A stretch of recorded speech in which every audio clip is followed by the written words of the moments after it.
and see if someone knows the answer to this question. Twin brothers Ross and Norris McWhirter are best known for creating what reference book? And I will go to Josh, see if he knows the answer. Hey, Josh, good morning. Hi, Grandmom. Hi, Grandmom. All right. Hi, Grandmom. Josh, lay it on me. What book were they known for creating? The Guinness Book of Records. You got it, sir. Guinness Book of World Records. Hang on, Josh. We will give you, sir, a pair of tickets. No, we won't. We'll give you, yes, a pair of tickets to see Chris Stapleton. No. I'm sorry. Yes. Yes. Hang on. I got to fix something. This is going to drive me We're freaking giving crazy. away Chris Stapleton tickets? Yes, Well, we he's are. a rocker, Kath, you know. He does have rock There we go. act song thingy. Yeah, we're that he playing a rock does song of his. thing. All right, so anyhow, we're going to set you up with the tickets to see Chris Stapleton, and that is going to be on Friday, BB&T Pavilion. Tickets are on sale now at Ticketmaster.com. There so you hang go. on the line, and we will set you up, sir. Let's see, at the box office this weekend, number one, Shang-Chi. Held in there. And in fact, it has become the top earner during the pandemic, I believe. It would have to be, right? Officially, yes. Yeah. It's made $196 million. Top grossing film during the pandemic. That's respectable. Black Widow previously held that honor with 186, but just got passed. Second was Dear Evan Hansen, made $7.3 million. Followed by Free Guy, Candyman, Cry Macho, Jungle Cruise. And number 7 was Malignant. And then you have Cop Shop, Paw Patrol, and Love Story rounded out the top 10. The Tony Awards live streamed on Paramount Plus last night from the Winter Garden Theater, followed by a 2-hour CBS concert special titled Broadway's Back. The award ceremony kicked off at 7 o'clock. It was hosted by Audra McDonald.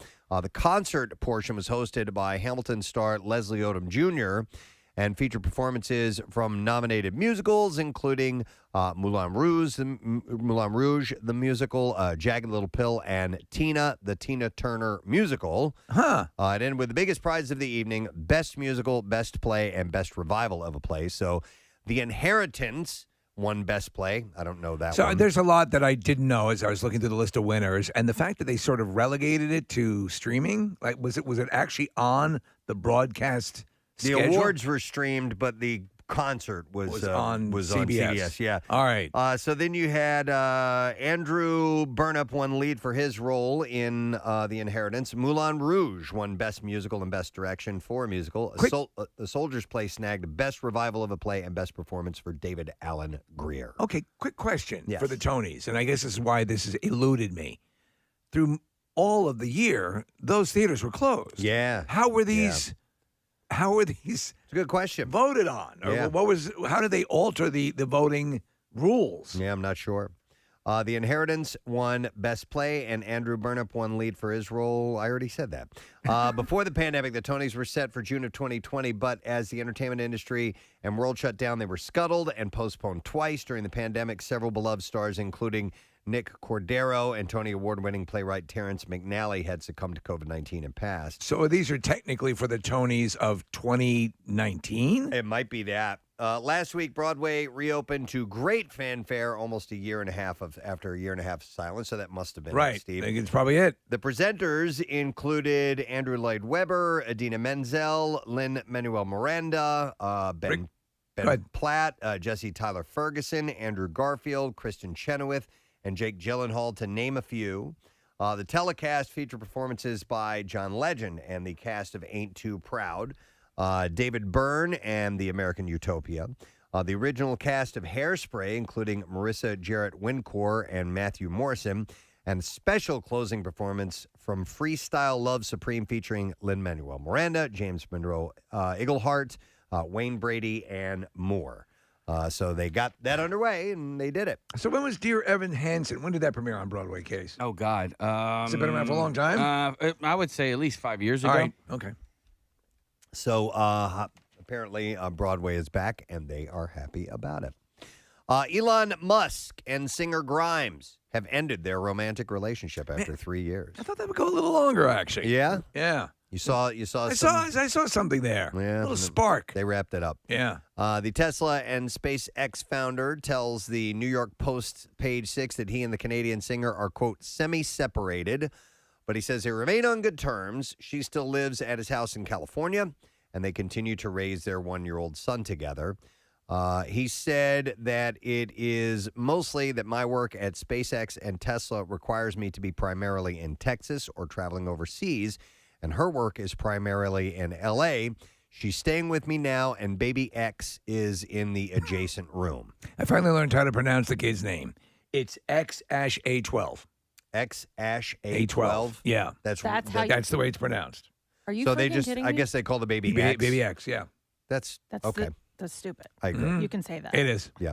The 50-year-old entrepreneur has 6 other children from previous relationships. I didn't he know had that. That many, yeah. What?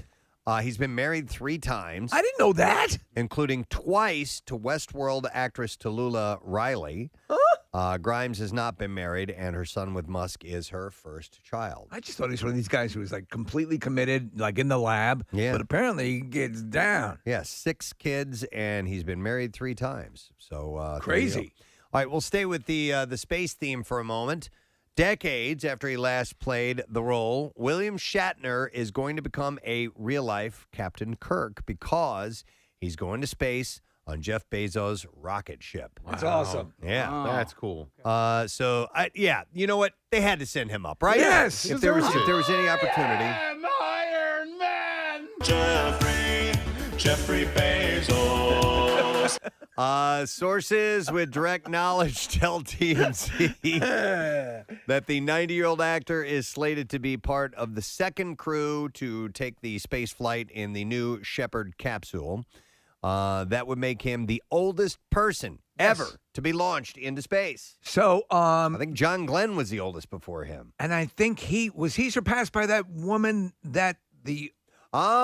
that old, she was supposed to be part of the original space program, but they didn't let her Yeah. in. She was a woman, I guess, or didn't promote her through the ranks. She went up with, was it Bezos or was it with the Virgin Jeffrey Bezos? Jeffrey Bezos. I don't remember. Okay. There's been so many billionaire space flights that know. I can't remember who all was Really, on that's board. what space is about. It should only be for billionaires. Mm-hmm. So Shatner, by the way, let's see, he will be on board the October launch for the 15-minute civilian flight, similar to the last launch. So that'll be coming up very, very soon. Captain Kirk is climbing a mountain. Why is he climbing a mountain? But Steve, you were right. Her name was Wally Funk. Okay. Sorry, I just moved past that part. And, Oh, don't worry, but- we're going to do that I again. know, yeah. But Shatner is going to surpass her. Oh, okay. So you were right All right. about her. She surpassed John John Glenn, Glenn and Shatner will surpass her. All right. All right. Captain Kirk is climbing a mountain. Why is he climbing a mountain? That's so dumb. Okay. I need to explain that. What's great We were is at the camp out for hunger back in Plymouth meeting, and by accident, I think you played the Captain Kirk clip out of nowhere with this big crowd of people there, and then. Casey, did you accidentally hit Bob I at the don't end of it? remember Or, that, no. But it became probably It became a intentional. thing. It became a thing. A chant. One more time, if you wouldn't Captain mind. Kirk is climbing a mountain. Why is he climbing a mountain? And then the crowd was singing along too. Oh, they loved it. And then we would play just the Captain Kirk part, and they would say Bob. It was so great. I still love that. Why is he climbing a mountain? Bob. That's why. That's all you need to know. Dude, that's a good question. Sources say that the mission will be filmed for a documentary. Shatner's people were talking to Discovery about the special, but that didn't materialize. And sources say Shatner and company have taken the project elsewhere and are in negotiations. It's unclear who will be joining Shatner on the flight, but they'll join Elite Company as some of the first amateur astronauts in space. Well, you know, That's awesome. George Takei really should, he should deserves go to as go, well. for sure. Yeah, I mean, if you're going to do it, I mean, it's funny because he and Shatner have always been contentious at times, playfully, at times seriously. But I mean, at this point in your lives, they're both up there. They should experience this. Yeah, you I know, agree. Since they were part of the reason, I'm sure many of the people who've gotten into any sort of space program got into it. Yep, I agree. Jeffrey Bezos. Captain Kirk is climbing a mountain. Why is he climbing a mountain? All right, we'll move on. Scott Disick is done After enraging fans and allegedly angering members of the Kardashian-Jenner clan by dissing Kourtney's relationship with Travis Barker in catty DMs that were leaked, Yes. he has unfollowed Kourtney. Oh, man. Yes. the woman he shares children with. And not only that, his most recent ex, Amelia Gray Hamlin, and the rest of the Kardashian-Jenner clan on social media, he is done, man. They've turned their backs on him? He's drawn a line in the sand. He has unfollowed them. Oh, boy. Yes. Have they retaliated? I don't know. Huh. I would immediately. Meanwhile, Kylie, who is pregnant with her and Travis Scott's second child, shared a new baby bump pic on Instagram stories, writing, "I really popped these last few weeks." Yeah. And she confirmed her pregnancy on September 7th, but has not shared a due date. The pair share Stormy. She has not revealed the gender of the child and says that they are waiting on that. I believe we have a clip to play of this. This was on The View last week on Friday. Yes. Shortly after co-host Anna Navarro and Sonny Hostin abruptly exited the show live on air Friday due to positive COVID-19 test, Navarro has confirmed that the results of her test was apparently a false positive. And it was weird because they're in the middle of the show, and I guess the producer walks out and says, "You got to leave." They took quick tests, Yes. quick COVID tests. And so what happened was that Kamala Harris was going to be on the set. Yes. And so as they're preparing for that, literally, Preston, live on air, you got this, which is the first. There seems to be something happening here that I'm not 100% aware of. Can someone please apprise me of the situation? I need the two of you to step off for a second. Okay. Anna and we're gonna bring you Sonny back later. have to Okay, leave. yeah. Yes. Okay. So, Vice President. No. Okay. Shall we dance? Let's do a tap dance. And I've been in that position before where I'm like, okay, What? I don't know what's happening. Anybody want to tell me? And I'm hosting the show, and okay. So what actually happened? So she had tested positive. It was a false positive. They found out later on. Two of them had. Two of them, yeah. Sonny Hostin, at least to my knowledge, is positive. Oh. Yeah. Well, what I read but this morning was asymptomatic. they hadn't confirmed that that she was positive or not. Okay, but okay. I don't know. So But they had to take a precaution, obviously, because it's the vice president. correct. And so then this is when they come back and Joy Explains comments on what it. happened. Yeah. Since this is going to be a major news story any minute now, what happened is that Sonny and Anna both apparently tested positive for COVID. No matter how hard we try, these things happen. They probably have a breakthrough case, and they'll be okay, I'm sure, because they're both vaccinated up the wazoo, a lot of vaccines. So in the meantime, maybe the audience would like to participate in the show. What I mean by that is, does anyone have a good question to ask Sarah or me? All right. So they Things went like on, what do you like to eat? They went on with the show, and the vice president was they zoomed her from another room. Yeah, Or they did a little remote thing. She's So basically like 40 feet away from the. but they interviewed her in a different room. Real quick though, we talk about broadcasters and people in this industry and how they lose their accent, for a job. Joy didn't. No, that's 100% real. Yep. Hey, here's a follow-up story. Tom Felton, Draco Malfoy. Yes. The actor had freaked fans out when he collapsed at the golf match in Wisconsin. He was at the Ryder Cup on the 23rd. He told fans on social media that he is on the mend. He said, "People have been taking really good care of me, so thank you very much to anyone who has sent messages to get well soon." That's all that I saw. No explanation And of what happened. No explanation as to why he, got lightheaded or whatever happened to I'm him. going to think your take is probably listen, we don't want to say that's definitely the case, but I think maybe he was a little dehydrated. There might have been a good time the night before. Yeah, it was his birthday the day before. That's what so I'm saying. I think yeah. he probably went out and had a good time. And so that's what happened. Getting out and playing around a golf and walking around a golf, if you're a little hungover, can sometimes You wear don't think out. it was a malevolent spell from another, like Gryffindor? It might have been. Okay. I'm not sure. I don't know if they considered that or not. But apparently he's doing okay. Sarah Jessica Parker is sharing special memories with her late co-star Willie Garson. He died of pancreatic cancer, it turns out. He was 57 years old. Really? Yeah. The pair who starred in Sex and the City together were also friends for more than 30 years. She called the loss unbearable, adding that her initial silence after his death was a statement of the gravity and the anguish. So terrible news in that world, especially because they were all really good friends. Yeah. Meghan Markle and Prince Harry are visiting New York City. They're doing double duty on both professional and social fronts. They officially flew in to attend the Global Citizen Live in Central Park show Saturday. Multiple reports of their goings-on have emerged. Look, we're having goings-on. They went to the UN on Saturday with Deputy Secretary General Amina Mohammed before appearing at the Global Citizen Concert in Where does Spain sit? In Central Park. And at the concert, which featured performances in New York, Paris, Lagos, and Seoul, focused on vaccine equity. In New York, Coldplay, J-Lo, Lizzo, and others performed. Other O's. Who else would be in that category? Steve-O. Yeah. Jello. Bozo. Yeah, Bozo the Clown. Yeah. Lest we forget. Lots of good ones. Bino, who started it all. Beano, yeah. Yeah, which reduces your farts. Uh-huh.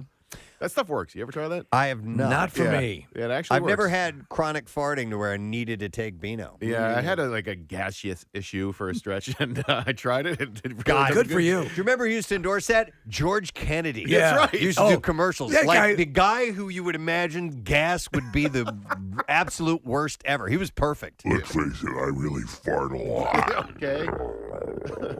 I mean, there was one guy, if you were to personify a fart, Listen, George Kennedy. They all sit around Yeah. the Beano people sit Right. around at their table and go, listen, we need an endorser. We need They somebody. have a focus group. Let's do word association.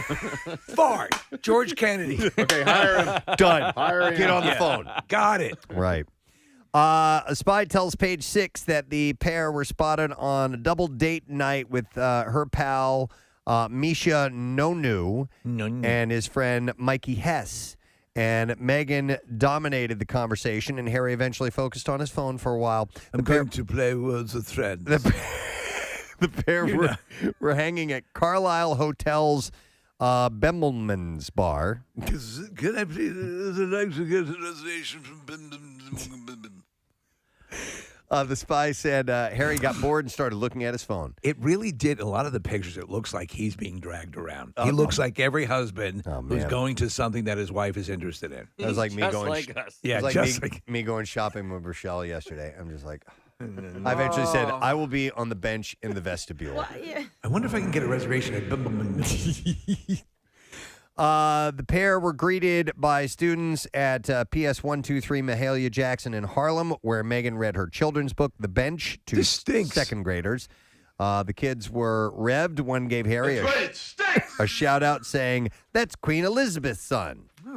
And Harry, sitting cross-legged on the ground, said, "It's great to be back. We love New York." Now, there were some, I wouldn't say suspicions, but there was the idea that perhaps they were recording for their Netflix series because there was a battery pack seen out of William's back pocket as if they were wired for sound. Yes, Harry was carrying a laptop case with the words Archie's Papa on it, with many assuming that's what their 2-year-old calls his father. They also shared Lilibet Diana, who is 3 months old. The babies are back in California while their parents travel. And yes, it says here the pair are documenting their trip for the rumored Netflix doc about their lives. So that's what you do. There you go. Machine Gun Kelly says the rumors that he got booed at the Louder Than Life festival just aren't true. They're not true, huh? According to video obtained by TMZ, fans turned on him and began booing and flipping him off when he took the stage on Saturday night. Did see a lot of pictures of people with their middle fingers up in the air. One clip shared on Twitter shows the singer getting into a tussle with crowds. The user wrote, MGK gets booed at Louder Than Life for talking S about Slipknot and punches a guy in the face. I know you don't like me, but I don't like you not much either. He wrote on Twitter Sunday saying, I don't know why the media lies in their narrative against me all the time, but all I saw was 20,000 amazing fans at the festival singing and singing every word and 20 angry ones. So he may be right about possible. that. Yeah. So Superhero Factory Marvel asked a federal court on Friday to block artists behind iconic figures such as Spider-Man and Doctor Strange and those artists' heirs from wresting away control of those valuable rights. The federal civil suits from Marvel Characters Incorporated, filed in the Southern District of New York, claimed the work of several artists and authors belonged to the company and not to those original creators or their heirs. Those artists or their descendants had previously filed action with the U.S. Copyright Office seeking termination notices to end Marvel's control over their characters. In the multiple civil actions filed by Marvel, attorney Daniel Petrocelli cited the precedent of the court siding with Marvel against late great artist Jack Kirby, who created, of course, the X-Men, Thor, and Iron Man. Yeah, it's actually what happened also to Stan Lee at Yes. some level. He lost control of the characters he created. Yeah. Kirby's heirs had sought to reclaim copyright to his creations, but the federal courts found that Marvel controlled the rights and that the artist had crafted his now iconic characters in a work-for-hire arrangement. And that's it. So that's how this stuff goes. Unfortunately, you were working for them to do that. They made an agreement Yeah. where they created these characters. And listen, as artists, and at the time, it wasn't as lucrative as it is now. Sure. They did it to make money, and they figured, I'm drawing these things, I'm making this, and I'm getting my money.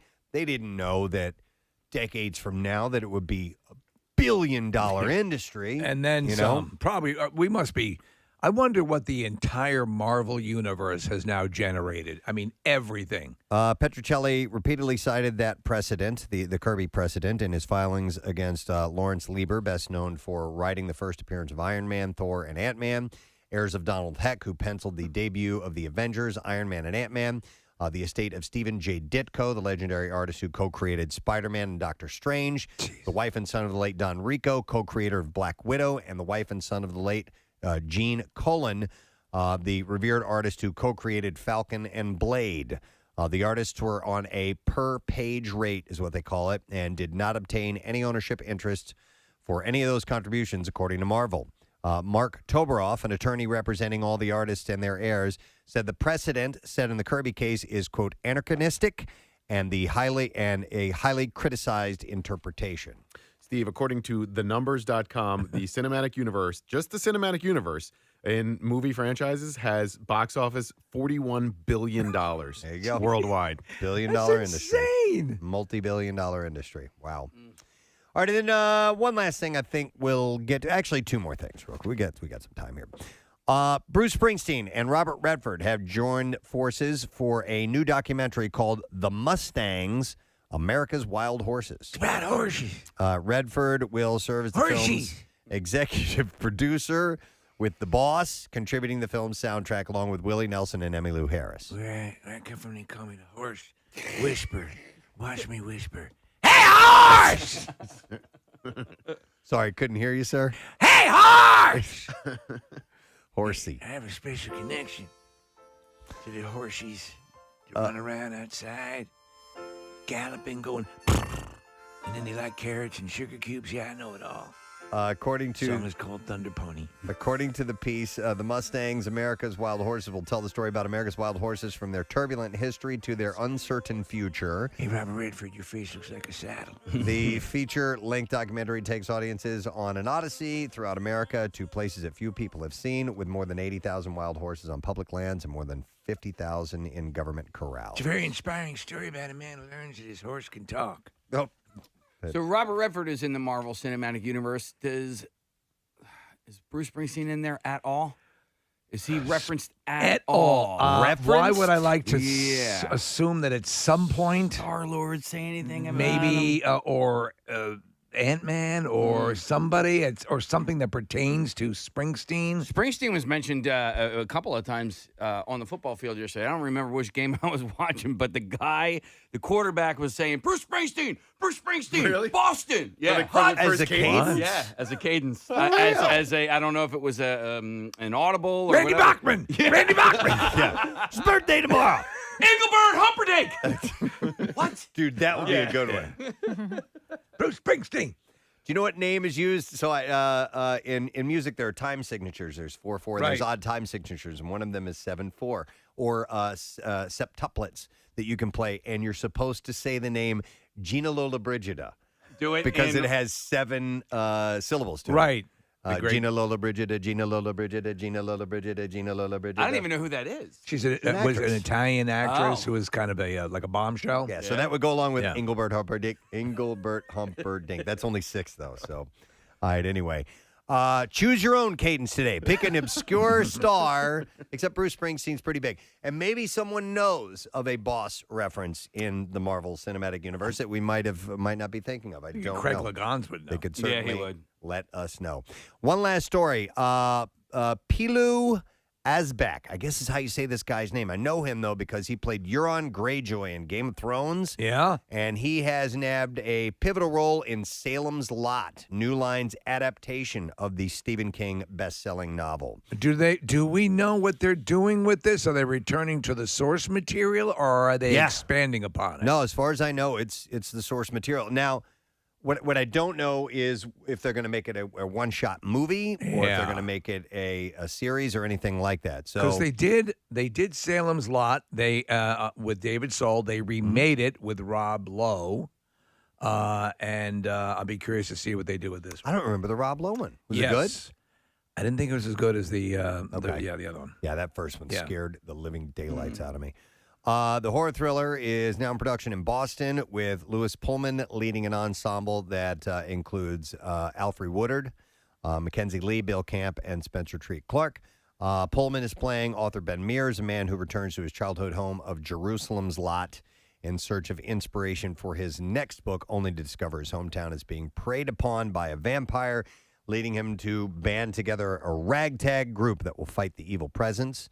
Asbak takes on the role of Richard Straker, the vampire's familiar who prepares for the arrival of his master and does plenty of dirty work. Master's coming. It was James Mason in the first one. That's right. It's fantastic. Back priest, back shaman. Asbak is coming off of shooting James Wan directed Aquaman and The Lost Kingdom. So they're looking to release Salem's Lot September of 2022. It looks like a two-parter. Okay. Yeah. All right. Which is what they did with it. Right. So that could work. Absolutely. All right. Ready for clips. Let's do that right about now. In Goliath, a powerful lawyer-turned-ambulance chaser reluctantly agrees to pursue a wrongful death lawsuit against a massive law firm that he helped create. In this clip, Billy Bob Thornton talks about letting go of characters. I think you think about them for a period of time, some longer than others. But in this case, the character is so close to me. I mean, it's kind of like I was playing myself if I were a lawyer in LA. So I think this character will be with me for a while because it's kind of me. The final season of Goliath is streaming now on Prime Video.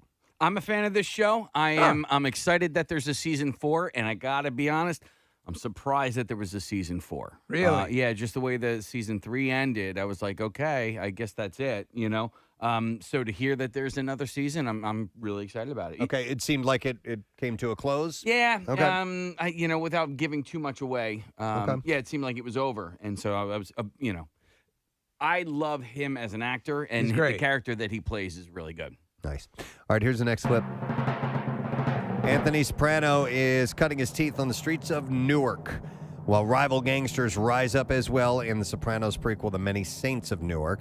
And here, Michael Gandolfini explains the separation of his father and the character. Tony Soprano to me was my dad sitting in his robe in the trailer, eating food, joking around. Like, I really never saw anything that was Tony Soprano. That's what was one of the great parts of watching it for the first time, was meeting Tony Soprano through the show, because I got to fall in love with the physical manifestation of my dad, but it wasn't my dad. Yeah! Many Saints of Newark is in theaters this Friday, by the way, so you'll be able to see that. And that is the Entertainment Report for today, Monday, September 27th. It being a Monday means that we reset and we start going with the MMR money clips again. So less than an hour from now, your chance to win $500 pops up for the first time today. Let's take a break, come back in a second, and see where we go, friend. Stick around. We'll be right back.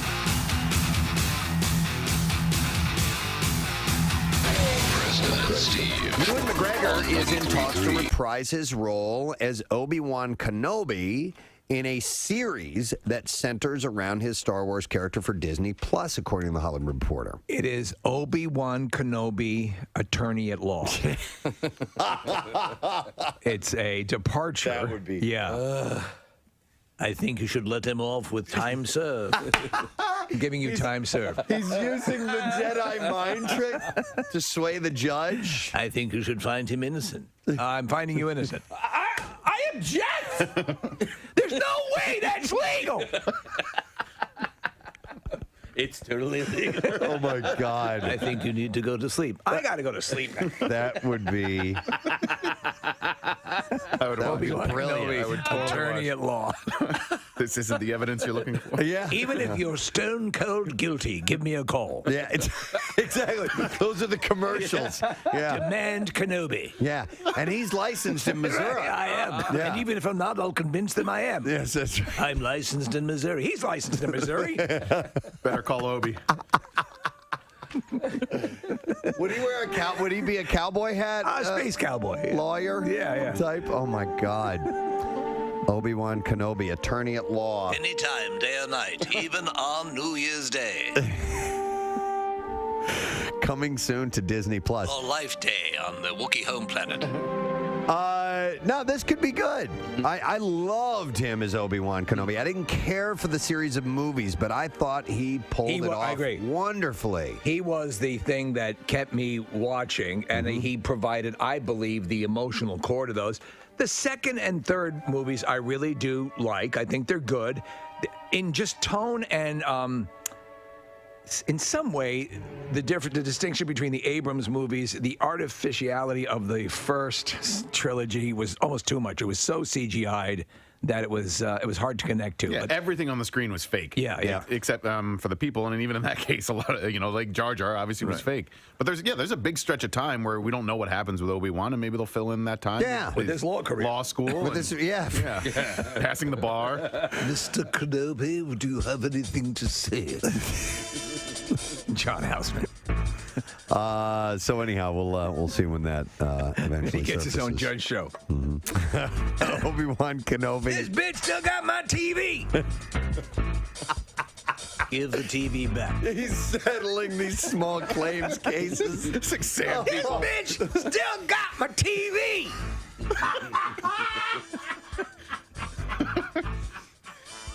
Oh my God. Oh. I suggest you return the TV. Give me the TV. All right, TMZ reports that Davy Chase. Now, I looked her up, and it says she started the ring. She was Samara. She's the psycho. Yes. The scary girl. The girl in the well. And by the way, turns out she's gorgeous. Yes, she is.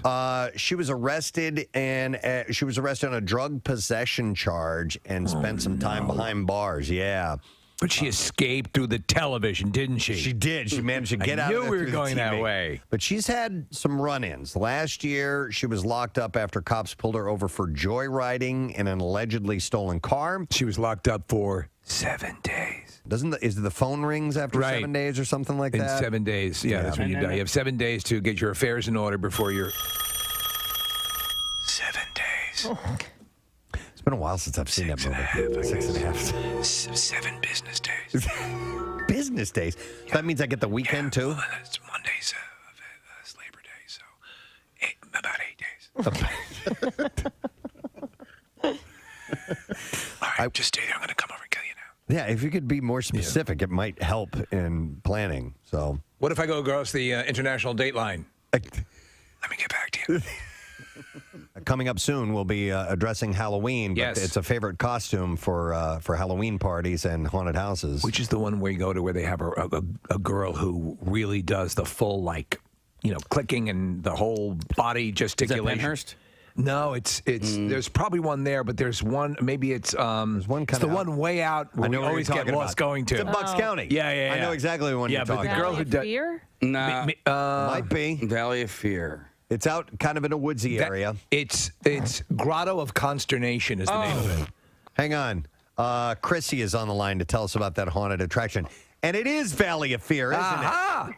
So it's Valley of Fear? It is Valley of Fear, and the girl who does play the one from The Ring, who was there for a long time, Liz, is just a phenomenal singer, too. I just wanted to let you guys know. Really? Okay. Oh, yeah, she's incredibly talented. And she was good. As you were moving along, she'd move along, and she never sang really, but she didn't I'm sing. the chick from The Ring, and I'm coming after you.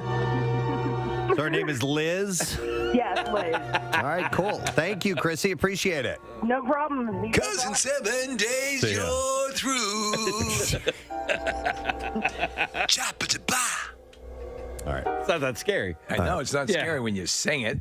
Yeah, right? Wouldn't it be a little less if it were a musical? I live in a well and my life's kind of hell and I'm coming after you. My life's kind of hell. I'm the chick in the well and my life's kind of hell, but I'm a coming after you in 7 days. 7 days. In 7 days. 7 days. 7 days.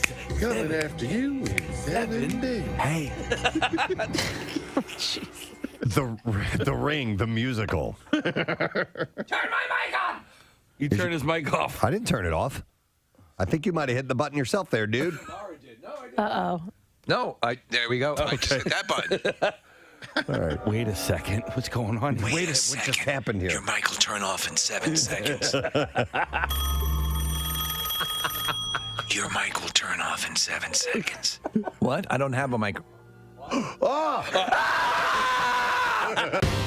So, what's going on with Lindsay Lohan and the Crown Prince of Saudi Arabia? I'm sorry, I don't kiss and tell. Mohammed bin Salman is his name. Hey, Sababin bin Dalbin. Rumors are...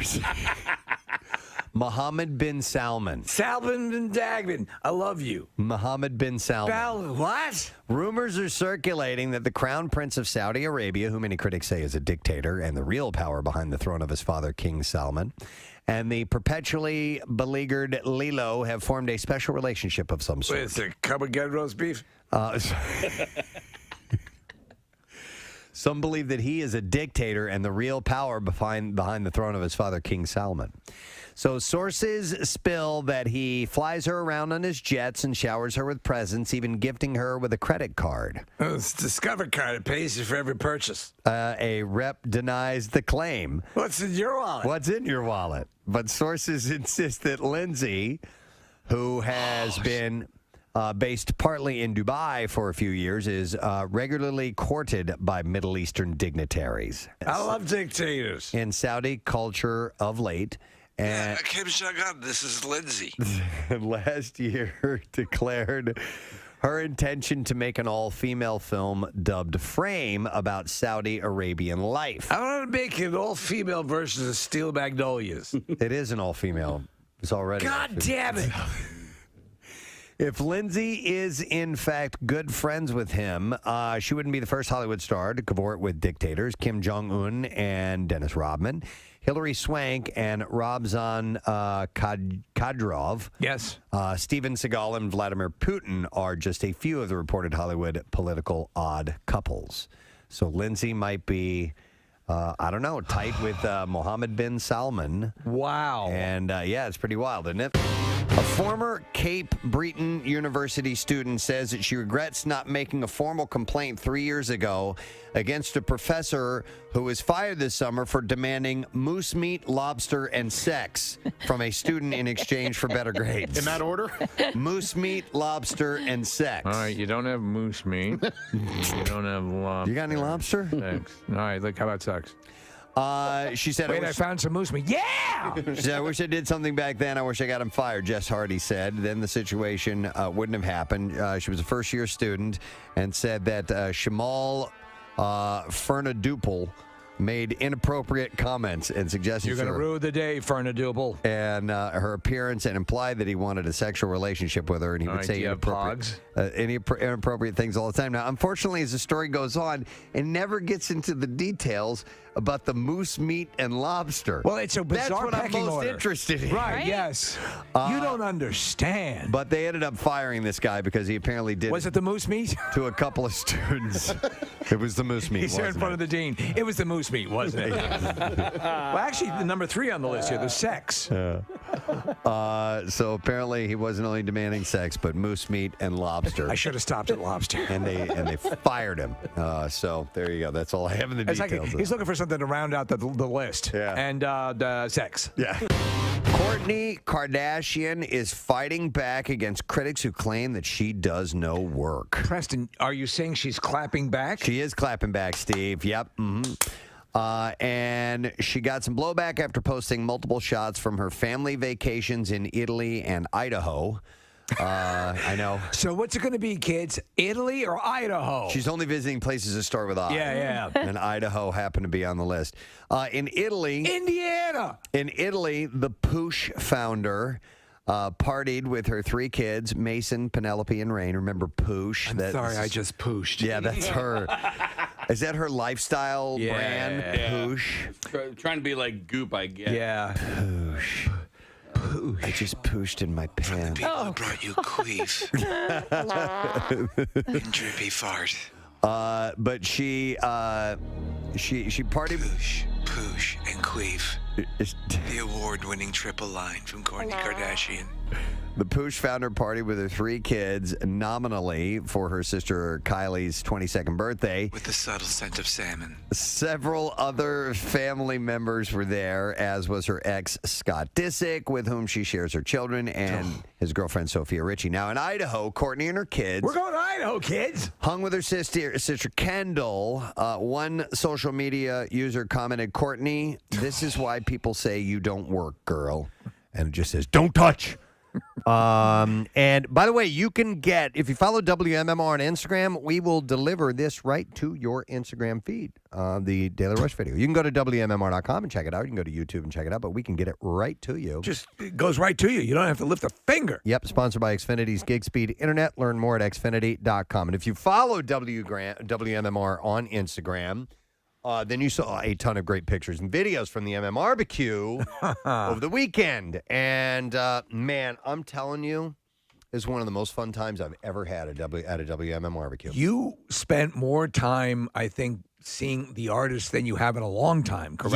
Yes. Now, listen, we, as part of the radio station that presents this, puts together this bill, presents, sells the tickets, and does all that stuff, a little perk is... that you get to be on the side of the stage where the mixing takes place, and you can watch from that vantage point if you need to. Now, we're busy doing other things like doing a live broadcast and stage announcements and so on, so it's very convenient for us to be back there and ready to go. So I spent more time on the side of the stage watching music than I ever have at the MMRBQ. A lot of times I would go out into the audience, but it was just a little bit more convenient where we were, and had a great time. Well, it was a little bit more restrictive, obviously, because of COVID procedures and stuff like that. So we all had to get rapid tests to go on stage, to go do what we needed to do. Yep. So that kept everything to a minimum. They also apparently, Preston, have set up the sound array on stage a little bit better. So if you are on stage, you can hear more. Well, they did for, I guess, some bands, because Dirty Honey you could hear really, really well. Right. Up there. Cheap Trick I couldn't hear very well. Sure, yeah. So it all depends on what kind of what they call side fill monitors that they had. But Rodney was telling us that Dirty Honey's side fills were really cranking, and that's why it sounded so good from up there. Because usually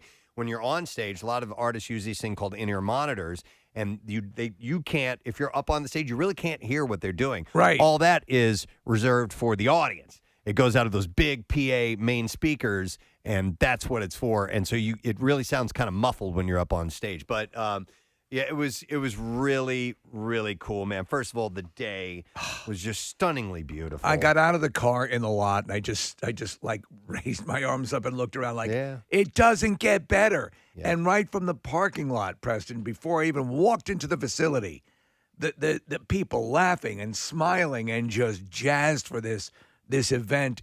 I mean, it was immediately infectious. Yeah, it was a damn good time. We had I was talking to Jim Sutcliffe, who is one of the promoters for Live Nation, and he was saying, he's like, people were showing up very, very early because we have it's a full day, and we have a lot of different level of bands, and sometimes people will wait till a little bit later on for more of the headliners. But he was saying that this was an early crowd that showed up because it was such a beautiful day, and because a lot of people haven't been to live shows in a while. Right. Well, myself included. I hadn't been one since the Struts right before New Year's Eve on 2019. I don't know the last time I saw Jim Sutcliffe. It was great to see him again. People that we've worked with so much over the years, but concerts have been taken away from us for so long. Jen Corsilli, who also works for Live Nation. I mean, it was cool to see these people, give them a hug, and be at a live show again, and just in general. And then for it to be this kind of a day with perfect weather and great music on top of it was pretty awesome. I spent a fair amount of time walking around and just, talking to people, and there was a broadcast. Now, we did about an hour on air, which was a lot of fun, actually. It was a lot of fun. I'd like to do that every year, to be honest. Do it every year, and as we were doing that, we were up on the stage there. people were gathering, and you're going around, and again, seeing faces that had been to other concerts and new faces. There were a couple of first concert people there, Preston, young, you know, like kids. And it was just the best vibe you could possibly imagine. Yeah, and the music. Now, I didn't. What I wish I would have seen, the artists I wish I would. I did not see Foxtrot and the Get Down. Those guys are super duper nice. And did we find out how the? Remember they were creating a rock star for the show. Do you remember that? I heard nothing about it. I didn't find out about it, and I did not see them. So I'd like to find out how that went. And I missed Aaron Jones. I really wanted to see him, but timing-wise, it just didn't work out. Everyone was raving about him. Yep. Raving. Now, what I did catch was some of Dorothy. Holy hell. My God, does she have some pipes on her? They sounded so good that I thought at one point we were actually playing the feed from the station. Yeah. And that, you know, that we were getting like they were just playing off an album or something. Right. I mean, it was mixed so well. She was wailing. And you know, so my hearing issues that I have with tinnitus, she was hitting some notes where I was like, "Dear God, ow!" And she was just her range is just big, man. So. To bring that, and I guess it was Marcus was going on. He was on air talking. I forget who he was talking with, but. They were hearing her do her vocal warm-ups backstage, Preston. Yep. And they could not believe it. Our broadcast portion, we were on from 4 to 5 p.m., is when Wolfgang Van Halen, Mammoth, was on. So I did manage to sneak away. Marissa and I ran over into the covered area, the pavilion, and we got to watch him play Distance. Which was really, really cool. You know, we have some clips of people, and in fact, this is him when he was addressing the crowd. This is Wolfgang talking about that song in particular when they were getting ready to set it up. So this was it. You guys are always so wonderful. The last time I was here was about 6 years ago, and I played here with my father. And you guys are always so wonderful to us and to me every time I've been here. This next song will be tough for me to sing, but it's the very first song we ever released. So if you know it, sing your heart out. And then he went into Distance, which is that beautiful, really sentimental song. You know, I hear him and see the way he is and see the way he interacts with the fans, and you have to say that his mom and his dad did a great job with him. Yeah. He's a really good man. Yeah, he sounded great. Yes. That was only the only song, and I only got to hear part of it, unfortunately, because we were working at the time. You had to interview the Pituation. I did. I had priorities. I told great priorities. to see him, by the way. It was so good to have him on air. Hey, Rich. He did his Rocky impression. Oh, my God. And as Steve had said, uncanny. It's like Stallone was there. Right there. I told Bill Weston that we'd had the Pituation on, and Bill...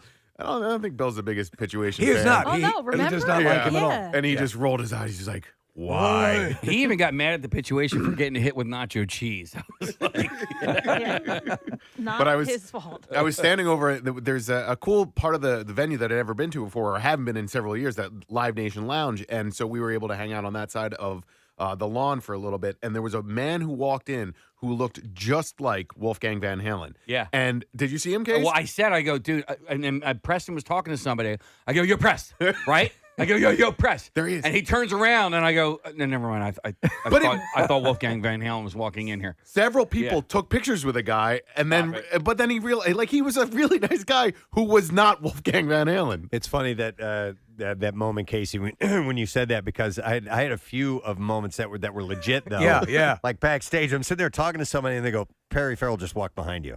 I was like, "What?" Yeah. And he just like zipped right behind me in the hallway. I saw him walk by as well, and it's kind of surreal because, like, we're lucky enough to be back there in the first place, and then you're like, "Oh my God, that actually was." But that's you know what, Nick? It was pared down, obviously, because they were was. trying to make sure everyone was cool, and you didn't want to have an event get canceled right as it's going on. Sure. So even with pared down, where you'd figure someone would stand out more, like like a Perry Farrell walking behind you, I was oblivious to everything. I didn't know what the hell was going on. Yeah, and there were mask requirements for backstage as well, so somebody could walk by and you might not know who they were, because that happened quite a bit. Yeah, I was in your boat, Steve. Like, I just smiled at everybody because I was like, that could be somebody. I just met Eddie Van Halen. And I have some I have some moments about that to go to, but I want to kind of go in order here a little bit. Let me play a little clip from Dorothy when she was talking about MMR. Here we go. All right. Thank you so much to WMMR. Are you guys ready for Jane's Addiction? Are you ready for the Offspring?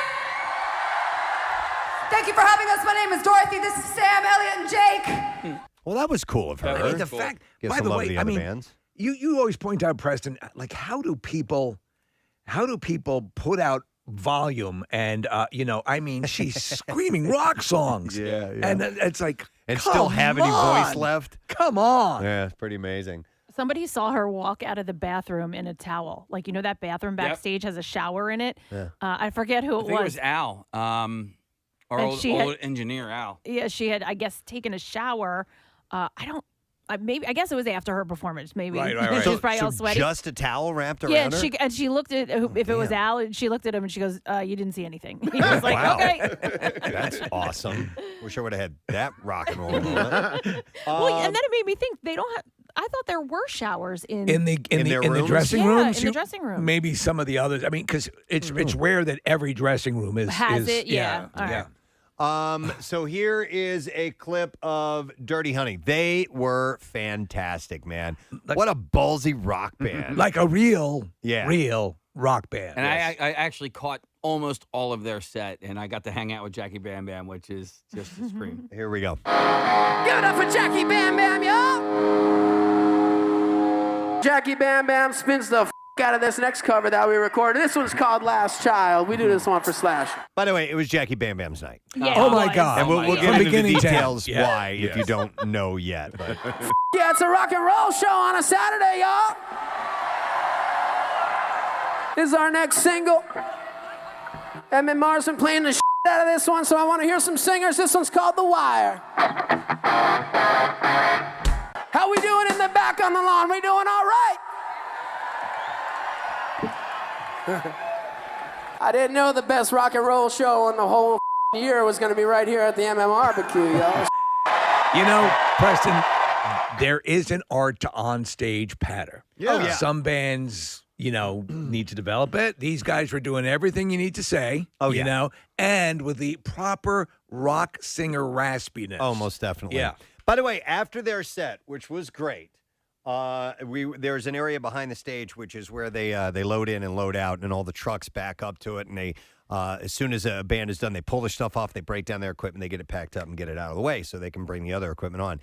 And the drummer for Dirty Honey, Corey, was breaking down his own with nobody helping him, breaking down his own drum kit, putting it in cases, and I'm sitting there watching him, and I'm going, I know that routine. Man. I'm a drummer. It sucks.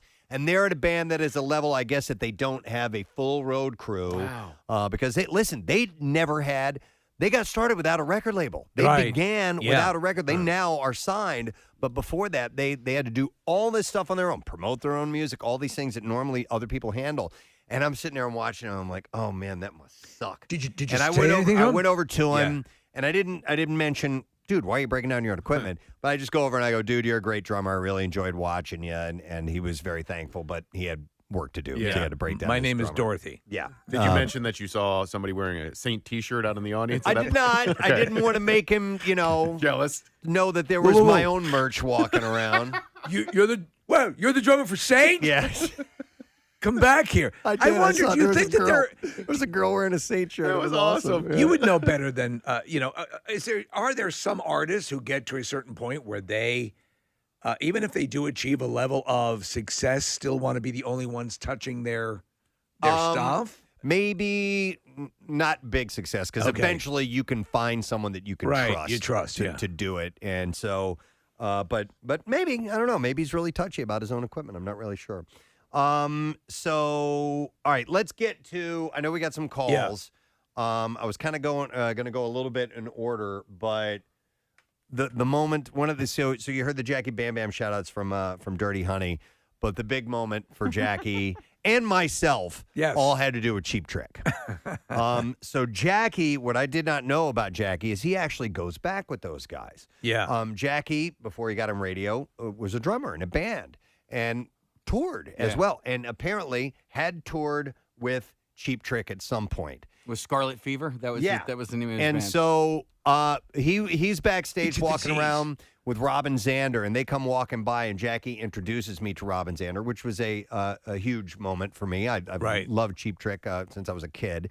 And so I said hi to him, and he was wearing a Beatles T-shirt, and I was wearing a Beatles mask, and we kind of had a little moment, and then they went off to the tour bus. Well, a little later on, like about 15 minutes, 20 minutes before Cheap Trick's set, both Robin and Rick Nielsen were kind of just lingering in the hallway. So I kind of inserted myself over there and struck up a conversation, and we talked for like 20 minutes. And it was great. And it was me and Jim Sutcliffe, who was a massive fan of Cheap Trick as well. And he's seen everybody. Yeah, no, and he was nervous. There's an interesting thing, and I was describing and talking to a number of people about Cheap Trick. Cheap Trick has been able to transcend. Oh my God! Like a lot of times, and not that this is a bad thing. There are bands that are considered classic rock, and that can be sort of relegated to that thing. Yes, Cheap Trick has been able to transcend all the different progressions they can of stay rock in the alt rock because they had Surrender. I mean, Yes, that's a punkish alt rock song before that stuff existed. It is. So anyhow, they have cred across the board. And so I had this great conversation. We were talking about everything from, Robin lives in Clearwater, so we were talking about the Phils and minor league and us going down there for opening day, and I was telling them about how my kids like Cheap Trick, and I was talking to Rick Nielsen about his shoes, and it was just great. We had a great conversation, and Jackie was kind of floating in and out here and there, and so they head out to go play. And they'd started their set, and I'm like, you know what? I'm gonna go out and I'm gonna watch some of Cheap Trick. And I go out there, and Jackie's already on the side of the stage, and so I hang out for a little bit, and I'm like, you know what? I'm gonna watch the whole set, and we did. And during that set, Rick Nielsen, we were on his side of the stage, kept leaving the stage and coming back behind where we were just to say, hey, how you doing? Or just to make a little quip. And he would come over to me and Jackie, and he was talking to us. He came over like 5 times to either just walk over and play a little guitar riff and then walk away and go back on stage. So cool. Or to come. And at one point, it was really funny because it was after a song ended, and Robin, I guess, is talking to the crowd, and Rick comes over and he goes to me and Jackie. He goes, man, I tore my rotator cuff earlier this year. And Jackie goes, well, are you going to play then are you going to play the 5-neck or not? And he looks and he pauses. He goes, F yes. It was hilarious. And so while their set is going on, this happened 3 times. Rick comes over to that area by us, and he kind of lightly, with his fingers, gestures to us and kind of like a waving motion towards the stage. Right. And I look at Jackie, and I'm like, I think he wants you to go out there. And Jackie's like, I'm not going out there. And so the last thing you want to do is misread that, Preston. Yeah, totally. And be on stage like, what are you doing here? Yeah. So he goes back, he plays, comes over, talks to us again, blah, blah, blah. And then he looks out again, and he kind of does this little, it's a really light gesture. It wasn't like he was waving big time going, come on, we need you, come on. Yeah. He just lightly, just like his fingers like this. And he did it again. And I'm like, dude, I think he wants you to go out there. And I'm not going out there. All right, whatever. It's not my time. And then they're playing Surrender, okay? They are playing the tune. And finally he comes over and looks at him, and he gives a bigger gesture, waving his hand fully. Instead of just his fingers, he's like, yes, get out of here. And his guitar tech walks over, because he had been seeing this taking place. He finally walks over to Jackie and me looking at us. And he kind of does this thing where he almost lightly bows and puts his arm out like, you have been officially, you have been officially requested to come out onto the stage. And so I give Jackie a little nudge with my hand. I'm like, go. And so he goes, and then it was, is it Josh or Justin? Justin from Dirty Honey. From Dirty Honey. The bass player had been standing there watching it too. And he's already been on stage. So he's like, and he's all jumping up and down excited. And he goes out with Jackie. And I'm like, I started to take a step. I'm like, I could go out there. Yeah. I could go out there. What stopped you? 2 things. Jackie Bam Bam. It's his moment. He looks way more rock and roll than I do. I thought I would look a little goofy out there. This is And quite he knows those guys. And Jackie lives for stuff like this. So rather than do that, I whipped out my phone and I'm like, I'm going to film this. It's good you did because you got some great coverage. I got great footage Yeah, from the back of the stage. And Jackie is up there. And the whole chorus at the end of Surrender, when, they're singing, Mom is all right, Daddy's all right. And then eventually it goes into the, we're all right. We're all right. And then leading the crowd in a chant. And he and Justin and Rick are all on the mic at the same time singing. It was just so special. It was so wonderful. And, I know those guys have a relationship, but Jackie was jumping out of his shoes. He was so happy, man. He couldn't believe it. You know how excited he gets. Pierre's go, there's going to be no containing Jackie tonight. No, and, I saw him afterwards. He's like, Romano, did you see? Did you see me? I'm like, I did, Jackie. I saw you. It was so awesome. It was so cool that happened. I was glad I was right there to be a part of it and watching Jackie be that happy. By the way, as he left, you know what Jackie did before he got on stage? He handed me his purse. Yeah. Jackie carries this it's not a man bag. It's a purse. It's his leather purse. I felt it. It felt like it was next to falling apart. He's had this thing for like 30 years. Like any woman would. Oh, my God. It's a rock star and moment. they had been talking about Rick Nielsen backstage and pointed out to me, Jackie's like, he dresses more like a rock star than we do. Yes, he does. He flat out does. said that. Rick Nielsen wearing this full, ripped up jacket and shoes with tape on them and everything. Yeah. And he's like, look at him. And Jackie's wearing like these Frankenstein boots. They and were all this huge. Stuff. Yeah. It was like hilarious. 9 feet tall. Yeah. Ladies and gentlemen, Jackie Bam Bam's on the phone right now. Jackie. Am I dreaming? Somebody pinch me. Wake me up. Did that happen? Were you listening? Did you hear me retelling the story? I did. You totally nailed that. I'm still in shock, Press. It was something else, wasn't it? Yeah. We had such a great time on the side of that stage. And, yeah, you're right. I had a blast, dude. I was so happy to be with you. Oh, it's just amazing. I've never, like you said, I've known Cheap Trick for years. I've never been up on stage with them singing with them. Wow. And singing that song. I mean, come on. Like Preston said, he's looking at us going, come on. I'm like, and Preston goes, did he just say, come on? I go, I'm not going. Because on the other side of the coin, Jackie, you go out and then you see them turn around and like, what are you doing here? Right. Like, oh no, I misread the signs. Yeah. But you when his guitar tech, you saw that kind of motion he gave you. Like I said, he almost kind of bowed and was like, please come out onto the stage. That's when it was official. Like he knows Rick, the guitar tech, like, go. He wants you up on stage. Yeah. That's cool, man. Right. That's awesome. And you got, there's good video of it. So, immortalize that. Yeah, thanks to Preston. He whipped that phone out. Preston got a couple of good shots of Rick coming over to us. Yeah, he kept coming over and talking to us. And at one point, when they were playing Dream Police, there's a part where Rick sings, I lie awake, they're not awake, they won't let me alone. And so Robin circles around behind the drum kit, and he walks over, and he comes over to me, and he leans in, and he goes, now, no heckling, please. And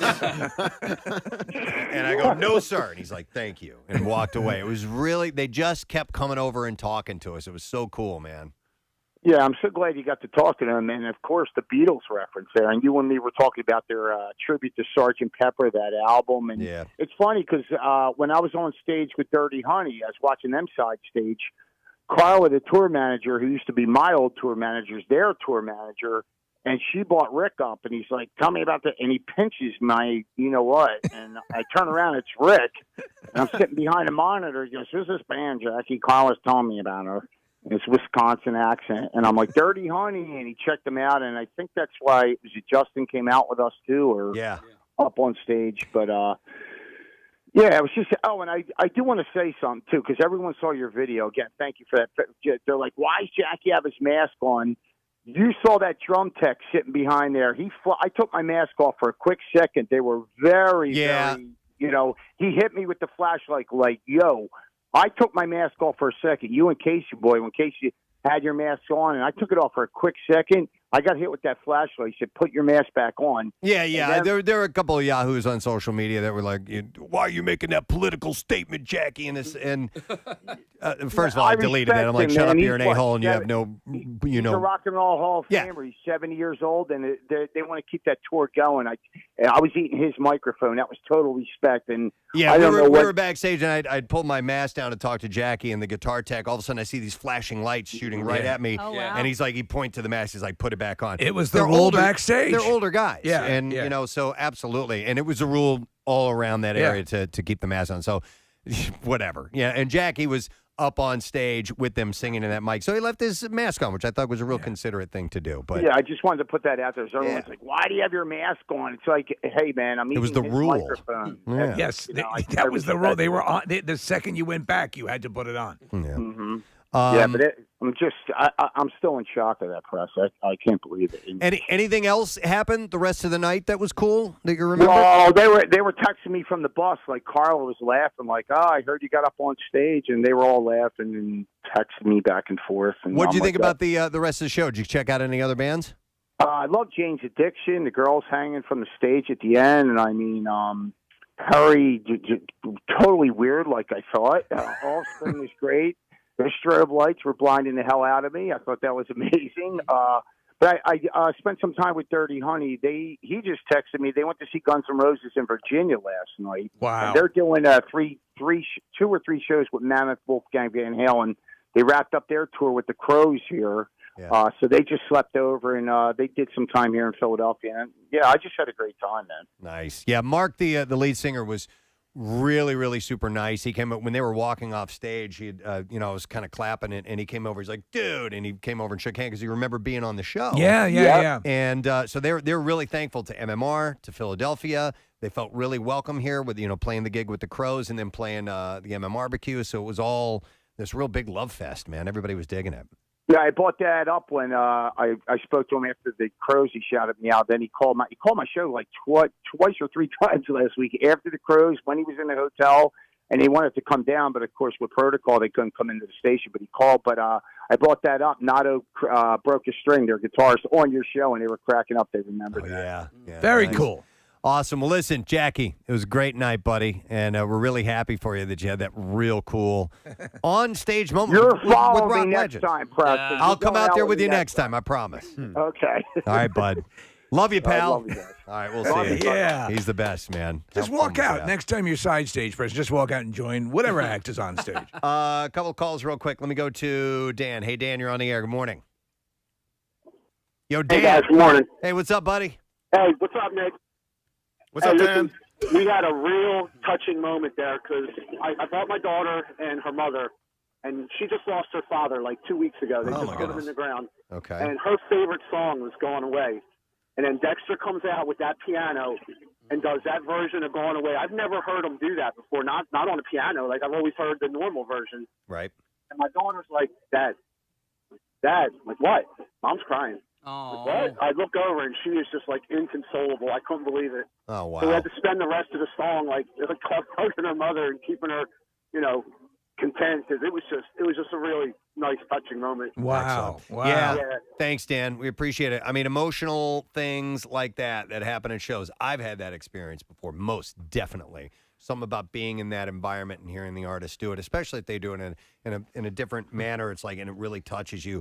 You can start crying, man. Absolutely. What I love the Offspring, and part of the reason why I love them is that I forget how much I love them until I see them again. If that makes sense. Yeah, how many songs they have? And I went out there, so we did our stage announcement, and then I went back out into the audience, and then I didn't stick around for Jane's Addiction, but I watched a bunch of the Offspring, and it's just one great song after another, and they sound so freaking good. And so for me, the highlights were Cheap Trick and the Offspring. Although all the 5 bands that started the night were great, but man, they're so much fun. Let me go to Adam, who wants to comment on the Offspring. Adam, good morning. Oh, hello. Hey, what's up, Adam? You're on the air, bud. Oh, yeah. So at one point during the Offspring, there were a couple guys pushing past me. I was in the pit, and I was like, oh, what are you guys doing? And then next thing I know, I feel a couple sequins pushing up against my left elbow. Okay. Sequins.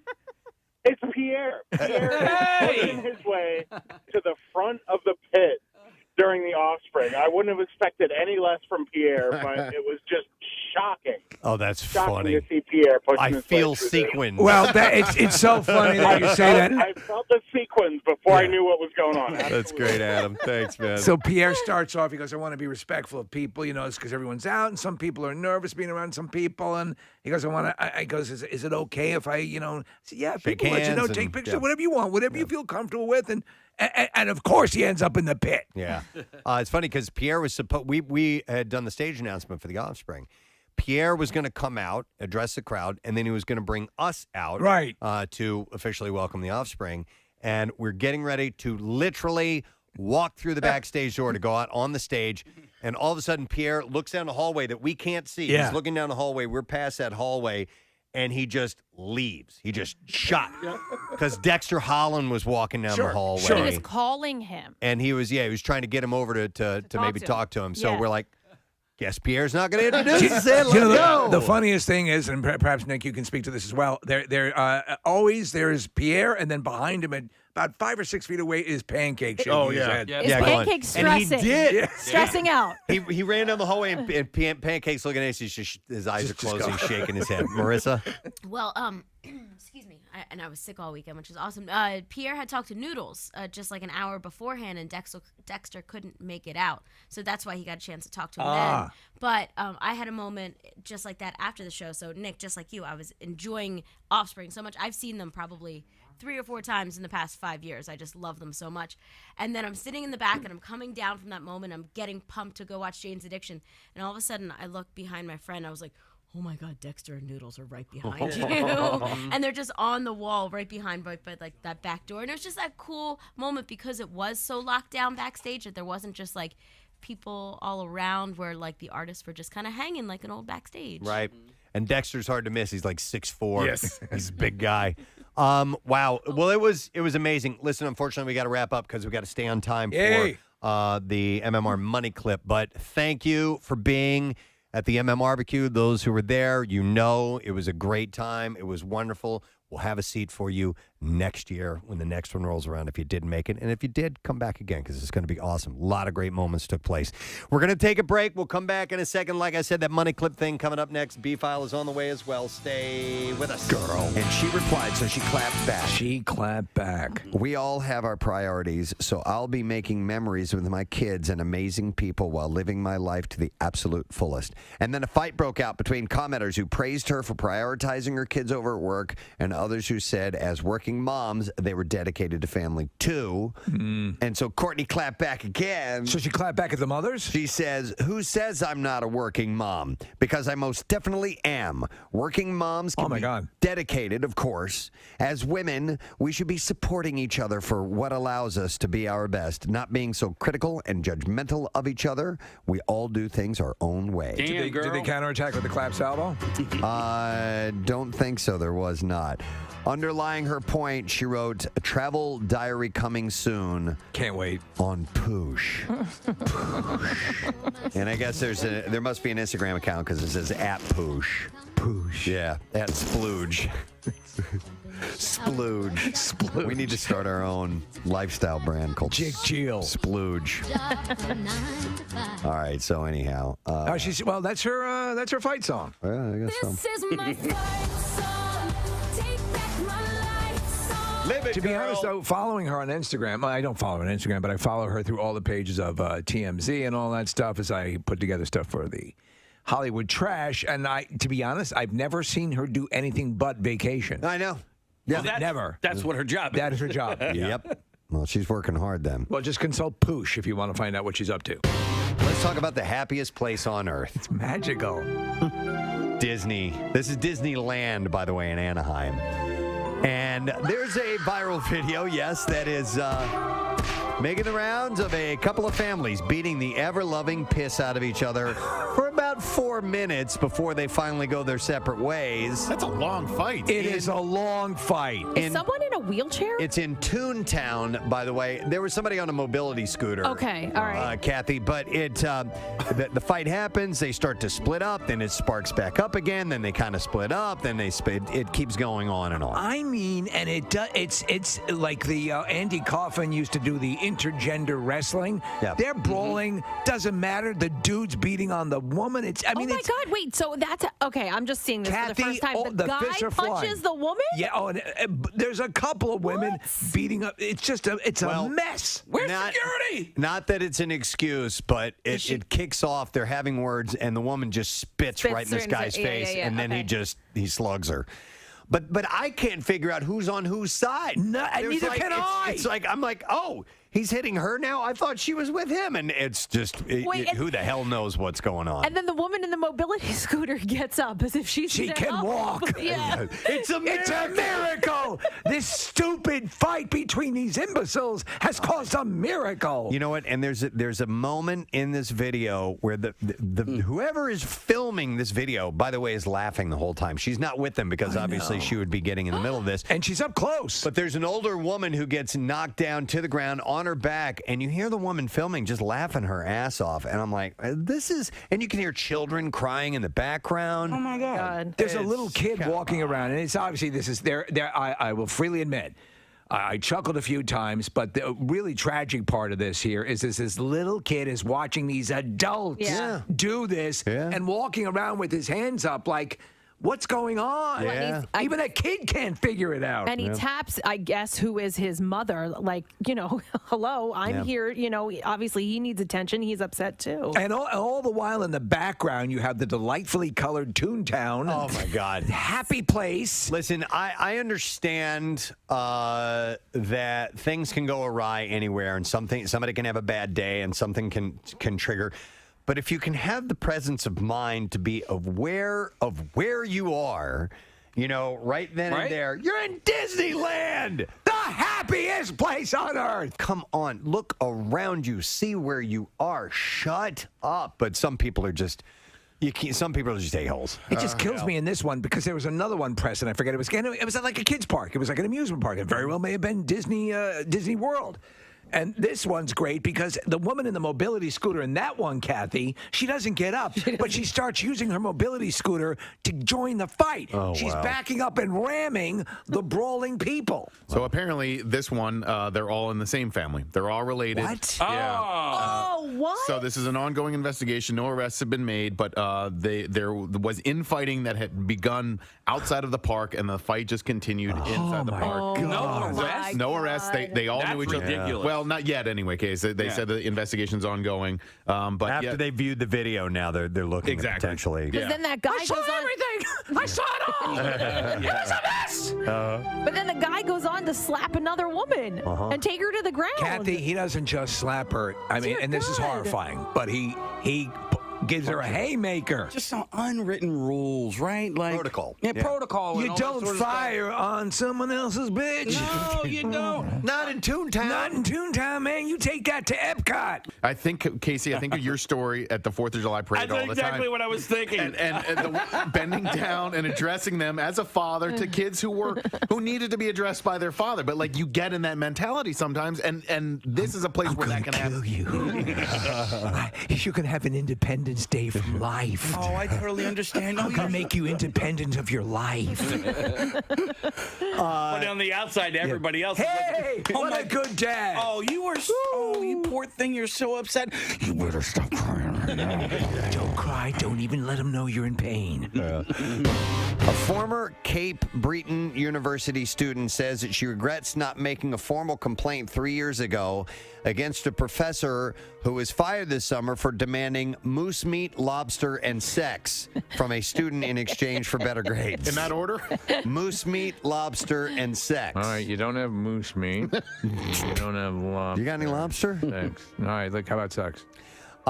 She said, Wait, I found some moose meat. Yeah! She said, I wish I did something back then. I wish I got him fired, Jess Hardy said. Then the situation wouldn't have happened. She was a first-year student and said that Shamal Ferna Duple made inappropriate comments and suggestions. You're going to ruin the day, Ferna Duple. And her appearance, and implied that he wanted a sexual relationship with her, and he would say inappropriate things all the time. Now, unfortunately, as the story goes on, it never gets into the details about the moose meat and lobster. Well, it's a bizarre That's what I'm pecking most order. interested in. Right, yes.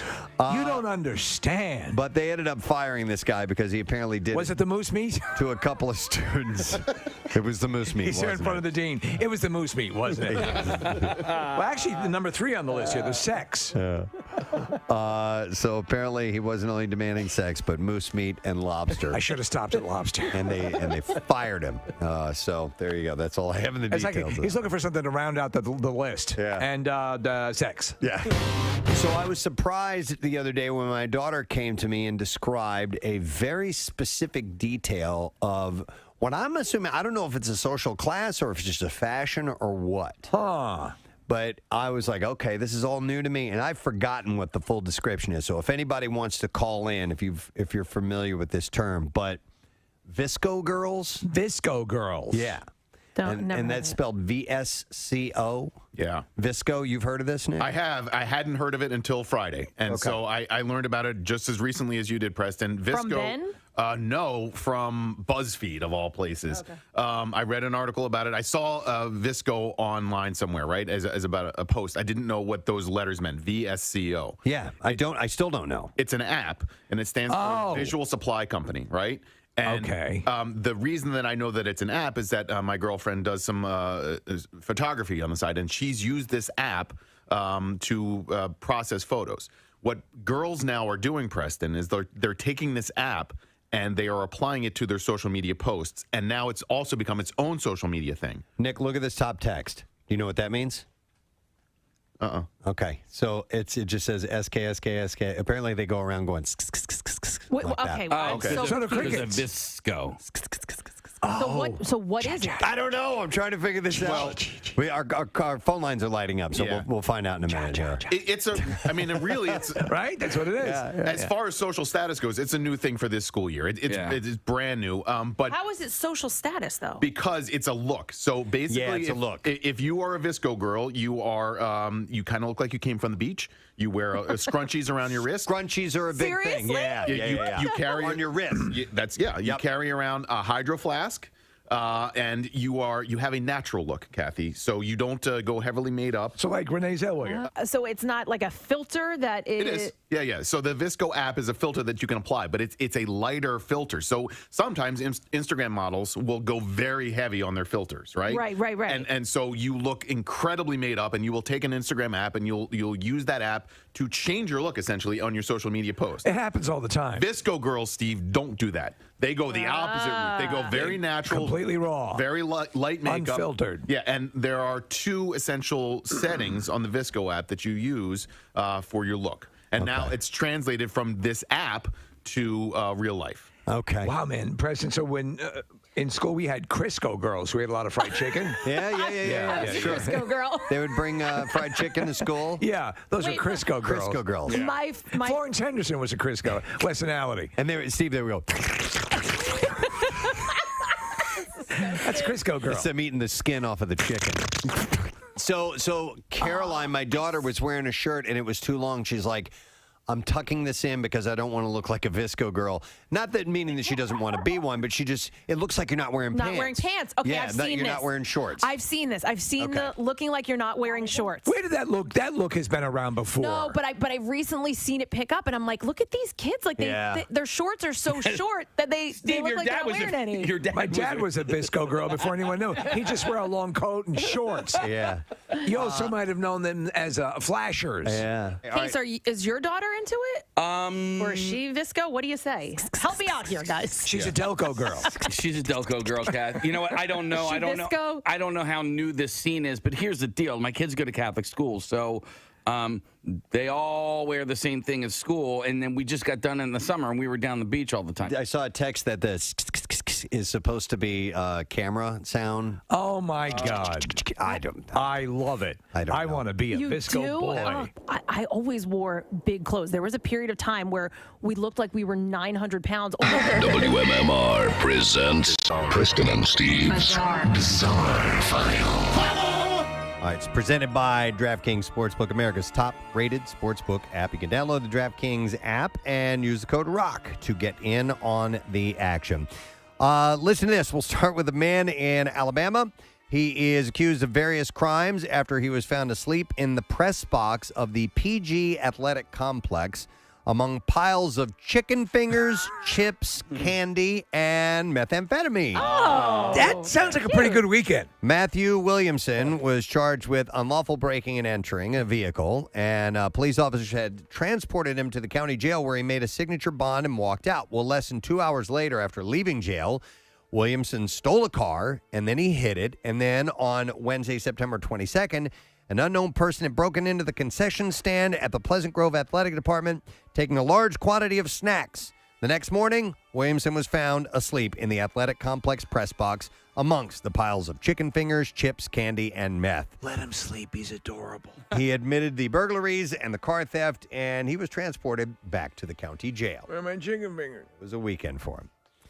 4 teenagers in this is messed up. Let me tell you this, okay? 4 teenagers in Pennsylvania have been charged with plotting to attack their school on the upcoming 25th anniversary of the Columbine High School massacre. 15-year-old students Xavier Lewis and Alyssa Kaczarski are being charged as adults after police found detailed evidence of their plan to, quote, shoot up Dunmore High School outside of Scranton. The 2 other students will be charged as juveniles. According to court documents, police uncovered text messages between the students discussing plans to attack the school with Molotov cocktails and various guns, with one student calling, quote, dibs on targeting a specific victim. The students allegedly wrote that they hated the high school and wanted everything to go down like the 1999 Columbine shooting, in which 13 people were murdered and 21 injured. During a search warrant at Chikarsky's home, police found components for bombs, BB pellets, CO2 cartridges, a handwritten list of guns and tactical gear, and a 5-subject notebook with a section devoted to the mass murder. One of the entries that Chikarsky wrote in the notebook read, I think I'm going to go with Klebold setup, referring to Columbine shooter Dylan Klebold. A Tech 9 and a sawed-off shotgun, but instead of a double barrel, I want one like Eric shot, referring, of course, to Eric Harris, the other shooter. Kaczarski's mother also told police her daughter was obsessed with the Columbine massacre. Another entry in Chikarsky's notebook read 4/20/24, April 20, 2024. You'll all be dead soon anyways. The mother, one of the teens charged as a juvenile, discovered text messages in which the student discussed the plans to shoot up the school. The teen had told investigators that he didn't believe it until he saw 20 to 30 Molotov cocktails under Chikarsky's porch. During an investigation, Lewis told police that he had never heard of the Columbine massacre until Chikarsky had told him about it, and the two started planning their attack in September of last year. And of course, they were waiting several years before this was going to happen. No, this was a long-term thing here. So it was the parents that caught wind of this? One of the parents of the juveniles, or the one being charged as a juvenile is. And I'm curious why they're being charged as adults, because usually you have to have a track record before that happens to be charged as an adult. At least I've read that anyhow. But pretty scary, man, that stuff like that can happen. A woman shared the shocking moment that she heard a squeak, looked down, and discovered a live bat was hanging from her crotch. Yes! Oh, God. TikTok user shared the viral video this month asking incredulously, how did this happen to me? After filming her surprised reaction, she pans down to show a tiny black bat nestled directly in the crotch of her jeans, forcing her to awkwardly hover with her legs open. Writing to commenters, she explained that she hadn't noticed that it was there. How do you not notice a bat? Until it was like It's itty-bitty. tiny, I know. It was tiny. She had explained that she hadn't noticed it was there until she took a step and heard a squeaking noise from between her legs. I might buy your vagina. Oh, my God. She said, I called my husband. I was terrified to move until he could get to it. Her husband grabbed the bat, which died shortly after. She said, I saw a cat in the area, and I think that was the culprit. We sent him off for testing, and he came back negative for rabies, she wrote. Jesus. The TikToker also assured viewers that she had followed up with a rabies test of her own. Her video has been viewed more than 4 million times, by the way. It's like the other night I was wiping and a possum came out. Oh, my goodness. Yeah. You got to be careful. Oh, my God. A man accused of sexually assaulting a horse pulled off a brazen escape from jail earlier this week. Oh, my God. Jonah Barrett Lesko, who was jailed in La Plata County jail in Durango, Colorado, after being caught on camera doing it with a horse at the La Plata County Fairgrounds during the night of June 17th. He eventually had his animal cruelty charges dismissed as part of a plea deal. However, the 25-year-old still faced trespassing charges in connection to several robberies. And on Tuesday, jail officials discovered Lesko missing from the recreation yard where he had been alone for some time before his escape. Surveillance video showed him climbing over the wall, using a hole in a fenced area to escape the jail grounds. Police tracked him about 25 miles away to the Animas River after receiving a phone call about a suspected escaped inmate. He shed his jumpsuit by this time, and he was only wearing his boxer shorts when officers began to pursue him. They managed to corner him in the river. With a horse. And he eventually gave up. Yeah, it was his... That was his undoing. Did the horse identify him in the lineup? No, and they had dropped the horse charge at that time, but Third from the left. They ended up getting him. So, all right, and we'll do one last story and wrap it. Police are looking for a man in Canada. They say punched a nurse in the face multiple times, knocking her to the ground after she administered a COVID-19 vaccine to his wife without his permission. On Monday, a man walked into a pharmacy in southern Quebec and accused a nurse in her 40s who police have not named of vaccinating his wife. Right at the beginning, the suspect was very angry, very aggressive. He asked the nurse why she vaccinated his wife without approval, without his consent. Oh, that's troubling. And he punched her right in the face multiple times, so the nurse didn't have the time to defend or explain herself. And she fell to the ground, and the suspect left running out of the drugstore. There are no laws in Canada that say individuals need their spouse's permission to get vaccinated. Yes, I would imagine. And it's unclear if his wife had given consent or not. The nurse was taken to a nearby hospital by ambulance where she was treated for multiple injuries to her face. Police did not have a name or photo of the suspect or security footage of the incident. They do, however, have a description of the man, or are hoping with the public's help that they'll be able to identify him and charge him with assault. Well, wouldn't the wife know all the information that they need? About the nurse? Yeah, about the guy? Yeah. Well, they don't know who she is. Oh, they don't. The guy just walked in and said, he didn't identify his wife. He just said, you vaccinated my wife without my permission. I gotcha. And started beating the nurse. Well, which there you is go. A psycho. Yeah. And there you go. That's what we have in the Bizarre File for now. I got more good stories coming up later, All on, right. by the way. All right. In the meantime, we are here to speak about an event that is coming up on October 17th. It is the third annual Market Street Run for the Blue. Yes. And we would like to welcome from the Philadelphia Police Foundation, Mr. Eric Cushing. To the show. Hey, Eric, how you doing? Good morning, guys. Miss your musk, Preston, to quote the great Ron Burgundy. Someday we'll share our musk again, Eric. How you doing, man? Everything good? Everything's really good. Hopefully we're coming out of this COVID, and the Run for Blue is happening. It's in person or virtual, depending on your comfort level. But at least we're back on Market Street this year. It was fully virtual last year. Nice. And so, by the way, how long is the run? What length of a run is it? So it's a 5-miler, so it's half of the Broad Street Run. Broad Street's 10. We're a week after Broad Street this year, which is quirky. Normally Broad Street's in the spring, and we'd be in the fall, but we are actually 1 week after Broad Street. It's a 5-miler, but the nice thing is you can actually run it or walk it. Right. As long as you keep a 20-minute a mile walk pace. I think you can handle that. 20 minutes a mile. That's cool. A 5-miler. Listen, 5Ks and 5-milers, you can do that. You really can. And like you said, if you want to walk it, there's definitely no shame in that. Or walk run. Or you could walk run. Yeah, you could do that too. But you need participants. We need people to sign up, right? Yep, marketstreetrun.org, Preston, marketstreetrun.org. You can sign up literally through event day, which is 3 weeks from yesterday. So plenty of time to get in a couple of practice runs and sign up and join us. And if people aren't familiar with the Police Foundation, what's at the core of what you guys do, Eric? Yeah, so essentially where the city's budget ends, our work begins. So every major city has budget limitations. As we know, the budget is excruciating at times. What gets cut, what stays in. So we come in and fund technology, equipment, training, community relations programs, innovative community policing programs. We'll fund all kinds of things that don't make it into the city budget that we believe enhances public safety and enhances support of the department. Well, and you refurbished some of the police stations that were dilapidated, right? Not that a couple of years ago. Yeah, Kathy, good morning. Yes, the 18th Police District was literally dilapidated, and it's a city building, and we stepped in and funded brand new heating and air conditioning unit, got all kinds of new desks and equipment in there, fixed the kitchen in there, cleaned up the locker rooms. It was quite a project, but that stuff matters. I mean, I'm not sure there's a more challenging job in America today than being a major city police officer, and to work in an environment that's not everything you need to succeed, be in the right frame of mind, So we'll do if the commissioner comes to us with a request, our executive committee will look at it, and we funded all kinds of things, including refurbishing a police district a couple years ago, as Kathy said. And by the way, Eric, this is a pretty young event. It started in 2019. You guys already had 2,000 people involved last year, right? I know, yeah. So we just started in 2019, so this is the third annual, and of course we got with COVID, we weren't able to be in person last year. So yeah, we've only been on Market Street once for this. Wow. So we're hoping it turns into a mini Broad Street run for the fall as it grows.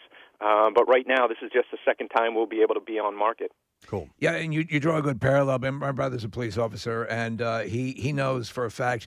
And I know from listening to him, when the equipment's shoddy or they're having issues with things, that can be the matter of someone's life or death when they're responding to a crime or responding to a situation. So being able to do this and help out, it really benefits everybody. Steve, absolutely. I mean, it's incredible, some of the things that don't make it into the budget. It'll blow your mind. I won't go into the details, but our work is critical. You can check out our website. It lists kind of all the things we funded in the recent past, PhillyPoliceFoundation.org. And this year we're funding more stuff than we've ever funded, and we'll keep the public up to date on that. We'll be updating our website. We're hoping to do a press conference, and events like the Run for Blue make it all possible. Excellent. All right, thanks, Eric. Good luck. We have a link to that on PrestonandSteve.com for people to get into it. We hope things go well for you. Appreciate you guys. Thanks so much. Have a great week. Absolutely. Eric Cushing. And you can just go to the website and click on it and get involved. We are going to take another break. We'll come back in just a moment. More chances to win money with Money Clips. Don't forget, hopefully you got the word in already because it's already a quarter after the hour. But we got another chance coming up at 10 a.m., and then several times through the day. We'll be right back. Because we wore oversized clothes. Baggy stuff. Who decided all this stuff?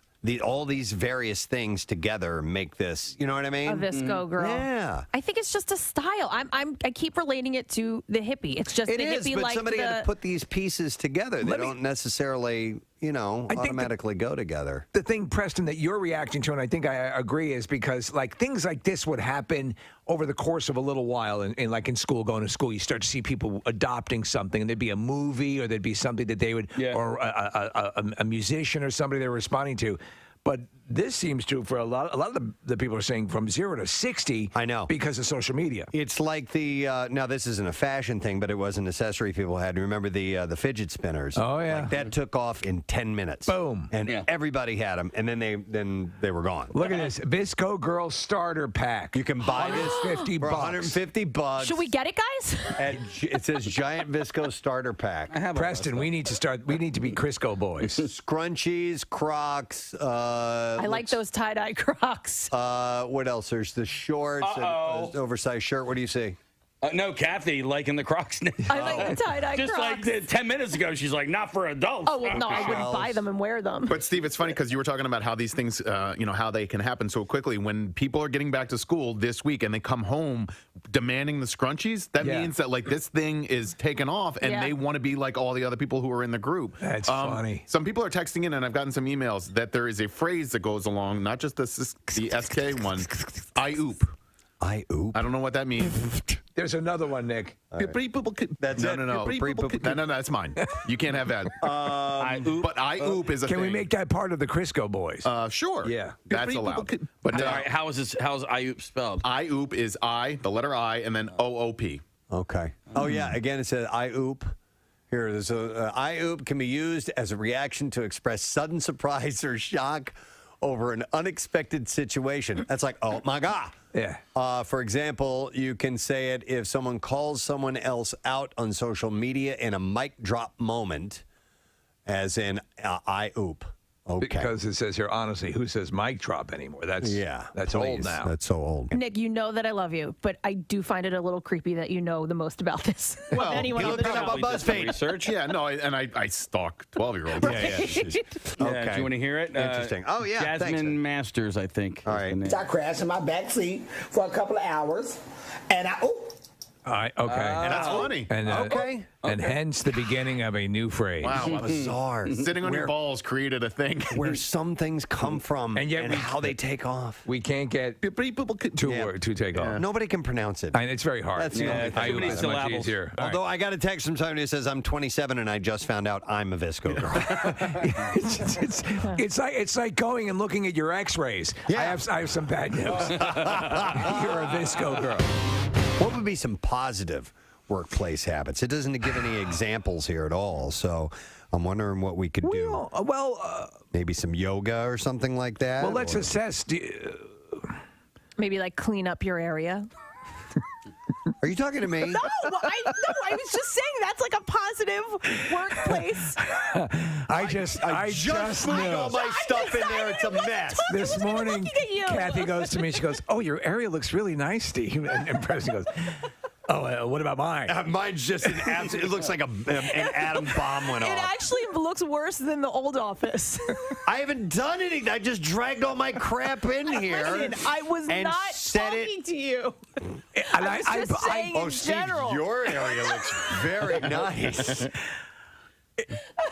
That's pretty mean. Steve came in over the weekend and worked on his. I did. Whereas Preston just poured at his I over. just brought my Didn't have stuff over chance. and left it. I'm going to work on it today. I was just complimenting Steve because the shelving in the new office was made specifically for his guys. Like, Yes, my Batman. It looks so nice. I wasn't saying it. Kathy did it in the way where you're talking to one person, but your mouth is actually towards someone else who you want to make sure they hear that particular statement. Your part of the office looks much better. The cleanly, orderly way you've approached your workspace is impressive. I swear, I was not saying it because yours was messy. It did feel good to purge, like Oh my God, I getting love rid of it. a lot of stuff. And I found files from like 2008, 2009 when we moved into that office. I found that puppy I never gave Marissa. Oh, no. Yeah. Listen, to make me realize how long we've been in that office, I've had some stuff hanging in my area on the wall space there, notes that my sons wrote to me. Oh, yeah. In little kid That's handwriting cute. of Daddy, I love Yeah. you. I hope you have a nice day. I mean, that's how long we've been in that room. We've been in that room for 15 years. And it does mean a lot because we started when we came here. First off, so that was not initially our first. I guess office it hasn't been 15 years. Yeah. It's been at least a dozen years, Right. though, but because we were in it was Kathy, you, and I were in that small office that used to be a closet. Yeah. So here's another thing that you can do to help get past the post-holiday vacation back-to-work blues. Don't dwell. Okay. Don't dwell. Yeah. Don't feel sorry. Lou, I couldn't help but noticing that you're dwelling. Is it that obvious? Doesn't dwell mean to just live, just to, just to sort of stay in one ruminate, place? yeah. Hanging out. Don't dwell. Don't feel sorry for yourself, it says. Start some new office habits. This is how to beat the post-holiday. Should you clean your office area? The post-holiday vacation back-to-work blues. Clean your damn office. All right, how about this one? This is just this. Here you go. This is all it says you need to do. Reflect. Well, wait, that's too close to dwelling. Seriously. Where's the delineation That's between right. reflecting and dwelling? You're not supposed to dwell. However, you should reflect. God damn it, Earl, I was reflecting. Looked like you were dwelling. Well, I wasn't. You nosy ass. So it says here. Gentlemen, what? Well, he's always saying I'm dwelling. I was clearly reflecting. My head was up with my chin cocked a little bit to the left. That's reflecting. That's reflecting. Dwelling is hands on the temples down. Yes, yes, chin down. That would be You dwelling. idiot. Yeah. Lily Allen and Stranger Things star David Harbour dating. This is way better. I had to look up Lily Allen, and I still don't know who she is. Is she a singer? I believe so, right? I think don't know. she's a dancer. Oh, no. No, she was a dancer. She's a dancer. Oh, I like her. Oh, her brother's Alfie Allen from Game of Thrones. And Lily Allen is from a while. She had career was on fire about 8 years ago, 9 years ago. Her brother is Theon Greyjoy. Yes. From Game of Thrones, and she's a singer. No, she was a dancer. Jinx, oh my God! Honestly, is she a singer? She's a singer. All right. Her brother is Marcus Allen. Honestly. And Preston, is she a singer? Yeah, she's a singer. I'm not doing it. Why not? No, she was a dancer. Jinx, oh my God! Stop. Gets worse. Okay, I thought she was an actress. No, she's a singer. No, she was a dancer. Jinx, oh my God! Okay.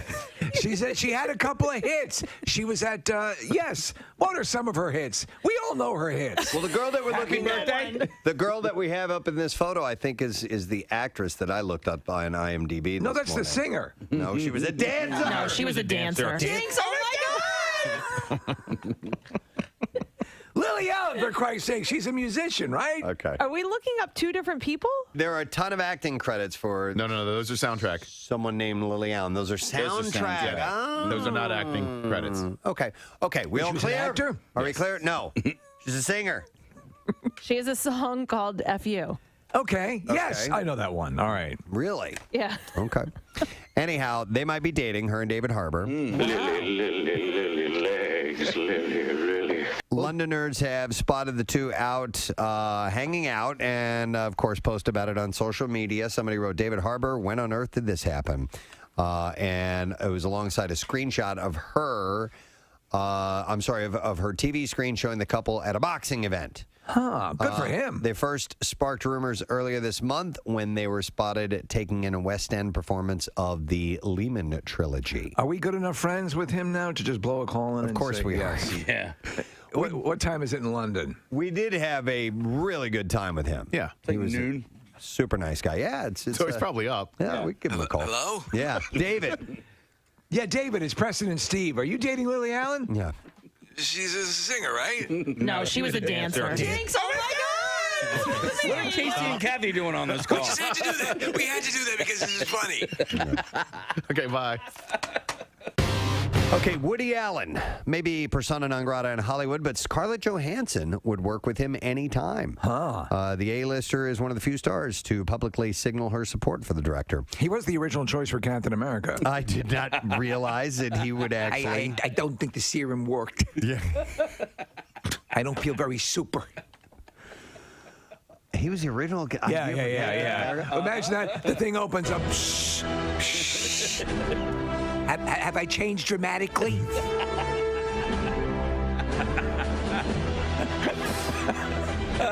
He comes out worse. Yeah. They go the opposite direction. He got older. He's aged. His eyesight has gone bad. He's wearing glasses. Now his hair's falling out. Ready to take on the Nazis. Yeah. I'm not a big fan, personally, of their conduct. Several stars. They reach over. He just looks over. Stark's father reaches over and had the lever all the way to the wrong side. I'm sorry. I had it on skinnier. I should have pushed it to muscular. Several stars, including Frida Pinto, Greta Gerwig, Colin Firth, and Mira Sorvino, expressed regret at working with him previously and pledged to never work with him again. But when the Hollywood Reporter asked Johansson, who worked with him on Match Point, Vicky Cristina Barcelona, and Scoop, she had nothing but good things to say about the 83-year-old, whose daughter, of course, accused him of sexual assault. He's denied all this stuff, but she said, how do I feel about Woody Allen? I love Woody, she told the Hollywood Reporter. I believe him, and I would work with him anytime. She said, I see Woody whenever I can, and I have had a lot of conversations with him about it. I have been very direct with him, and he's been very direct with me. He maintains his innocence, and I believe him. Well, that's her prerogative to take it that way, and that's okay. She said, but she also understands why others don't. She said it's hard because it's a time where people are very fired up, and understandably, things needed to be stirred up, and so people have a lot of passion, a lot of strong feelings, and are angry, and rightfully so. It's an intense time. What a missed opportunity that they could have worked in the Avengers films together. It would have been so great. I ran into somebody who works in our office, and I'd asked her what she did the night before. Maybe it was over the weekend. She's like, yeah, well, I went to an I Do barbecue, and blah, blah, blah. This is kind of skated over there. I'm like, hang on a second. What's an I Do barbecue? You guys ever heard of that before? No, but I have like an engagement party? Yeah. Yeah. Oh, But I'm going to vomit. But only for people in the wedding party.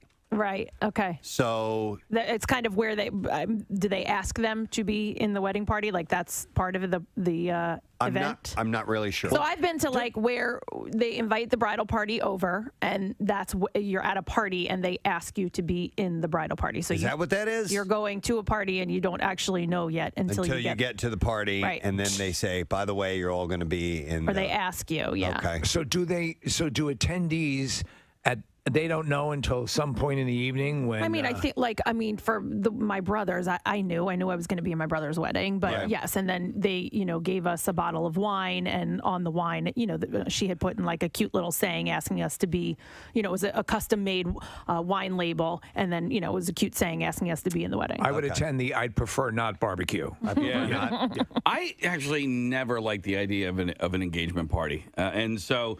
You can put a cute little name on it, right, and make things rhyme, and I'm not going to like it or dislike it any more or any less. Well, that's what they do, though. Yeah, that's what whoever they are. There must be some counselor, commissioner, somebody who puts together like. With the gender reveal stuff now, that went from 0 to 60. Now, I'm wondering where this started because there's an article on the knot.com, right, which is a wedding magazine and a wedding website. And so do you think that they wrote the article thinking that this might be a thing, or did they write the article because it already was a thing? I think probably they can help boost it by reporting on it. Right. All the not readers. But I don't know. Usually, something has to have a little bit of traction before you report on it, right? So yeah, I would think so. But so you have an engagement party, okay? Okay. You have, I guess now, an I Do barbecue. You have to have a rehearsal dinner. The rehearsal dinner is what to me. Isn't that? I don't like. Oh, no? Why is that? Just a panini. Panini. I don't know, love paninis. I love the way they taste. I'd rather that. Just the word. And Narnia, too. Yeah. I'd rather a panini than a sandwich. I do love a good panini. As far as eating goes? As far as eating goes, yes. Yeah. So maybe that's why I don't hate panini. I was just saying the word panini. When my wife makes my paninis at home, I have a Batman coin bank on the counter, and she takes it and puts it on top of the panini press to make it an extra flat panini. Well, that's nice. So it's to weight it down. Yeah, it's like it's a Batman experience. It's a Batman panini. You keep your Batman piggy bank on the It's kitchen been counter? full and unemptied for about 8 years. But because we are in fear that our paninis will be substandard if we take Steve, if you put change in it, though, it'll weight it down even more and give you a flatter panini. Well, it's full. It It's is. Oh, I full. thought you said it was empty. No, it's full. I haven't emptied it. That's the problem. perfect. Yeah, no, you're right. I know you're probably going somewhere else with this, but this is probably an unpopular opinion. But I think paninis can be a little bit overrated because they have a tendency to cut the roof of your mouth because everything is so. What are you eating? Glass? No. Well, if it's toasted too much, I know what you're talking about. That the bread can become a little bit sharp. Yeah. If it is, if it's toasted too, if it's toasted too much, it becomes hard. What was that grilled cheese place? The truck right next to our broadcast area at the barbecue. Did you see that? No. Oh yeah, it was right there. I had no idea. There's a grilled cheese thing. It was like a next grilled to us? cheese sandwiches, right? It wasn't like Meltdown. Everyone's not. Yes. No, I don't know if Meltdown's around anymore. Everyone was loving it. It was like a huge line. I hate to say that if they are still around, that would be really mean. They were really good. So I missed that. I'm sorry, but All I right. I saw Live Casino and Resort there. Marissa's going to be there on Monday, by the way, for an appearance. Yep, tonight. I'm sorry.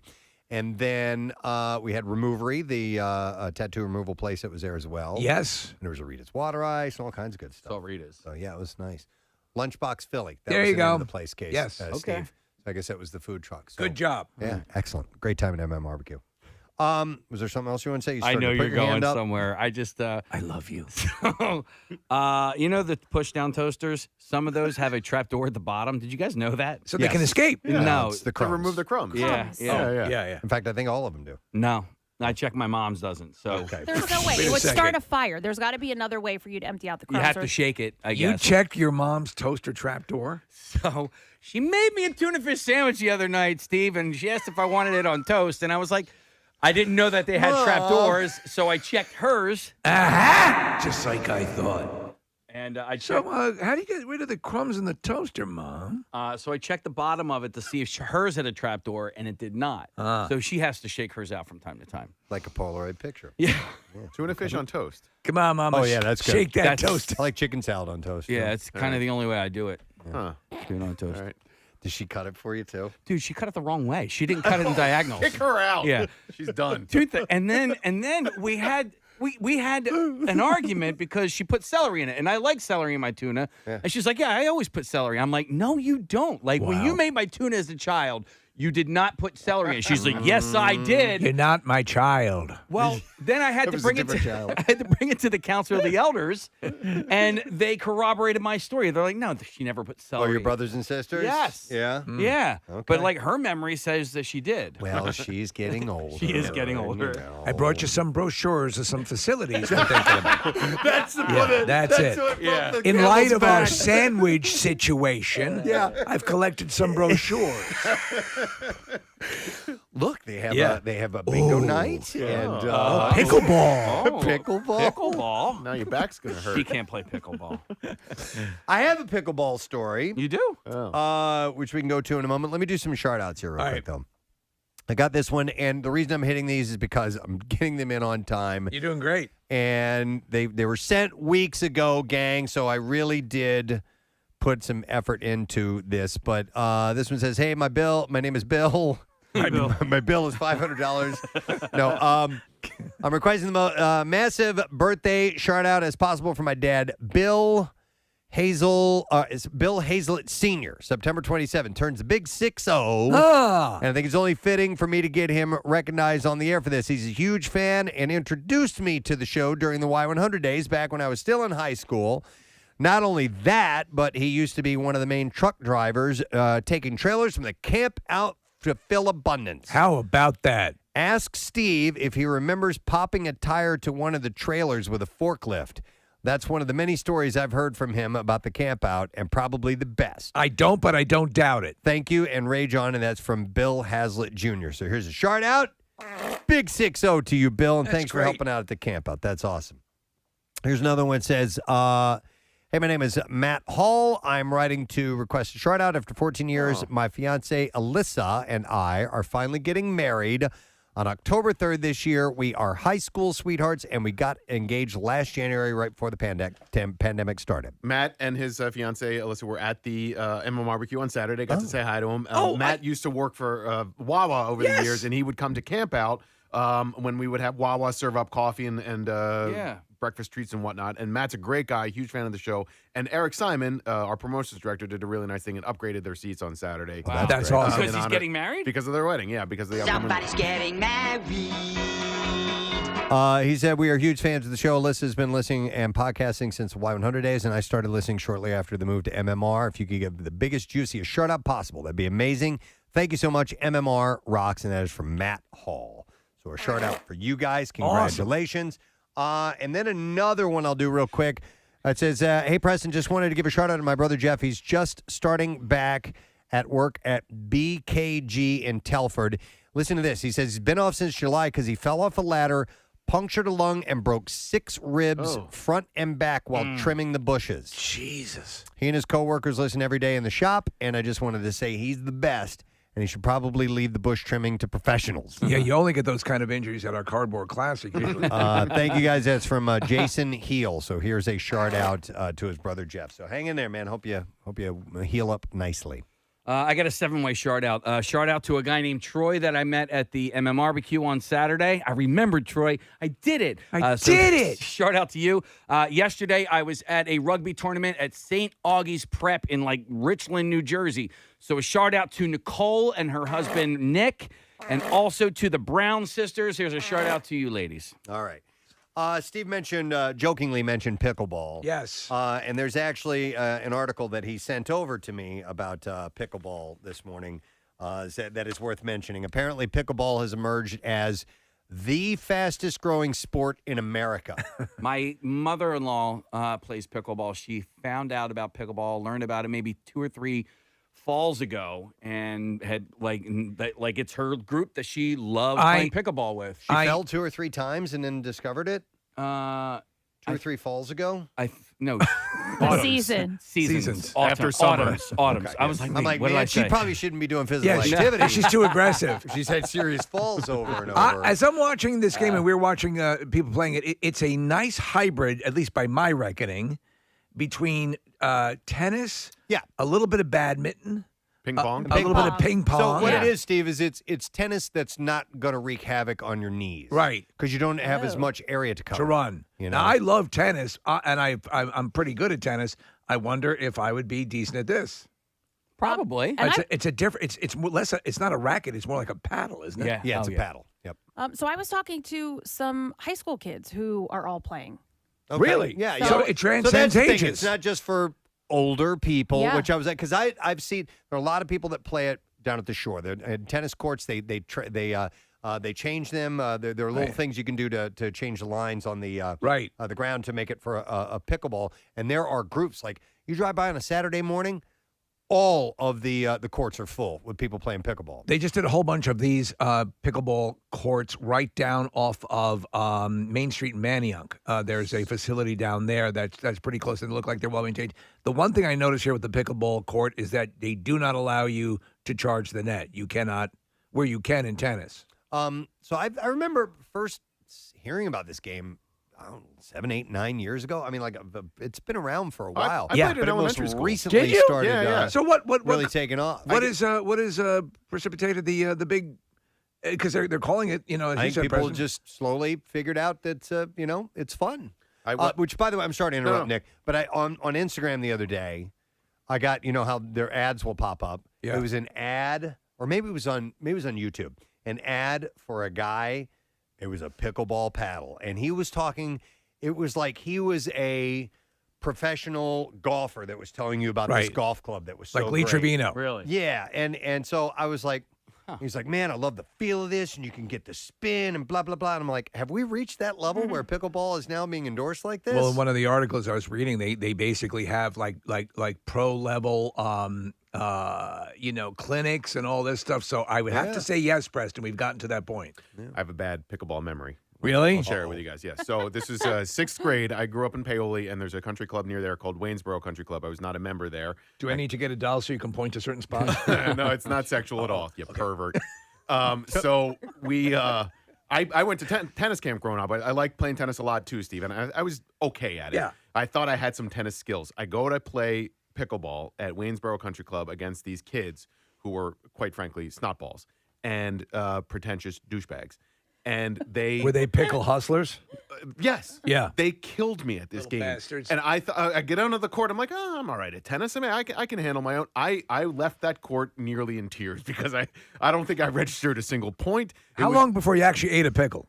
No, I was not forced to eat any pickles or whatever. Oh, you don't like pickles, do you? And maybe that's where it all comes back from. That's it? It stems from that. We've now opened up another pathway. But yeah, that was the first time I was ever exposed to it, and it is fun. I mean, I've played it since then, but it's interesting to see how much it's taken off. Let me ask you, with your tennis training, was that a hindrance or was that an asset? Do you believe? Clearly, these kids were. I think it was a hindrance because you get used to when you're playing tennis. You know what threw me off, Steve, was the racket size. Yeah. You know where the ball is going to hit on the racket when you're playing the tennis. sweet spot. Exactly. Yeah. Yes, I can see that. What's cool about the ping pong element to this is you can really put spin on the ball, right, and play it that way and throw people off by how it's going to rebound.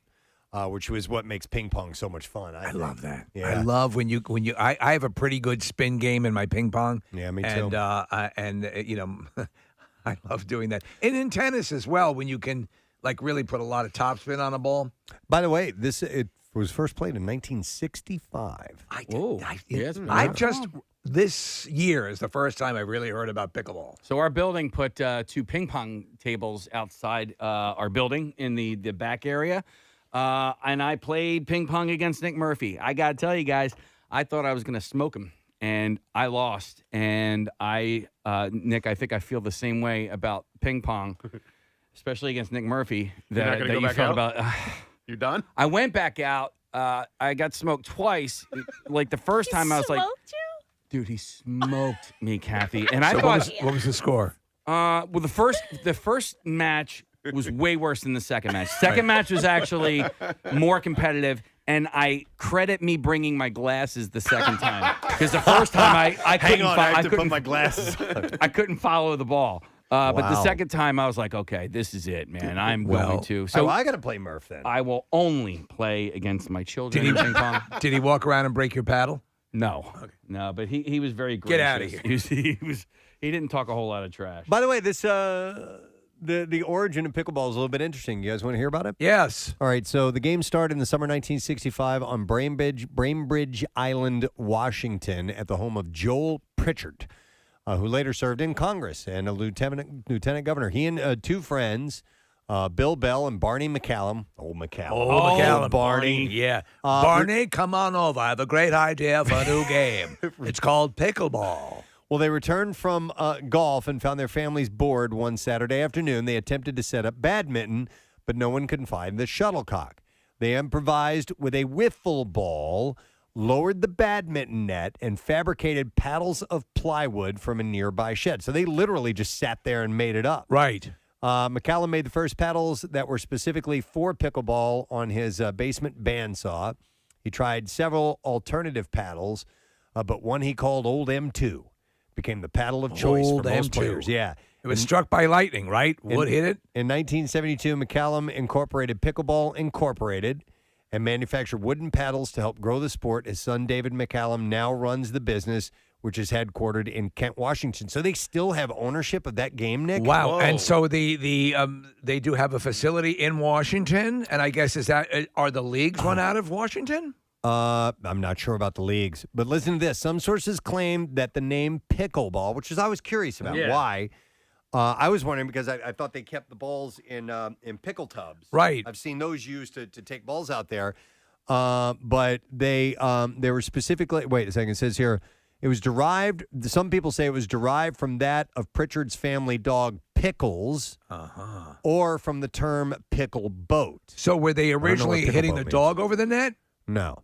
According to Joan Pritchard, Joel's wife, the name of the game became pickleball after I said it reminded me of the pickle boat in Crew, where oarsmen were chosen from the leftovers of the other boats. Somehow the name came from our dog Pickles, was attached to it, to the name of the game, but Pickles wasn't on the scene for 2 more years. The dog was named for the game.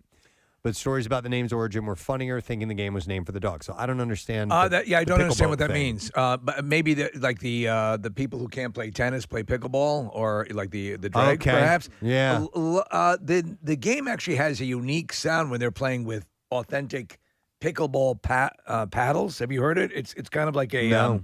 I was watching a YouTube video this morning, and it's like a ding, ding, ding, like as they're hitting back and forth across the net. Unlike anything I've ever heard before. By the way, the U.S. Pickleball National Championships are held near Palm Springs, California, co-hosted by Larry Ellison. Yeah, he's the guy that invented Oracle, or was the CEO. Oh, really? Yeah, there's a lot of money attached to all this because you're talking about crew, you're talking about golf, badminton, and So we're seeing all the hoity-toity sports.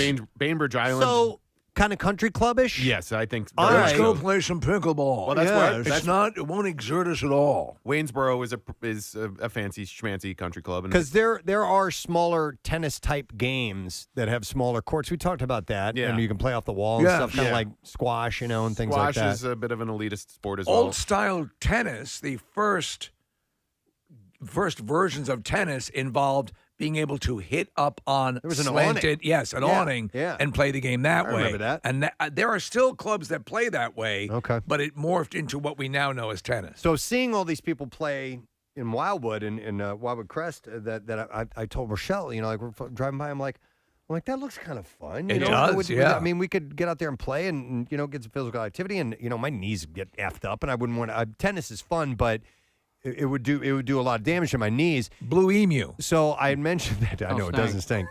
So I mentioned it to her, and nothing. Crickets, man. I'm like, that would have been kind of fun. It would, well, we could do it. Listen, Nick, with tennis, I love playing one-on-one against someone, and you live and die by your own capabilities. But doubles was always a blast, and a little more casual. Yeah, you don't have to run as much. Yeah, I played tennis all the time my senior year. Me and my buddy John, we went and bought tennis rackets at Herman's. Remember Herman's, Nick? Of course. And Herman. I mean, Come play pickleball, you big dummy. I always had my racket on me, and if I just kind of found myself alone or whatever, I just go find a wall and just hit the ball against the wall and stuff. I used to go. I mean, I played tennis a lot, and I would go and I would literally blow out a can of balls. I'd be slamming them against the wall because they would put a line up where the tennis net would be along the wall. Yeah, and it was great. That is a satisfying feeling, opening up a can of tennis balls. Yeah. Oh yes, the sound that it makes. I agree. The smell. I agree. The smell I attached to it. always put my junk in it. I always smell the balls. That's weird. I smell the balls too. They're fuzzy. Yo, have you ever opened a can of tennis balls that somebody already pissed it? No. Oh. And you get you get ripped nothing. off? You Wait, I didn't know was a verb. I made it a verb. Okay, I made it a verb. Yeah, I did it one time. I guess I bought new tennis balls that somebody had already at the sporting goods store had just opened it just enough. That's like I wonder if there's some ruined people that it for walk me. around and just do that in Right? Dick's They have Sporting to. because You bastards. Yep. This can is a slut. It's like getting a bottle of Coke that somebody's already opened. Yeah. been pissed already. Oh man. Son of a bitch. Hang on. I'm going to go to Nick, who is the director of games at a golf course. Hi, Nick. Good morning. You guys rock. Oh, thank you, Nick. What's up, man? Hey, so you guys are talking about, pickleball and stuff. So I'm a director of instruction at Chester Valley, which is actually like 5 minutes away from Waynesboro. Okay. And paddleball is like the thing. All right. We're So like- explain paddleball. So paddleball, imagine pickleball and racquetball mixed together. Okay. So you have so it's like caged around you, and you use paddles and use the type of ball, and the courts are like sandpaper, and they're also like heated, so they grip really well. And Nick, is it like plexiglass around the sides? No, it's not. It's almost That's like racquetball. No. There's a game that I've seen that involves a net as well that has plexiglass around the sides. Well, that's squash. Okay. Squash. So squash has you can do plexiglass and stuff. And paddleball, because you'll see 6 paddle courts at every golf course, especially in Malvern, Westchester area. And I know once winter hits, all my members, it's let's hold some bourbon and some paddle balls. What they got it going on. Oh, okay. So what game was Rasmus Ristolainen playing when he summers in Turku? He was saying he Are plays. you asking Nick this guy? I'm asking you guys. Nick, thanks for your call, man. We appreciate it, bud. Yeah, I think it was pickleball. All right, see ya. Yeah, because he was a big tennis fan, and Right. I think he's either paddleball or pickleball that he referenced, right? I used to love racquetball. Yeah. I loved handball on my hand, your ball. But any of those games are to me depending on my level of capability. Even if it's not that good, I still enjoy playing those games. In the early 80s, we used to play racquetball all the time. That was, man, you were moving in that game. That was fun. I always think of the scene in Splash with John Candy. Yeah. But when you could bang it off the back wall and that was the best. So squash is similar to that. Yes. But it's different because the ball has very little bounce. The rackets are much smaller. And so squash is more almost like chess. Like you can place it in the corner, and if you're not able to get up and get to the ball in time, you lose. And so you don't have to run around nearly as much in squash. Advice for racquetball, though, if you go in and you think, I'm not going to do that, do this. Wear goggles. Oh, my God, yes. Because you will get hit in the face, Yeah. I guarantee you. You're going to get balls in the face. I used to play racquetball all the time. That was yeah? like, Really? yeah. When I was, I guess, It was out of college. This was like when actually, I think it was part of when we left Y100 because I had nothing to do but like 3 or 4 Sixers games an evening. So I would either run or bike to the gym, and then I would work out in the gym, and then I would have my friend meet me, and we would play racquetball, and then I'd run or bike home. Wow. Steve, I used to love about racquetball? What? The sound that it made. Yes. You could hear those racquetball courts, and it's it great. reverberated all over the place. Well, that was a fun game. And they usually have glass doors behind you, so people would stop and watch Watch. us. I used to play one of the aerobics instructors at the gym, so people would stop and watch us all the time. Nice. Couple hot chicks playing racquetball. That's true. There are a lot of women love racquetball. And then she stepped on the ball. That was squash. Let me go to Nate. Nate, you're on the air. Good morning. Good morning. How are you guys? Good. Good morning. What's up, buddy? Hey, I was just curious if you guys have ever played volleyball. And volleyball is basically like volleyball, and the ball is basically like a gigantic tennis ball, and you're able to use against the walls to shoot it over the net. I've heard of it, and we're watching a video of it now, and I can honestly say I've never actually seen it played. It looks interesting. So it's a slightly smaller ball, and the difference is you can use the walls to ricochet shots against your opponents. Correct. All right. Okay. Like I played it years ago, like when I was a kid, and I've always thought I had a real good time playing it. Is fun. Yeah, and I assume is it at traditional volleyball height, the net? I do believe so. All right. It does look cool. And it looks like it's in a racquetball court. Thanks, man. There are a lot of games like that are so volleyball in general. I is love just volleyball. a fun I love it. game. Yeah. It's a great game. My We daughter used to- started playing this year. When my son was playing lacrosse and we would go to indoor practices, it was in the evening, and there were like men's leagues at night playing volleyball. Those dudes were taking that game seriously, man. Brutal. I was playing because the Y has pickup volleyball. It used to be, I think, on Tuesday nights.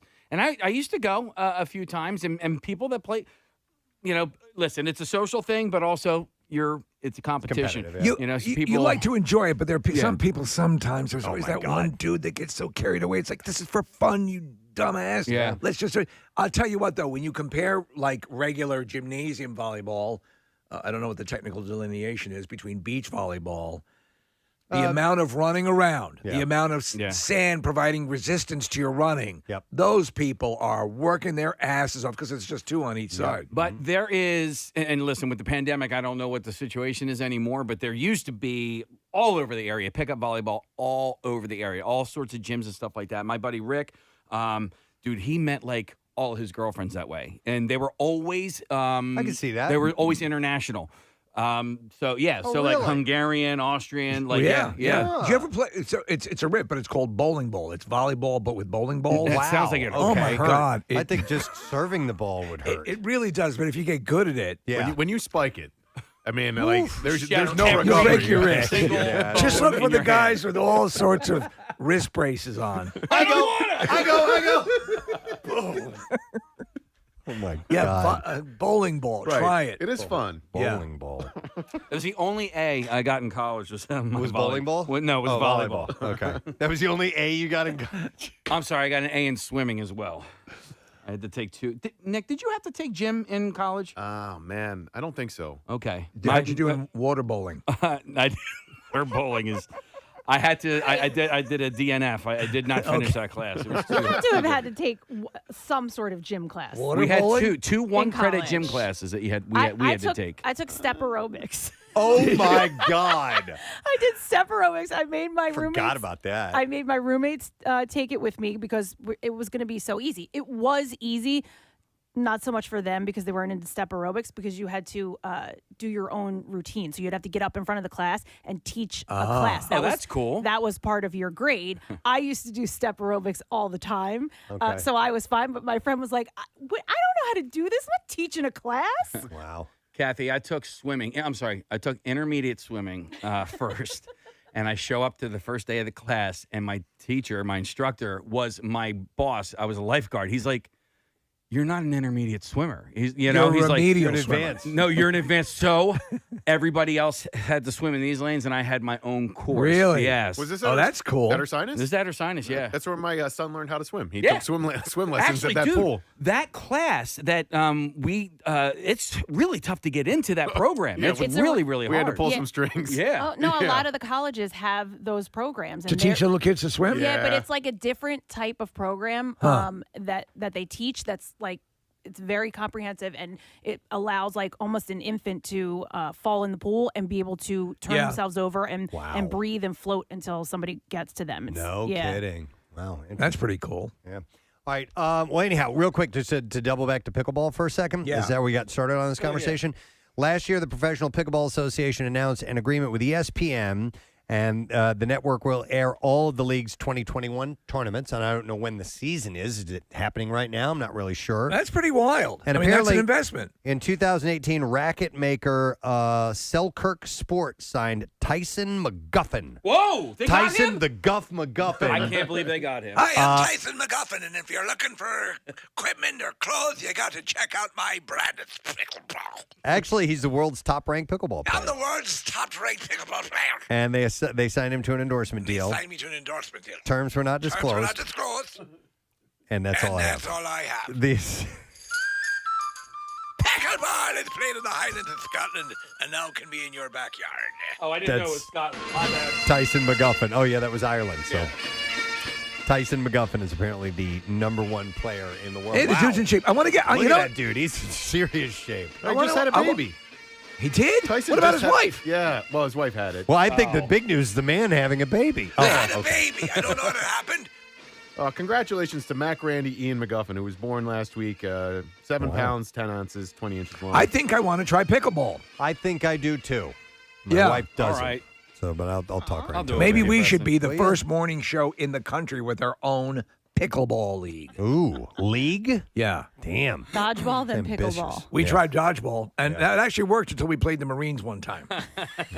And they wanted to kill us. All right, we got to take a break, which is what we are going to do right about now. Can I give one of these away? Yes, please do. 'cause I'm going to give tomorrow- away some screening passes, or these are to see the Many Saints of Newark. We were talking about Yes. that earlier, and it is tomorrow 7 p.m. at the PFS Film Center.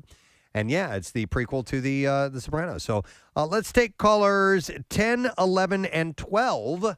And we'll give away free passes. 215-263 WMMR. That is the number. We're going to take a break, and we'll be back in just a moment. Sort Don't of. forget. That's the wedding MMR's party Money clips coming gathering, up. That's what right? I always thought Right? it was. Yeah, Well, but but not bridal anymore because shower. now if you have out of town guests, if you're going by their rules, you have to invite the out of town guests to the rehearsal dinner. Right. So, but out of town think guests aren't who are in the wedding party guest. aren't expected to attend the I Do barbecue, I are think they? the I Do barbecue is taking over the engagement party. I don't think you're having an I Do barbecue and you're having an engagement party. I think it's sort of one or the other. Really? Yeah. So, but you would only Because an invite. I Do barbecue is an engagement party. Yeah, but you're Really? only inviting the people that will be in your wedding party. Yeah. Oh no, I don't know if that's the case. I'm just saying that is also I've been Because- to parties where they only invite the bridal party. Because let's say you have a big engagement party or your I Do barbecue, but you're only inviting some of the people that Just are couldn't there. invite people can be in the direct wedding party. But let's say you have like 50 people there, but you're only inviting like 7 of them to be in your wedding party. That's kind of insulting to the other people that show up. This Not is really. useless. That's like saying you have to put every single friend in your bridal party. I think you know who's. But if you're at a party and you're not part of the list there, yeah, and you're just like, oh, I'll just be waiting over here. yeah. No. Enjoy your being celebrated by the bride and groom, and I'll just stand over here and have my fruit. No. No, I don't think so. So you have all these parties. What are the ones involved with having a baby? There's a shower. The right? Barbara Briss. The Barbara Briss. But listen, like the I Do barbecue and the gender reveal, I think are kind of organized so that you don't have to bring a gift. You're not bringing a gift to. Do you know what I'm saying? gender reveal? Yeah, like it's more set up like the barbecue. Like come over for a barbecue. You don't quite know what it is, but whereas an engagement party is. If you show up without a gift, or at least for me, if I showed up without a gift, I would feel awkward. All right, hang on. I just saw a text that came over. It said Connor Betts, he's a assistant producer here, went to an I Do barbecue. I'd like to know if he brought a gift with him to the I Do barbecue. Because, Kathy, I think I think I don't think it's. I think you have to bring a gift to an I Do barbecue. I don't know. Here, Connor's. All right, we need an walking him right explanation, now. clarification, in case I, by some stretch of the imagination, get invited to an I Do barbecue. I want to know what to do. Connor? I did not bring a gift. Okay. Were you aware that it was an I Do barbecue before you attended? Yes. Okay, so that and it's the premise of the I Do barbecue when it was presented to you that you were coming because you were going to be asked to be a part of this wedding party? Yes, and I was not a part of the wedding. All right. Did your girlfriend bring a gift? No. Okay. So when you went, Do you know what I'm saying? Like the gender reveal is to come. We're all finding out together what the baby is going to be. You're not going to bring a gift to that. The the baby shower. Yes, that's the point of a baby shower. Your friends, your family, they're bringing gifts so that you can be prepared for when the baby comes. Connor prefers to be called Moose. Yeah. What's that all about? That's just a nickname from high school. Oh, I did not know that. High Okay. school into college, and everybody calls me. Okay, gotcha. Well, I didn't know that. Nice to meet you, Moose. So Moose, what was it like at the I Do barbecue? Well, I didn't bring a gift, one, because they are wealthy and Yes. I am poor. Right. So I think my mom might have brought a gift, but I didn't. And so who with the cluster that you attended, who was asked to be in the bridal party? It was my friend's brother's engagement party, I guess. So then we were all friends with him, and it was a bunch of my friends, and then I was not asked. Did they line you up? I was back up. Did they line you up in a row and then yes, no? Yes. Yeah, it's like picking for kickball. Right, right? No. And then, Connor, you're there with the caterer standing there. Yeah, it was me and the caterer and the dog. Right, was on the side. These are the ones who will not be in our wedding party. Shame them. Sorry, Moose. Why don't you forget the moose for a moment? But you didn't go to the party expecting to be asked to be in the bridal party, right? No. Not even a little bit? No. It's With not how just- good not you every- look in a gown? You don't have every friend you know in your bridal party. No, but I'm saying this seems oddly. It is like being picked for teams in school. No. And you're left out of it. No. It's like, why not break up into shirts and skins? Well, I had never heard the term "I Do barbecue" before, but apparently that's another one to add to the list with your gender reveals, your Right. sprinkles, your showers, your engagement golden parties, showers. your golden showers. I mean, Butterscotch bandits, and that's Carl's. Overcomers. Guys, you're combining things that It's don't. disgusting. It's not. Yeah, Overcomer was a movie. We're here for the hot Carl party. What were you gonna say, guys? I just don't make your wedding more special than it really is. Yeah. You know, Or do it since it's your wedding. yeah. Don't make it more special than it really is. Because it might end up in a murder-suicide, you know? Wow. You're not special.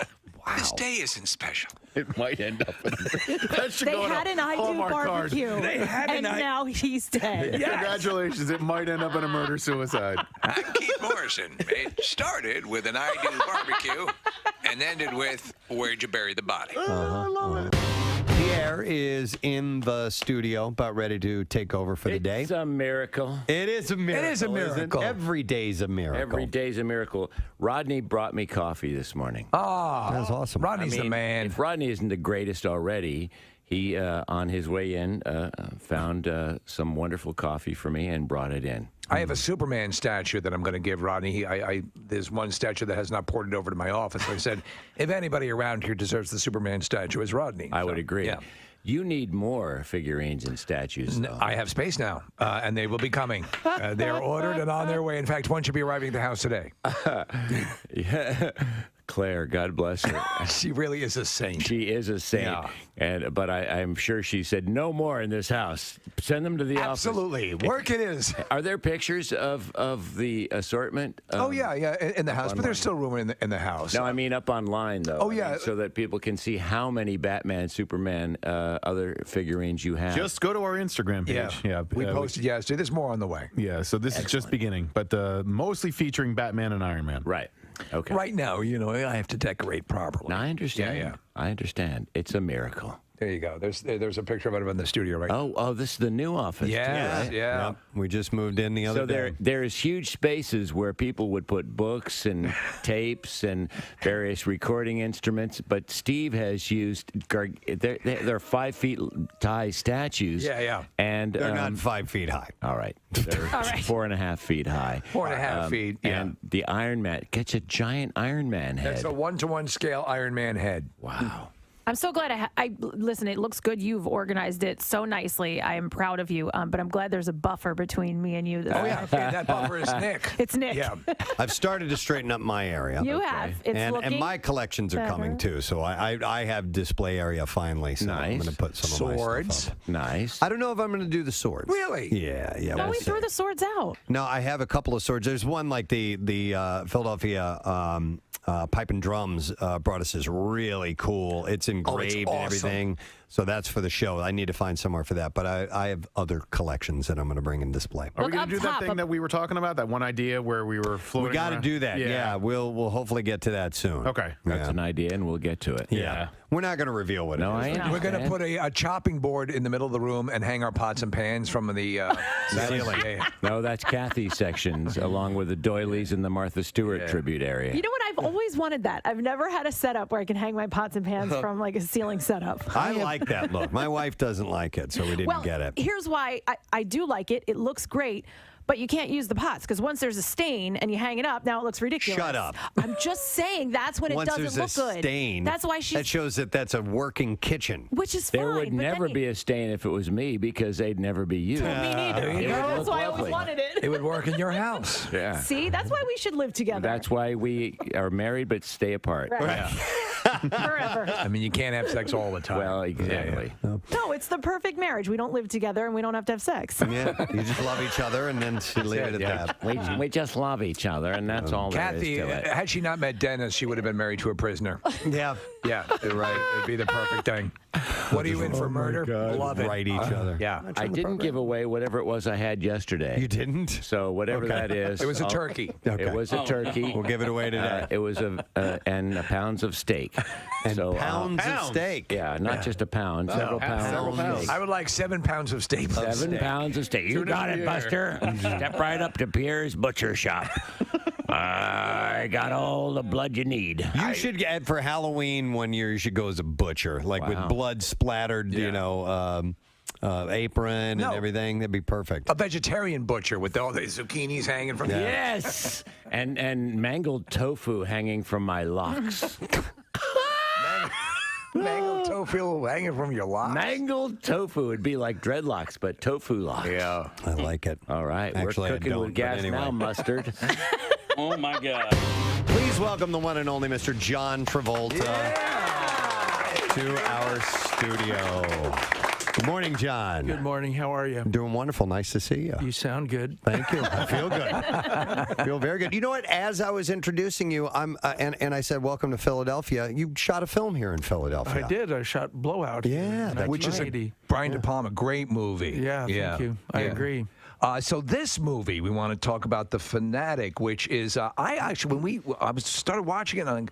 I wanted to go into it cold, and it's a big departure for the kind of roles that you play. Mm-hmm. It's a horror suspense, but it also takes a peek inside the world of TMZ and fandom run Fanatical. And your character is very unique. And from what I understand, the character was written with you in mind. Is that correct? Yeah, it was. Fred Durst from the Limp Bizkit. Yeah. He wrote it, and he directed it. And I will say that he is quite inspired as a director and as an actor even. Right. And he helped quite a bit. He would improvise with me prior to the takes, and he designed this character, and I understood it because I am a fan. I'm a fan as much as we all are. And I think if you don't understand that, whether it's sports or whether it's the arts or icons or whomever you admire, you can't do this kind of role. It's funny because John, because I collect things. I have I'm a massive movie fan. I'm a huge fan of yours as well. And there's something that, and it's your character exemplifies in the movies. So just to be able to get the tactile sensation of touching something that a celebrity or there's this bizarre thing. I remember it's odd, as I was watching the movie, I was thinking the story that Gene Siskel of Siskel and Ebert, it was very important for him to own the white suit that you wore on Saturday night. Correct. And he owned that. It was a holy grail for him. Yes, so and then Jane Fonda bought it. Right. So you're completely correct. But this particular guy, this character I play, is he's a man-child. He is maybe a little bit on the spectrum, which explains his irrational behavior. However, That being said, he's picked on and bullied at work, and everyone bullies him, but he's so used to it that he handles it. But when his favorite person in the world bullies him, this movie star, he doesn't know how to handle it. He gets confused. And when he gets confused, he does really odd things. And you'll see in the film that he goes over the line, but so does the movie star. Yeah, and the movie star goes over the line equally as well, by torturing. And his inability to pick up on social cues, it takes it down a path where it's like, oh no. Right. And I got to tell you, John, the entire time while watching this movie, I don't think there was a moment where something on my body wasn't clenched. Yeah. Whether it was my hands or my mouth or even my butt cheeks. I mean, I was just like, it was tense. Well, because the it's whole thing. Nothing times up. The point when you finally get to have this moment with Hunter Dunbar's his name is the character. He has a bad experience, and you just happen to come upon him at that time, and it never syncs up right. So that starts. That's correct. It's also a movie about bad timing. Yeah, and then some. Because if he had just been in the right mood and had his autograph, he would have been over. Yeah. But of course, then we wouldn't have had a movie. Yes. But what I thought was brilliant was that I loved that your character before all that started to happen. So I almost felt bad, and I was like, well, it's not that bad that he's doing some of these things, But then it progresses into the movie. But you really made me love that character before you found out the other stuff. Yeah, thanks. I wanted him to be loved because I feel like everyone is a little bit of the character Moose. We all have a little Moose in us. It's just how far do we take it? And if we didn't have Moose in us, how would we be, ourselves to create an effect on others? Yeah, I might be in your plane later. Well, Hunter Devin Sawa, is that the actor who's playing Hunter? Correct. Yeah. So again, nobody's all that awesome in this. Everyone's got, even his friends, or quote unquote friends, are not that good as far as friends. And I like that because that's sort of real. But I like also the peek into the side of the people who are out on the street who make money. You're dressing up as a Bobby, to pick up some money, and there are these things going on in that world that sort of, for some reason, Hollywood, when depicted in a seedier fashion, always appeals to me. It's like a Raymond Chandler sort of. Well, also maybe that's a bit of the truth. Yeah. But in a way, that's sort of, and that's almost sort of enticing too. That bizarre aspect. Yeah, I love how L.A. is depicted in this film. I think it's very real and tragic almost. I thought in watching the movie at first, and now seeing you today, I probably know it's not the case, but I thought maybe you would cut your own hair. For the role? No, it was really cool because I said, when I loved the script and wanted to do it, I said to Fred Durst, what do we do about how he looks? I mean, the Hawaiian shirt was an obvious kind of choice. There's bad shorts and bad sneakers and all that. But I said, what about the hair and the look? And he said, well, what do you think about mullets? And I said, I don't know. It's overdone. And he said, well, there's a lot of different kinds. Would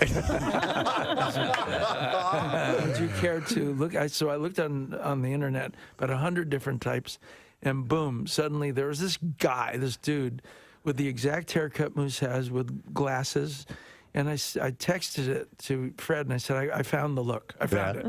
And he said, I agree. This is the right way to go. I have to tell you, I was at it, and when I saw this character of Moose, I've told you guys this story. I was at a convention one time, one of these conventions. I am a real fan like this, not Moose level, and Adam West was there, the original Batman. Man, so everyone's Adam there. West. There was a guy who looks exactly like your character in this knapsack, the whole thing. All right, thank you very much, Kathy. So I just got word we're going to have a concert announcement coming up in Music News. And it's one that you will definitely be interested in. Oh, I'll guarantee that. Yep, so we'll get to that a little bit later on. But in the meantime, you know what? There are a lot of space-related stories that pop up from time to time, but sometimes they're just so technical and a little bit deep. These are easier to assimilate? I think so, and it's time for me to put on my helmet. Oh, no! With the Space Cowboy. Yes. Been a little while since we've done this. It's been a while, man, So, but you get involved so much. You need to get into your pressurized suit. Yeah. All of these, the life support system and all of that. It's an elaborate process. There's a lot of commitment, and sometimes we just don't have time to do it. But I look for it when I have a variety of stories that are easily consumable. This is the stuff that Kathy looks forward to put together. Well, she might find some of this interesting. Yes. So Well, this one, there's one today. The main reason I wanted to do it today was because this particular story. So the planet may be experiencing a geomagnetic storm condition today. Geomatic? Can we see it? Geomagnetic, maybe. Okay, so hydromatic. Axiomatic. It's the Space Cowboy! Going through space. All right. Oh, this is good. So anyhow, yes, due to some solar eruptions that happened last week, these may cause people to spot an aurora in the sky I love it. in some places. Now, it would be a bit of a fluke if we saw it, but you Space never fluke? know. Sometimes the space flukes happen, Steve.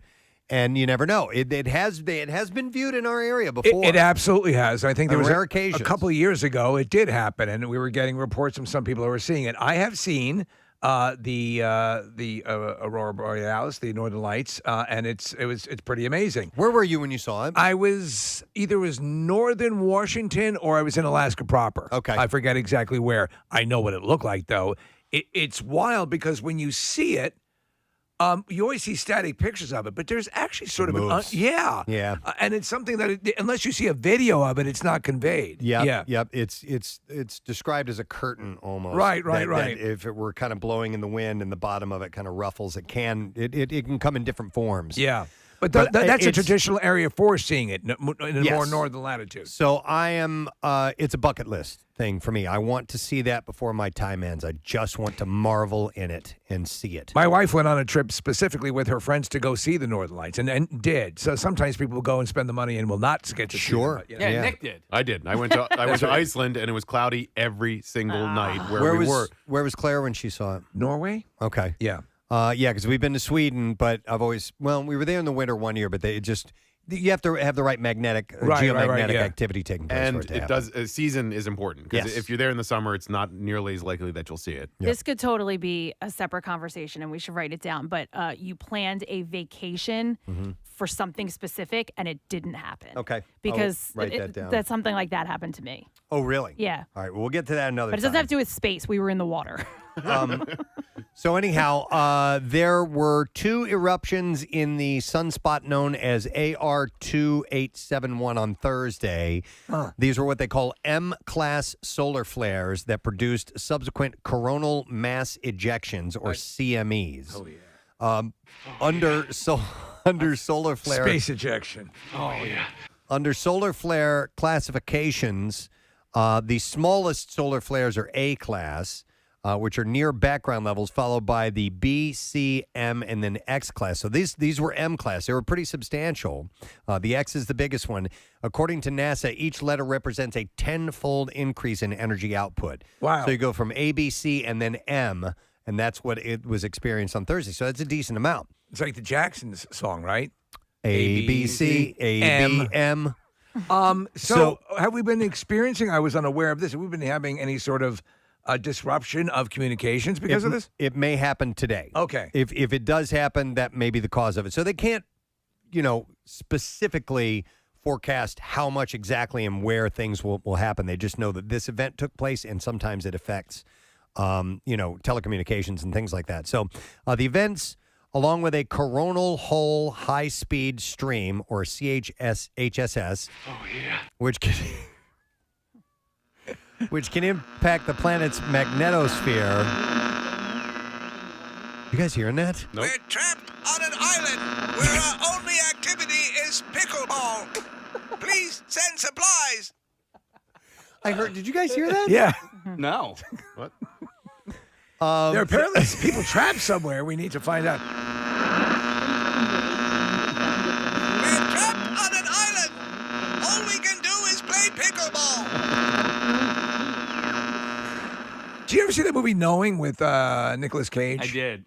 His son. Long story short, there's a big sci-fi premise. The people they've been instructed by aliens to bring these kids. I don't want to give too much away if you haven't seen it. Long story short, though, it involves there's an impending solar flare, like a planet-killing solar flare. Right. That happens, and the way they depict it in the movie is scary as hell. But so thank God we're not obviously at the super level that you're talking about here. and as the scale is reckoned. But apparently, it could get to that point at some point. By the way, I watched Greenland yesterday. I'd never seen that movie. It's a good movie. Pretty damn It good. is a good movie. I think so. Yeah, I don't want that to happen either. As far as those end of the world scenario things go, it was pretty damn cool. All right. Anyhow, so the solar wind. It says the coronal holes may allow the magnetosphere as coronal holes may allow the solar wind to escape more readily into space. Are expected to hit Earth today. The anticipated influence of positive polarity. Polar connected CHHSS is expected to cause periods. I thought this wasn't going to be technical. Periods of active and G1, which are minor geomagnetic storm levels yesterday. But today, G1 to G2 could be happening, which is minor to moderate. Which could cause, it could influence a glancing blow that happened earlier this week. Under the geomagnetic storm scales, a G1 is considered minor event. So we might be experiencing G2, which could occur today. It's considered a moderate event during which power systems may experience voltage alarms, while long-duration storms may even lead to transformer damage. It may also affect spacecraft operations. Our pickleball court was destroyed by the last explosion. We're now having to play Catan. They had that with them too.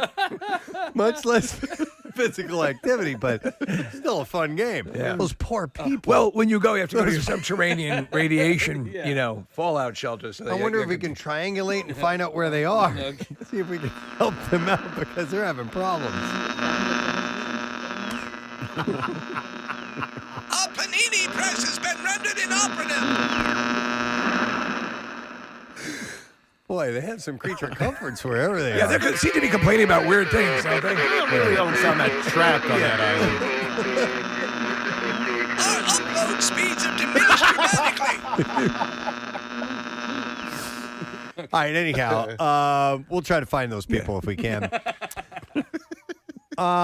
So while a G1 event may typically lead to auroras at high latitudes, such as in Maine and northern Michigan, auroras have been seen as low as New York and Idaho during G2 events. And if we got really lucky, maybe New Jersey and Pennsylvania. I don't know. So when I don't know.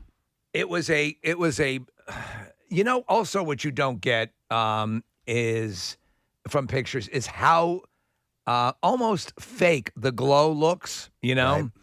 I'd love to see it again. It was so long ago. I was when I was doing stand-up comedy years ago. Yeah, I think if I were to, because it happens obviously at night, and if it were to occur late, I think I would just be up all night long, just in amazement. It's the endeavor. watching I mean, again, as Kathy we were talking about the trip that you go to, you put in your bucket list. This is in your bucket list, and it happens frequently enough. It's just, But you can plan to go to a place where they appear and still, like, even if it's not cloudy, you can get a clear night and still not see them. It's kind of hit or miss a lot This of has time. to be a video of because it's is. moving. And that's what it looks like. That undulating, ribbonish sort of.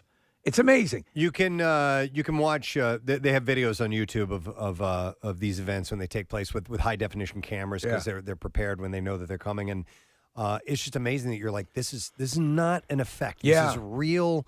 This is magnetic Those ribbons are real. activity in the atmosphere, and it's just something else. And it makes you, it makes me anyway think about ancient man, and ancient how stupid he humankind. was. Well, looking up there and thinking that this is a sign from some celestial being or something like that, and just not understanding the science of it, and then maybe coming up with myths and things like that just from watching nature, and it's something else. It's amazing. It's what sort of the movie 2001, addresses, like at the end, this whole where something is so out of your realm of comprehension that you start to go, what is that? What is that? This can't be anything other than something that is spiritual. That or looks like tennis, but they're not right, using rackets. It's smaller. Yeah, And what how do they is do this that? game? Apparently they play It's it. called pickleball.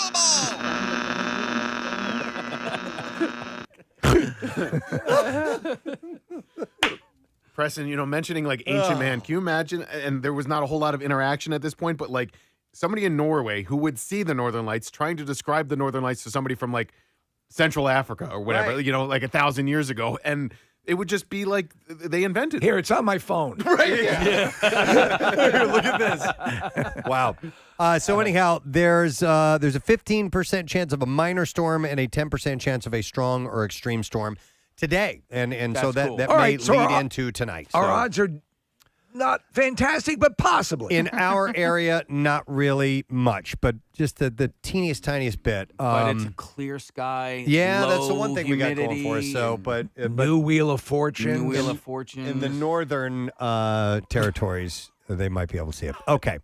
I do have another Space Cowboy story that I'd like to pass along to you. Yes. Some people call me the Space Cowboy. So it has emerged that SpaceX's first all-civilian crew from last week experienced an emergency situation. Whoa.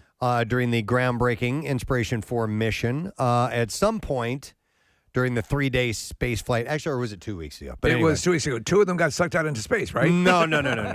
But an alarm alerted the 4 Crew Dragon passengers to an issue with, of all things, the toilet. See, this is a big issue. It is. Yeah. A faulty space toilet sounds rather trivial when you consider other things that could, happen while you're orbiting 357 miles above the Earth. The conundrum of weightless dookie. But the issue could have resulted in waste products floating around the spacecraft in the microgravity conditions, causing serious problems for those on board. Do you know that, again, so this is part of the thing in the earliest days of the space program, that, that ate up as much engineering time as anything else about what are we going to do. Yep. Kathy, did you ever hear back from the billionaire that you have a connection to? Not him specifically, but the people who are friends with him did reach out, and he knows. So I really hope he gives us a call. It would be awesome. Now that this is behind him and he's done it, it might be easier for him to talk about it. He was doing interviews right when he got back. So I was hoping that's when he would come on. Listen, I sent the whole pitch over. I was like, they're not dummies. They know what they're talking about. So I don't know. We'll see. I'm going to text her right now. We've had a couple. Listen, we actually do a space segment. We are the home of the Space Cowboy. And yet when it comes to NASA-based things, or Nick, I know you were trying to get a communications from space. Yeah, the and everyone's space station. why do we? Is it because we failed to launch a sextile into space? I think that's it. Is that it? I think we maybe tried need to- multiple times and we become sort of a laughing stock. We should try it again. All right. We can certainly try it again. But by the way, shortly after they returned home just over a week ago, Elon Musk acknowledged in a tweet that the all-civilian Inspiration 4 mission, quote, had some challenges with the toilet, but he didn't go into detail. Apparently, the problem centered on the toilet's fans, which create suction to quickly remove waste matter before it has a chance to start floating around. According to a CNN report, the fans developed a fault that set off the alarm.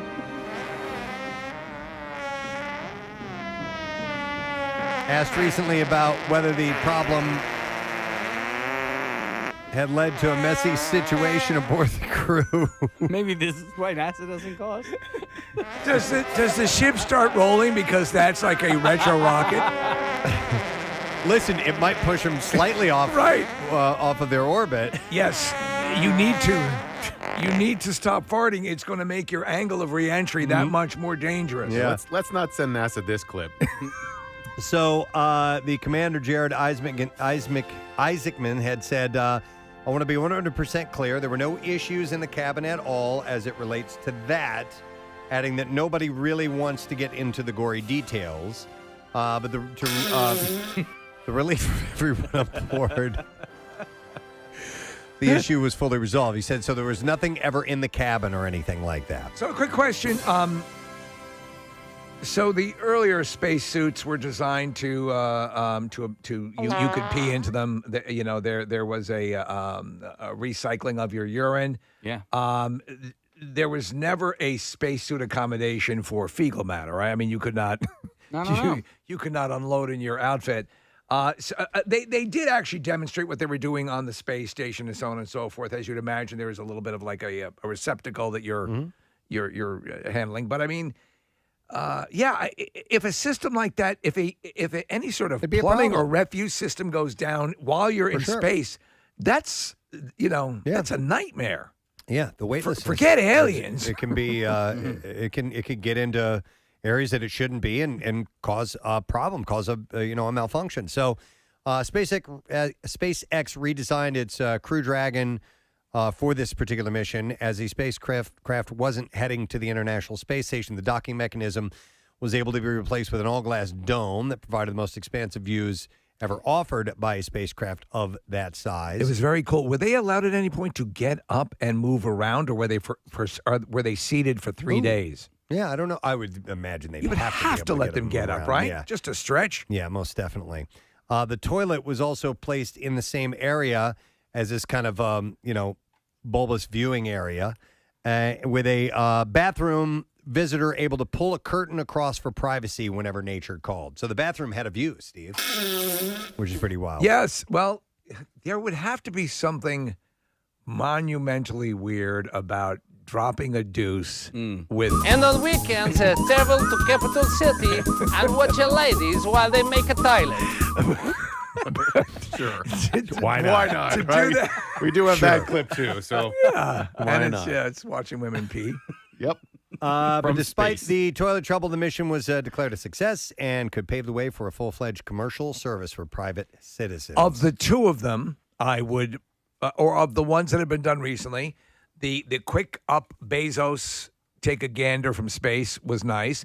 The Virgin Galactic, that one seemed to be the most fun. That seemed to be where they had the most. they kind of played around They there were for able a to get little out while. of their chairs and do a little. But this zero was a G. 3-day one. This is like the Yeah. real hanging out for a while thing. Pretty cool. I wonder what they had in the no. The funny thing with Elon Musk is that he's been very candid about, talking about the Mars mission. He says you can expect that somewhere along the way we're going to try to not make it so, but people will more than likely die as we start this. It's part of the process. I mean, listen. If you're going to be practical, it's great risk, and the people that sign up for this, they know it, understand that, and you're dealing with the most dangerous toys that there are. Sure. So yeah, something eventually. Listen, people die just constructing these things Yes. sometimes. So it's serious business. Also, So- if you know it, and if that's put forward by the guy who's in charge of it all, right. I think that's more likely to make the people involved respectful of everything, and then perhaps really minimize the chance of death occurring.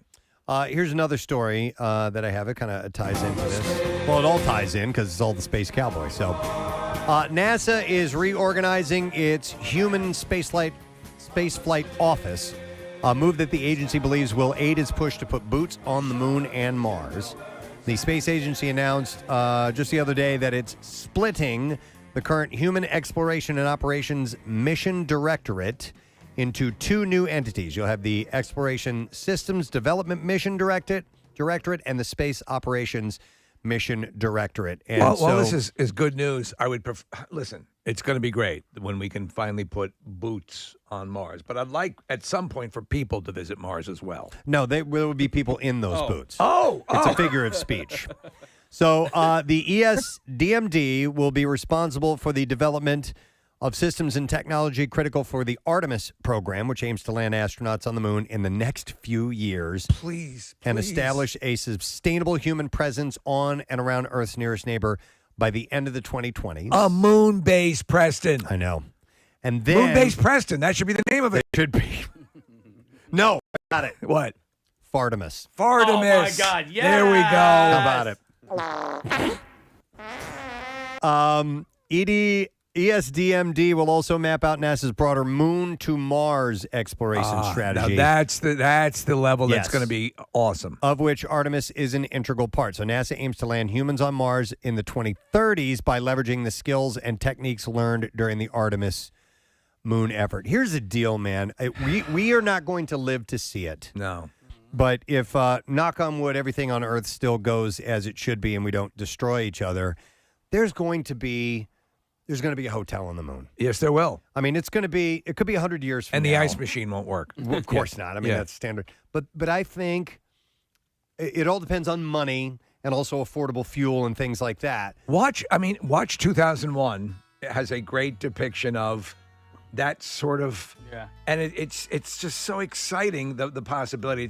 It's what anyone who has loved this stuff has dreamed of, that potential to be in that on another planet. Hotel California, right? I Yeah. said hotel. Right? I was curious why we were here. Hotel trying to do my California. job. I thought maybe Dark Side of the Moon or something like that. Dark Side of Hotel But I California. like Hotel California. It's good.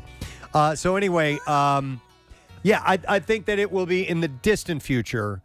The thing, like yesterday, my daughter's never seen Titanic, so we started Right. watching that movie. Yeah. And think about what a marvel that ship was in that time. Yeah. And then look at how far we've come in that time as far as being able to travel by aircraft and around the world and so incredible. on It's like that. incredible. So I foresee that type of leap forward eventually, but a lot of it comes down to money. It unfortunately stalled out for a long time because of they're money and that's part of the deal. Yeah. Let these guys do it. But especially if they can find an economical fuel issue. Casey and I have been both read this book called Project Hail Mary, and a lot of what is involved in that book has to do with fuel. And it's amazing once they find a very cheap way to move things, how quickly things can move along.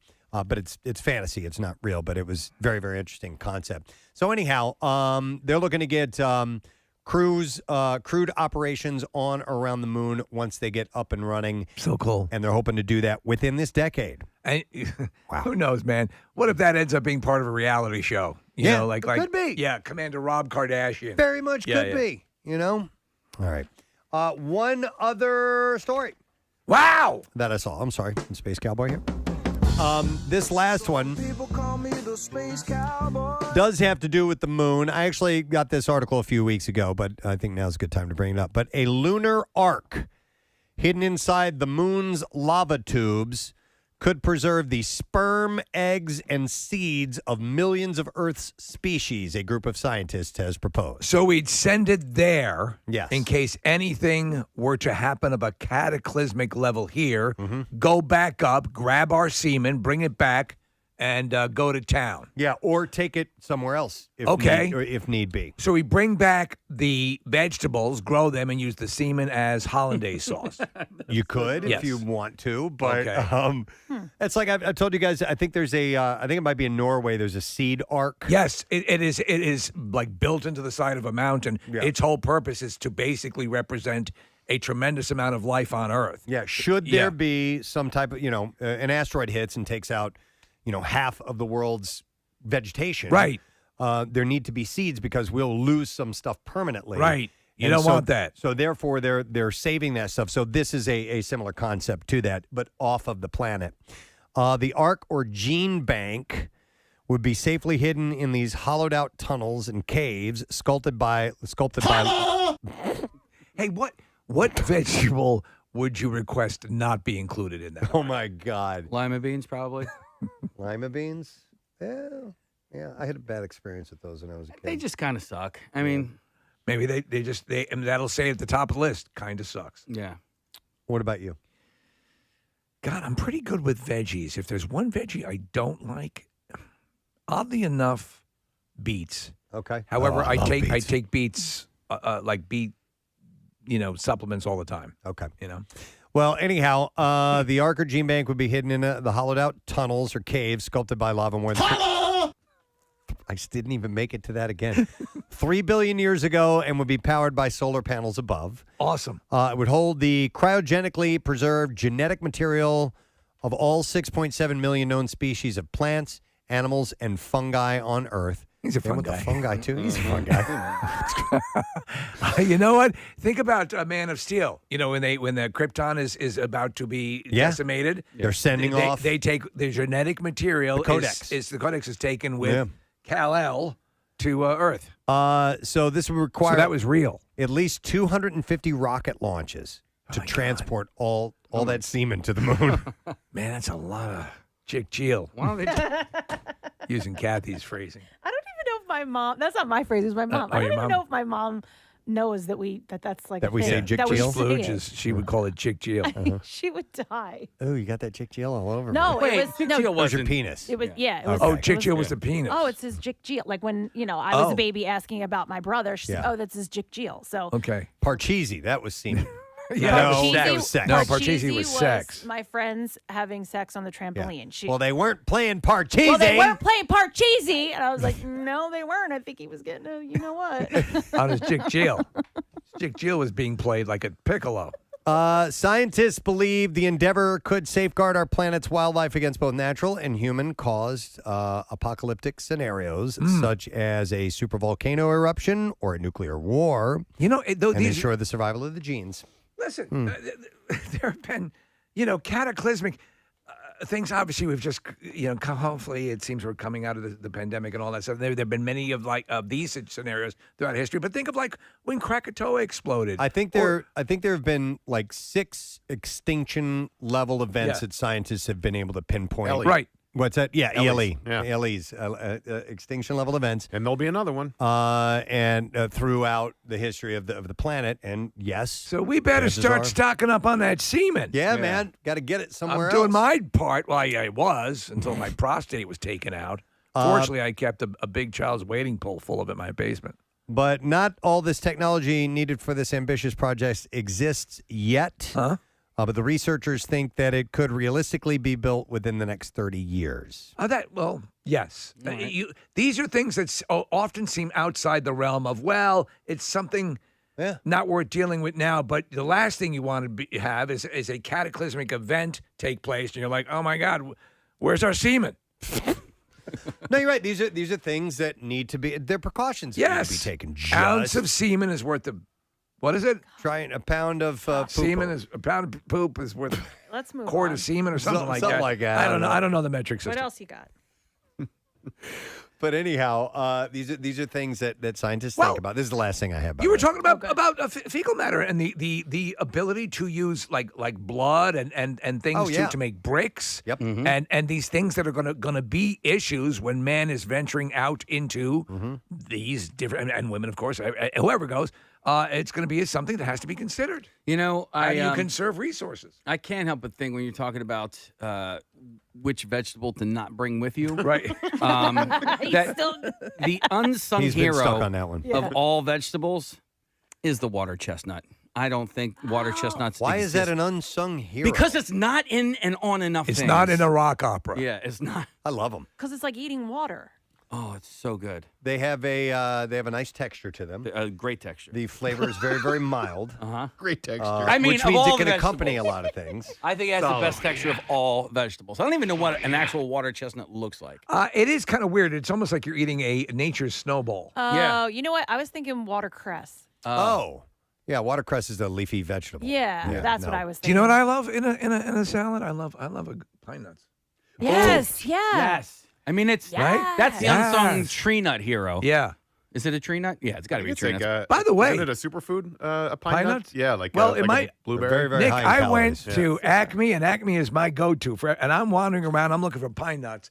They had every nut in the world, but there must have been a run on pine Macadamia nuts. nut. Yeah, macadamia nut. All white pistachio nut. Well, And the pine nuts usually come in like a smaller package. So you know where I found them? Like- The baking section. Oh, yeah. Isn't that right? Okay. You know all what right. else is in the baking section and not where the peanut butter and jelly is? Jesus. Fluff. Fluff You is figure- in the baking It's in section. the baking You're right. section. Yeah.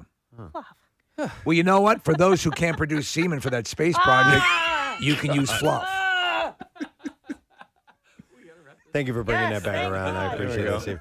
I was going to go somewhere with all this, and I don't even remember where it is. Fine.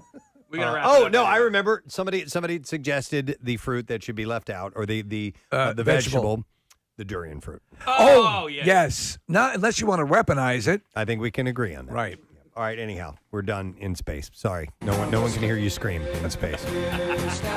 So we're done with this. All right, we're gonna take a break. Come back in a second. We want to try to stay on time because another shot at winning $500 with the MMR Money Clips is when we return, as well as a bizarre file. We'll be right back. Backpack with about 50 cans of Fresca in that thing, and that same sort of delivery. And you work on this character with that, Mr. West, Mr. West, and he's sort of that thing, and so your heart sort of that this is not just a hobby; it's his life. And there is a difference. There's the professional fan that usurps signatures and sells them. Right. And then there's the guy that ain't selling nothing. Yeah. And is going to keep it. And that's Moose. Moose is not getting rid of any of his memorabilia at all. So how do you detect the difference? I don't know. Yeah. But definitely there is a difference. And you're known to be fan friendly. When the opportunity is right and that person does approach you respectfully. Yeah, respectfully. Do you know what you're giving them? I would think, this is a very special moment for them. Absolutely. And I grew up being a fan, so I understood. Right. And I remember a very famous movie star who will remain nameless, but he kind of, just discarded my this is before I was famous. And I decided that if I ever became famous, I would never do that. So I lived by that motto, But again, how do you navigate the line of privacy? And It is a tough line because, and again, with people who approach you, and we always think, listen, we're on local radio, but whatever the stories, if somebody comes up, it's every time the edict is you shake hands, you say hi, you do the deal, because that's an important thing, and sometimes as what happens with Hunter, the star in this, he lets his life cloud his remembering, because it starts off with a quote from him, "I'm nothing without my fans," but he doesn't abide by that. Well, sometimes there are good people that are bad celebrities. Yeah. Let's face it. Right. So my cure to that always has been, don't go out unless you're in the mood for it. That's good rule. Yeah. Are you in the frame of mind if you go out to dinner to be interrupted, bothered, whatever, take pictures?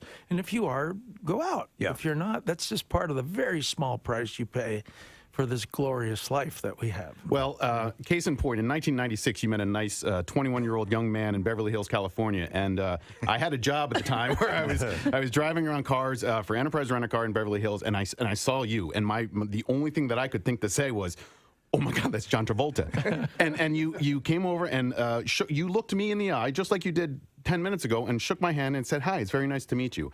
And then you went about your day, but you couldn't have been more pleasant. And I've heard countless stories of how kind you are to people, and it's not hard to be nice. And I think people just lose sight of that. It's really easy to just be a decent, nice person to everybody else. Let's face it, what you resist, you become. The more you withdraw from it, the worse it gets. So just, own it. Yeah.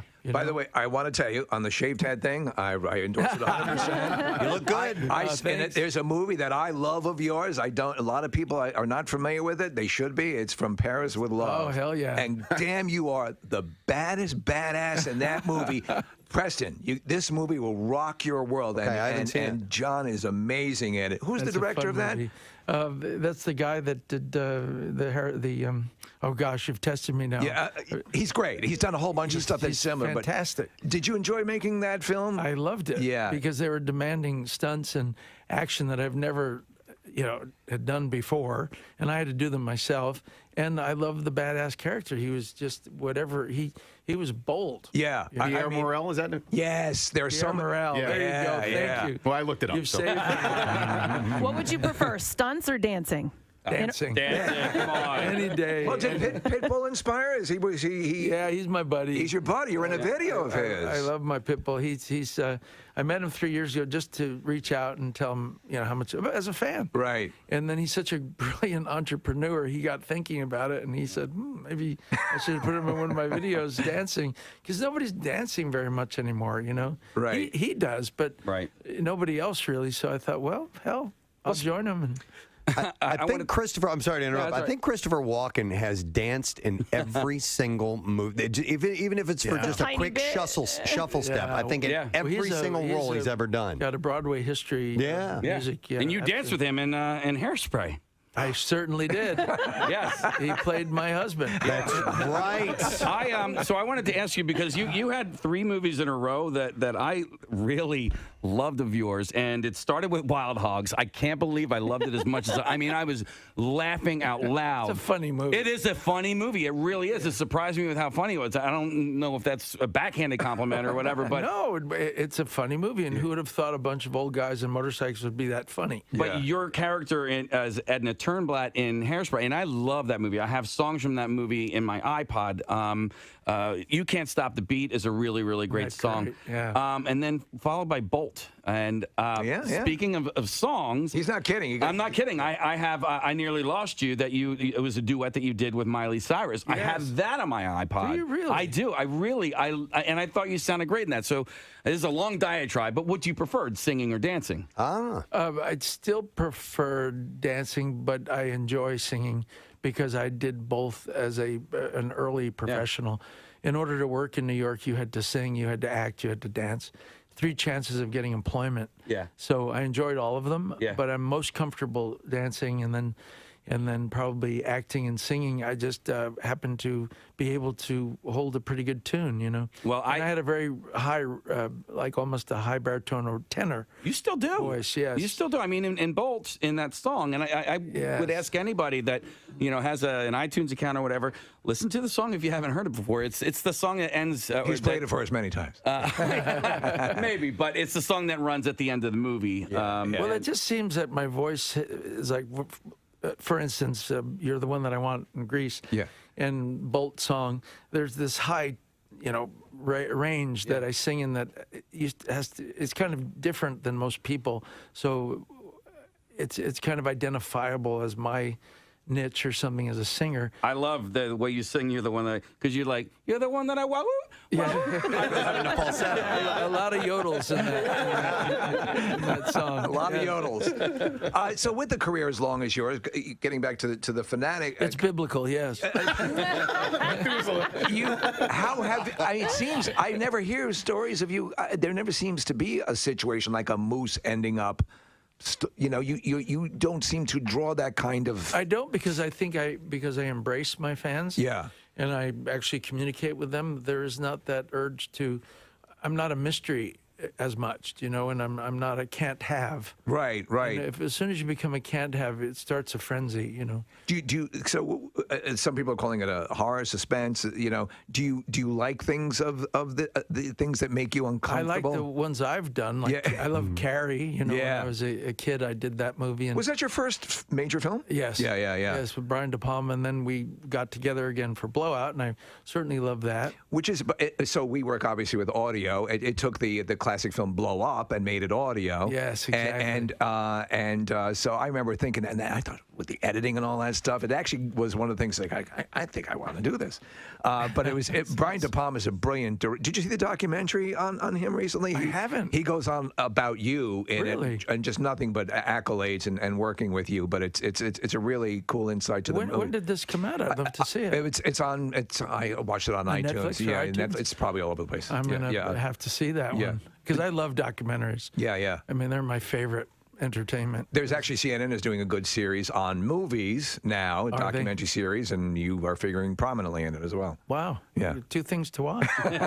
John, I wanted to ask in The Fanatic, your character Moose mentions a couple of times somebody you've worked with before, and that's Jamie Lee Curtis. Yes. And she's got 2 pools. I got a kick out of hearing that because I'm sure you guys are friends or have been over the years, and maybe it's been a while. But has word gotten back to her that, or have you heard from her that she's mentioned in that? Not yet, but soon. Okay. Soon. I invited her to the premiere, so maybe she'll learn that. Yeah.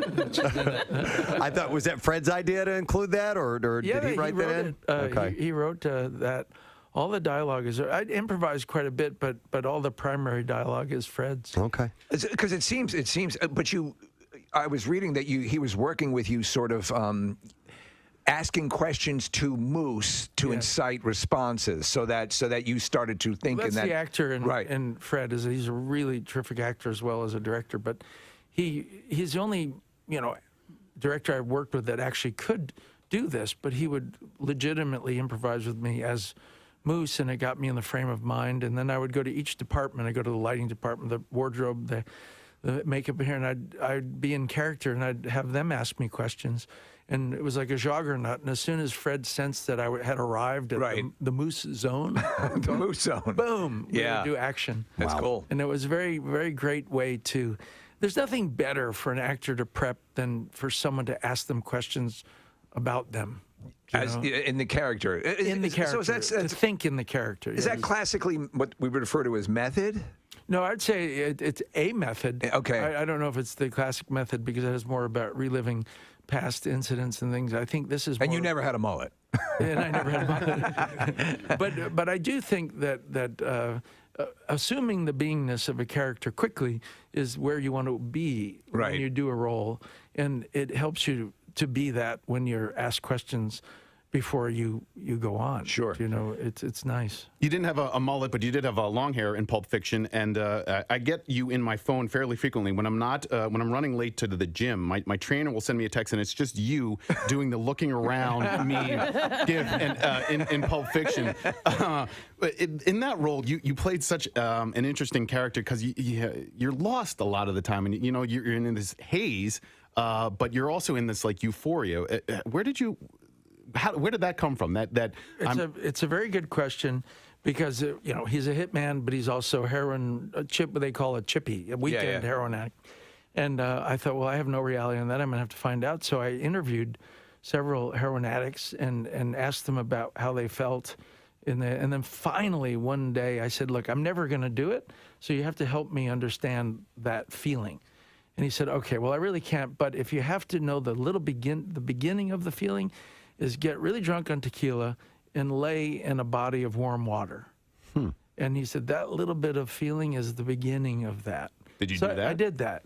And of course, when I... minutes here before the money clip, so I want to hold off on doing the bizarre file because I want to get the most out of those stories. I want to make sure we get to the money clip on time. But I did see this, and we didn't put this anywhere else on the show this morning, but during a recent, what they call Victory-thon on the Victory Channel, evangelical pastor Jesse Duplantis said that the reason Jesus hasn't come back yet is because people aren't donating enough money. Oh, man. To him specifically, I assume, well, correct? yes. And the way he and Kenneth Copeland were on this together. Right. These are the two, both of them have their airplanes. And remember, they had the years ago, that initial discussion started off with them talking about how can I possibly fly coach? It's impossible. Yeah. With what I have to do if I'm having to deal with the human scum that tends to travel commercial. I don't mean that in a disparaging or pejorative way. I'm simply saying that whatever you have going on in your life is inconsequential and means nothing. So he said this. Listen to this. He said, I honestly believe this. The reason why Jesus hasn't come is because people are not giving the way God told them to give. Oh, okay. He said, I realize that I will not move people emotionally to give. He said later in the segment, I'm going to have people move according to the word of God. What is God saying to you? If people would call this number and put this victory all over the world, every available voice, every available outlet, God the Father would say, Jesus, go get him. Go get him, Jesus. He says, because you see, he wants to see us as much as we want to see him. And so what is hindering all these things is because people are not doing in the financial realm, because we are living in an economic world. I'm an economic girl. That's what God's called them to do. He said, so I don't have a problem with giving. I don't have a problem with receiving. It doesn't make any difference. I just made up my mind, he says, I want Jesus to come. I want everything that you have in my pocket. But is that so much to ask? In a nutshell, he's saying that Jesus has not arrived here yet because people have not given enough yet. Jesus was all about extravagant wealth. Yes. Oh, my God. But listen, I feel sorry. Again, there are people who I think it's probably less than it has been in the past. I'm hoping that fall prey to this kind of stuff. But these guys have so much money that they do. So many people have. Yeah. It's you don't need a lot of terrible converts, and you need a couple. Well, hey, look at with the Nexium. Look at you have the Seagram's heiress part of this. What the hell's his name from Nexium? Keith Raniere. Yeah. Yeah, so, fall prey to that same spiel. I mean, there's a sucker born every These guys minute. are another level. But the worst part of it is that they are preying on people's most solemn beliefs. You know what I mean? And with something that actually helps people and brings them comfort, they're parlaying that for their own personal gain. Oh, they're con men. That's what they are. That's what they are, but we're the Lord's con man. By the way, hold on a second here. News media have cited different numbers of Kenneth Copeland's net worth from $300 to $760 million. So he's if he keeps at it, he could be in the billion territory. COVID-19. That's him. I took care of it. By the way, in that COVID-19 rant, it's hilarious because now he's full on anti-vax, and in that particular rant, he yells at a vaccine to come and rid COVID-19. But I guess now he's changed his mind, something like that. But I just that the sound of his voice. COVID-19, dude. He looks like a troll. He looks like a demon. Yeah. He looks. If you're, I mean, Cat's eye. that's to me. He's got very evil facial If features. you were to cast a person to play an evil preacher demon This in guy. a movie, it would be this guy. Yeah. This guy. Steve. Him. Look, cast him in Pacino's role in The Devil's Advocate. And Steve, you remember Yeah. when we saw this? Somebody put it up a while ago, but the movie Cat's Eye. Yeah. There's this little Yeah. demon. Oh yeah, That's what he looks like. That steals the kid's bread. The bread, and the cat kills him. The dude's face looks like that. Wow.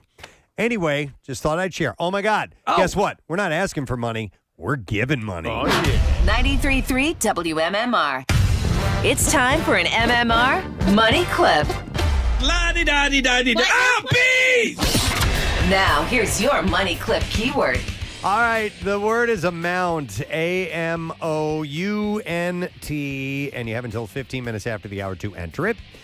There are 3 ways for you to do that. You can text to the special contest short code, which is 45911. Or if you'd like to be entered for the $10,000 grand prize, enter it via the MMR app or at WMMR.com. Remember, the word is amount, AMOUNT. One random entry will win $500 in our company-wide contest, and that person will get a call from our company, Beasley. Make sure you answer your phone, all right? Contest rules are available at WMMR.com, and it is sponsored by Horizon Services. So again, the word is amount, AMOUNT. That phone thing is critical. You might see a number pop up. You are not aware what it is. This morning, answer it if you're participating in the contest. Absolutely. All right, let's do this. WMMR presents Preston and Steve's Bizarre File. All right, it is brought to you this morning by Revivalist Spirits, voted USA Today's top craft gin distillery. And they offer online ordering and delivery of gin, vodka, bourbon, and pre-made cocktails to all Pennsylvania residents. Use the promo code Preston for 10% off your purchase. RevivalistSpirits.com. 2 grieving sisters from North Carolina opened their mother's casket and found someone they didn't recognize Oh, my God. dressed in their mother's clothing. Oh, my God. Listen, every profession makes mistakes. It's true. The pair stumbled onto the Who is this guy? morbid mistake on the day of their mother, Mary Archer's viewing at Hunter's funeral home. And Janetta Archer said there's no similarity in that person. Their size was way off. When the first person had the clothing on, she was swimming in the clothing because she was so small compared to my mother.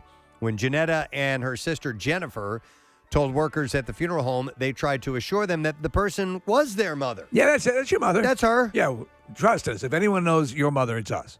It was only once her mother's body was found to still be in the embalming room that That's your mother, too. They admitted to the mess up and made a switch so that the viewing could go on as planned.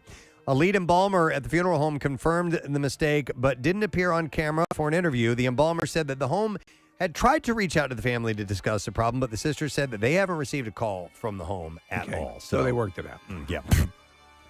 Oh, this is wild, man. Maybe you guys saw this. A mother of 2 who lost an eye to a deadly cancer has revealed that she's now able to blow out candles through her empty socket. That's awesome. Isn't that wild? That's so cool. Oh, my God. Emma Cousins from Sheffield, England, has been living with one eye after undergoing an operation in June 2018 to remove an extremely rare tumor.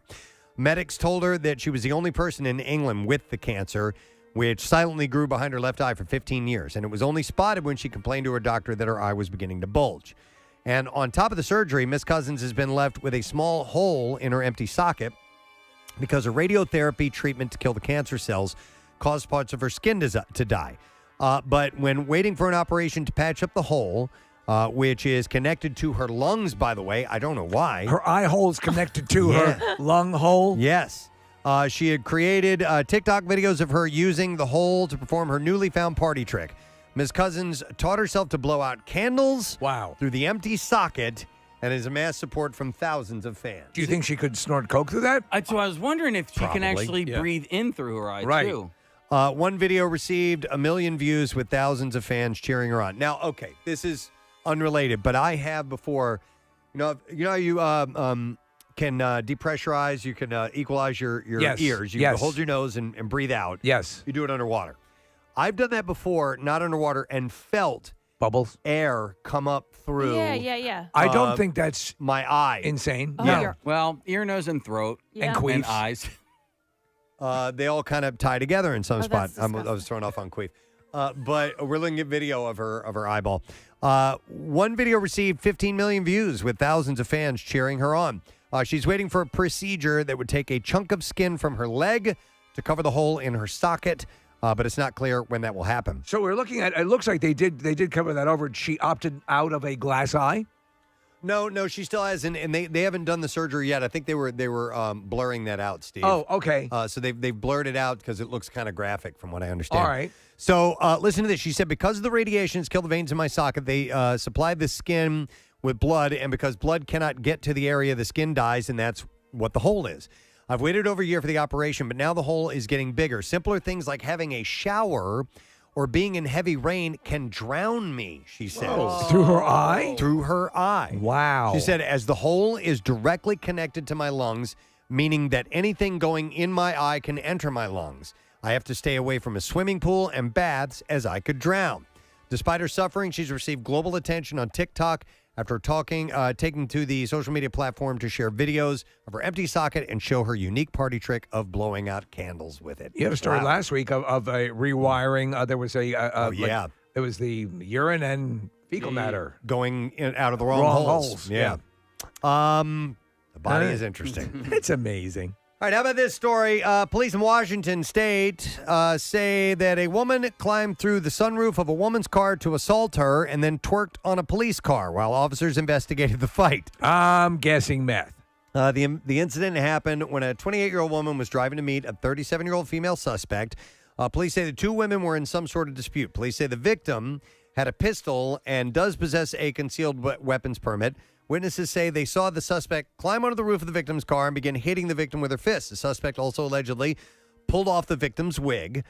During the alleged assault, the suspect climbed into the car through the sunroof and continued to hit the victim. During the assault, the victim fired one round from her pistol as a warning shot. Oh, my God. Shortly after this, an officer arrived on the scene to see the women fighting over the gun.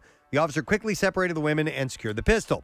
Police say the suspect was directed to wait at the front of the patrol car, and that's when officers say the woman climbed out onto the front of the car and began twerking. She was later arrested for suspicion of assault.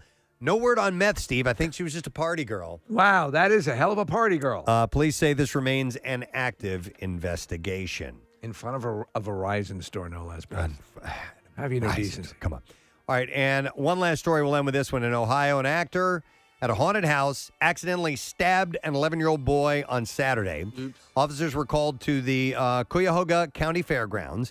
The boy arrived at the haunted house and was approached by one of the actors who was carrying a large Bowie knife. The police report said that the 22-year-old man scraped the knife along the ground in front of the group and then stabbed at the ground near the boy's feet, and the knife went through the child's Crocs and cut his toe. So it was a real knife. Yeah, staff and officers treated his injury. He put his shoes back on and insisted on finishing the haunted house. Police said the actor admitted using the knife was a bad idea. He said he didn't intend to hurt anyone. Officers confiscated a knife, and the boy's mother requested no criminal charges. My wife has always contended that if you're going to go to like these haunted houses and things like that, she says that's a place where somebody who wanted to kill people would actually go so they could pull it off. And I'm like, well, I don't want to hear. If she sees this story, she's going to know she's right. All right, and that's all I have in the bizarre file. And speaking of... Fecaling. Speaking of haunted houses, this week's big friggin' deal is 2 general admission tickets to the Bates Motel and haunted attractions for $50. That's a great deal. Yes. And it is an awesome. It's voted the #1 haunted attraction in America, and it's in Glen Mills, and you can experience the award-winning hayride turned thrilling walk. That's wild. Also, a frightening cornfield and infamous Bates Motel. So, WMMR.com. Use the keyword deal, and you get it this week. It's only through, it says 9/20 through 9/26, Casey. Today's the 27th. It was supposed to be this week as well. Is it this week as well? I thought you were correct. Isn't that scary? about that. Yeah, because it says no. Huh? Wait. Huh? Let's go to the Nick, can you website. type in the keyword deal Yep. to WMMR.com so we have that? I want just to verify that, whether that is the case or not. And if it is not, then my apologies. News you lose is what the message is now. Is that what that is? Yes. Okay. Listen, we want to impart usable information that's accurate, so and we're not beyond Well, admitting. it's still up there. There we go. So hurry up before they take it down. You have until October 31st, it says, to use your To ticket. use the tickets. Hurry up. Hell, I don't know. Listen, it's going to be an awesome time to pay half full price. It says buy now. So if Yeah. you Buy now! and you buy This is it. actually a 2-week deal. Okay, this there is it a is. 2-week deal. Weekend next. Eric Simon. Okay. Ball. We need to update this Update, copy, yes. and we'll be good to go. So there you go. Your big deal. WMMR.com. Let's take a break. You have just a few minutes left. You got like 3 minutes left to enter the word amount for, of course, MMR's money clip. So get on that and text to 45991 or go through the app or WMMR.com. The word is amount. We'll be back with a lesson question. Trash and music news with the concert announcement. So be with us. I'm not a drinker either, but when I did it, everyone I knew wanted to join me in the experiment. Oh, that sounds cool. When are we doing that? Okay, we doing my character study together tomorrow night. Man, that sounds like fun. I want to do that. It was fun, and then from there I grew, and then with the descriptions that they told me, and I was able to design it. But that's even Quentin didn't know all the time what I was doing because he just trusted me. He said, John, well, I don't why he's walking that slow, why he's talking this slow. I'll figure it out later. But He let you go? He just let you go? He just let me go. Wow. Because I think the great ones do that. Brian De Palma and Quentin and Robert Altman and Mike Nichols, all those guys I worked with all had that one thing in common. They hired you, you're 90% there, 10% is guiding you here and there. What happened? So it's Saturday Night Fever. John Adam was the director? Yeah, he let me go. He said, Adam, you're from Texas. I'm from New York. I know this guy better. Yeah. So leave me alone. I'll help you with me, and then I won't interfere with the director. It's got to be the ultimate compliment as an actor for a director to say, you got it. It is, and it's the smartest. Yeah, yeah. If the actor is trustworthy. Right. I think it's the only way to go, because otherwise you get a mediocre performance as opposed to a kind of a higher end performance. I want to ask you, you've worked with John Woo twice, right? Oh, yes. So you did Face Off and Broken Arrow, and for a guy who's so incredibly likable, you play a incredibly adroit prick in those movies. You are so evil. I haven't figured that out yet. How is that possible? But it seems to me you enjoyed it so much, especially with playing basically Nicolas Cage. Yes. With that, and you are so hilariously evil in that. Was that just a joy? It was a joy, Yeah. and it was easier for me than it was for Nicholas. Because you had to tamp down. Well, Nicholas really had to find me somewhere, and he had a hard time finding me in the movies because I'm different in most movies. But Nicholas is very specific in his talk and his behavior, and so it was a little easier for me to grasp his side of it than it was for him to grasp my side. So I wanted to ask you, let's get away from acting for a second. I wanted to ask you about your planes and your pilot's license. What ratings do you have, and how long did it take you to get them?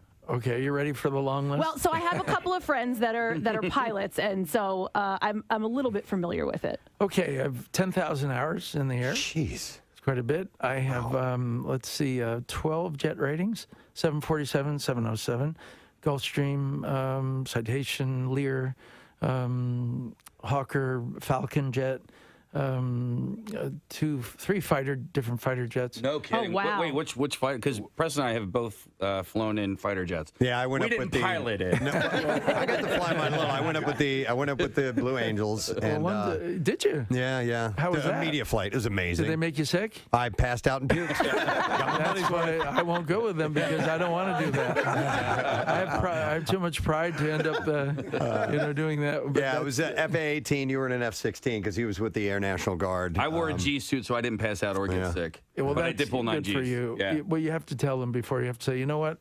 I don't want to get sick. Please don't make me. Yeah. So that's my. And how many years? How long did it take? Oh God, I've been flying since I was 16. Okay. Really? It blows my mind when I see a shot of you sitting in the cockpit of a 707. I mean, because I know my litmus test has always been if you've ever locked your keys in your car, you shouldn't be a pilot. So but to me that it requires such a skill set and an attention to detail. And you just legitimately, we know about like David Gilmour is a pilot, and there are a lot of people just love it. I'm thrilled with the notion, but I would never do it because I know my own limitations. But I mean, when you get behind when you're flying a 747. Are you white knuckling it, or are you just in absolute ecstasy? No, I find that the bigger the plane, the more almost simple it is. Really? Yeah, and less complex. Well, it's complex in its systems, but it's, there's a lot of booster systems and boosted systems, I should say, that make it like a power steering. It's kind of effortless. Backups. You don't really feel the size of the plane. All right. In the smaller jets, you actually feel it more. Would there be enough room for me to lay down and cry? Because that's all I have. Yes, you can lay down and cry. Well, being famous, you have a lot of people have the privilege of having private jets and being flown all over the place. When you do get into one of your jets or something, are you flying it? Yes, for the most part, unless I'm tired, and then you shouldn't be. Did you see there was a news story yesterday? Dale Earnhardt Jr.'s citation that went off the runway, caught on fire. Really? Everybody got out. Everybody was okay, but the plane was a total loss. Yeah. Oh, I've got to look that up. Yeah, I think you always learn by these things. Okay. Yeah, they're the FAA and the Safety Administration are looking at it. Speaking of aircraft, your 707 is getting is being donated. Yes, I'm donating to Australia. I've had it 18 years and I loved it, but it's getting antiquated and it's time to give it away. So I'm donating it to an Australian museum. Was this the one we heard? We were talking to Olivia Newton-John, and she said that she had never seen Grease, and you had her and her husband. Yes. Come on. Well, his husband had never seen. He had never seen. And Grease. you actually went on the plane and watched it. Correct. Yes, that is correct. I said, if you're going to marry Olivia Newton-John, you better see Grease. Oh, that must have been so much fun. It was watching his reaction, because then he became the entertainment, watching him watch the screen, like I did with my dad with Mary Poppins when I was 10. I wanted him so badly to see it that I watched him the whole movie, watch the screen. There was a screening of Grease last night at the Mann Music Center, which is this great venue in town, and the Philadelphia Orchestra was there to perform the soundtrack, and they just do a phenomenal job of accompanying the live music with the movie, and people were just going nuts for it. I mean, the movie's nearly 40 years old, or maybe it's 40 years old at this point. It is, and it is a phenomenon. It's really interesting to see how each generation embraces that film. Because I remember when I was little, watching Yankee Doodle Dandy or, Cagney. Watching Wizard of Oz, and they all held up, but they were only 20 years old at that time. Yeah. This movie's 40, and it's still like it was as though it were done last year. Yeah, it's pretty timeless. It's really timeless, which I'm proud of. It's funny, though, because I think there was a certain group in time where I was very aware of silent films, and it wasn't like I was around, thank God. Yes, but they showed them on you would see 4 o'clock movie. Right. And you had an appreciation for it. That's a little harder to get now. But I mean, so for right now, I think a lot of people to be turned on to the movies of the 70s, which you are a part of. Sure. The second golden era of Hollywood. Yes. Because these are great movies that sit there. And when kids or younger people discover them, the light goes on. It's like, oh. Yes, because and the more timeless they are, the more they discover them, not only in a new unit of time, but as though they were back then. Yeah. And it had the same impact. Because Grease and Saturday Night Fever seemingly, even Urban Cowboy, have the same impact on the new generation that it had on people then. Absolutely. For some reason. Still as profound as ever. Yeah. It seems it. Do you know? Yeah, as I did musical theater growing up, and Grease is the one play that has always eluded me, and I always wanted to play Danny Zuko, and now I wanted to play Sandy. Yeah, as a 44-year-old man, that's never going to happen. Oh, it's at that point, you're Donald Zuko at that time. I think you should do it. The Fox News Group did today. They did a reenactment of Grease. They filmed it per shot. Oh, really? Yes. You guys could do that. We could do that. We've got our Sandy. Absolutely. We've got all our T-birds here. Frenchie. I'm the lesser-known guy, Baldy. So It doesn't matter. Just do the leather jacket. You're home. I mean, we still to this day, if somebody says rock in and roll in, And whatnot. of course, It just finishes all the time. Every single time. Without That's fail. hilarious. Well, so just thank you for all of that stuff that you've given us You're over the welcome. years. It's a stuff. real pleasure actually looking at you in the flesh. You have beautiful eyes. John. Really? Man, it didn't get uncomfortable to the very end. No, are you kidding? I'm an actor. I love compliments. Please, more. You dressed really nice too. And what a watch on you in the pocket square. Oh, thank you. Yeah. I've decided that we're each other's scenery, and that at some point, maybe not for yourself, but for another person, you have to be presentable. Yeah. So anyway, You had a great quote on Good Morning America. You're making the round, so you were hitting those guys, and you said something I thought was a great outlook, and you said, life is art. Life is art, so appreciate it, enjoy it, and it's here for your entertainment. You know? Well, it is, because I think so many people don't view life as an art, but how you eat, who you spend time with, where you go, how you do it, how you dress is all part of an art if you choose to allow it to be an art. It's not just the quote unquote arts of music and dance and sports, and it's actually how we live. Yeah. What we're doing right now. Well, of course, this is an art because you're on radio performing. Yeah. But it's how we interact is also part of the art of life. I love that. I love that outlook. All right. Well, if you want to see John definitely in a role big departure, unlike he's ever been in, then you want to see The Fanatic. It's a great movie, and it's in theaters on August 30th. Wonderful to have you here, John. Thanks so much. This was probably the most fun I've ever had at an interview situation. This has been awesome. Excellent. Thank you so much. And loved your story, Nick, and I loved your story, Casey. Oh my God, two great stories. I want to hug you so bad right now. Let's hear it. John Travolta, ladies and gentlemen. Thank you, John. Ewan McGregor is in talks to reprise his role as Obi-Wan Kenobi in a series that centers around his Star Wars character for Disney Plus, according to the Hollywood Reporter. It is Obi-Wan Kenobi, attorney at law. It's a departure. That would be. Yeah. I think you should let him off with time served. Giving you time served. He's using the Jedi mind trick to sway the judge. I think you should find him innocent. I'm finding you innocent. I object! There's no way that's legal!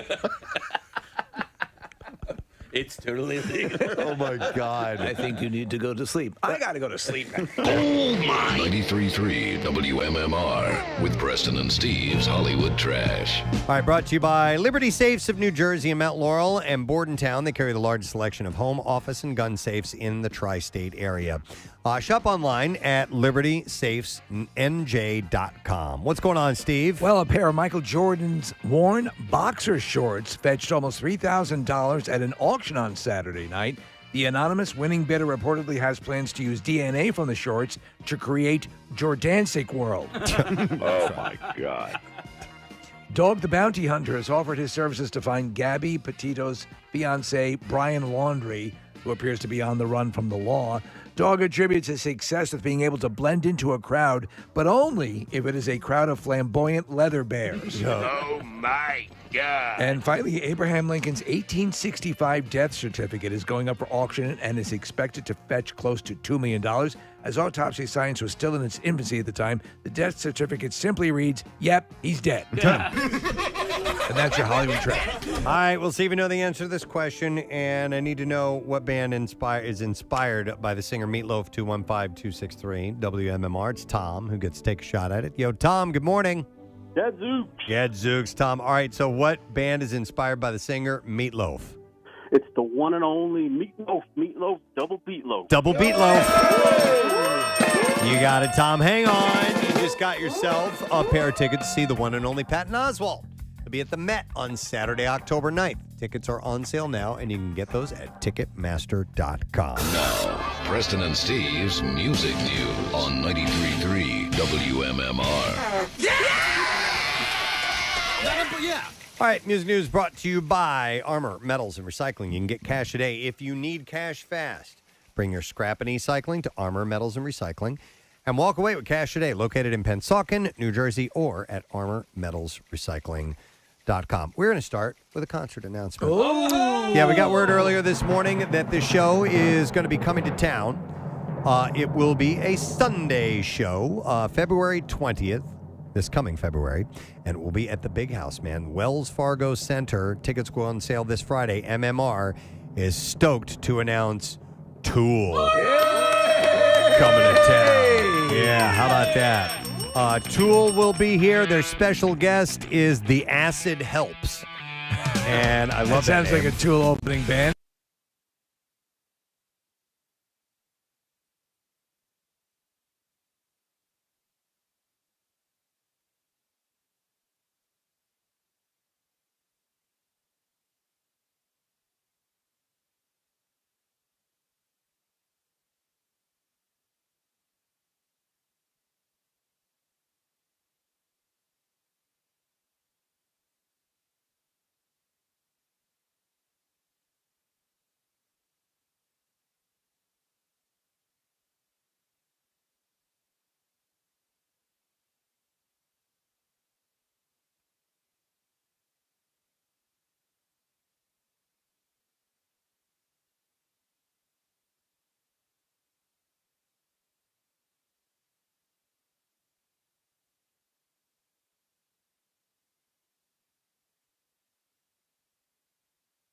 Are headed back out onto the road in June of 2022. They're doing a world tour, first extended road dates since 2019.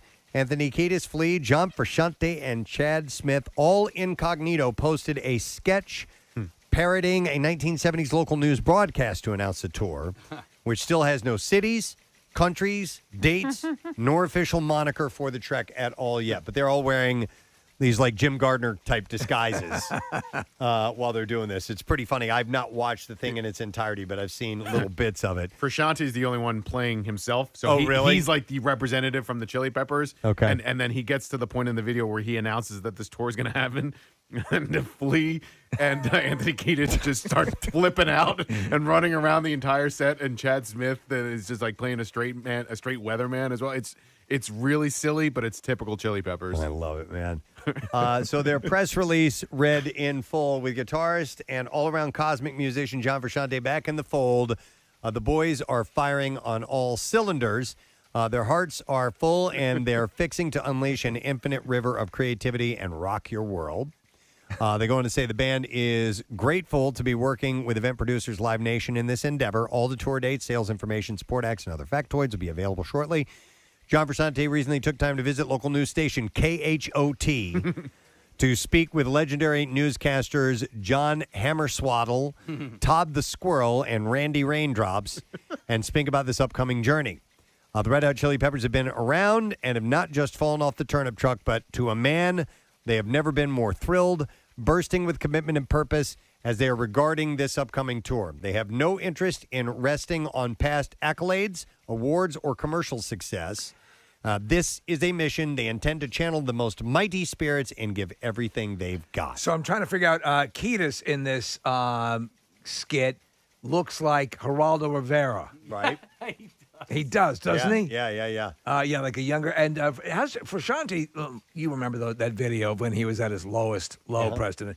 He looks like he's really doing well now. Yeah, I think he kicked the habit a long time ago, and he got himself straightened up, but it's pretty damn funny. So if you get a chance to see this, it's on WMMR.com. Spencer Eldon, the baby that was featured on Nirvana's Nevermind album, wants his naked body removed from the 30th anniversary reissue. Last month, he sued Kurt Cobain's estate and the surviving members of Nirvana and other parties, accusing them of child exploitation. He claimed that his legal guardians didn't formally consent to his image being used on the album cover. Meanwhile, legal experts have called the case frivolous and offensive to victims of child pornography. So did they or did they not? Did they legally consent to do it? To have his likeness used? Because that's the whole case would rest on that, right? Well, what he's saying is parents didn't ask him. But he was a baby at the time. I know. Yeah. I know, but he's trying to make like a... I don't want it. He's trying to make some kind of a precedent in this. So as part of the lawsuit, Eldon requested that the image be removed from the future releases of the album, including the 30th anniversary reissue.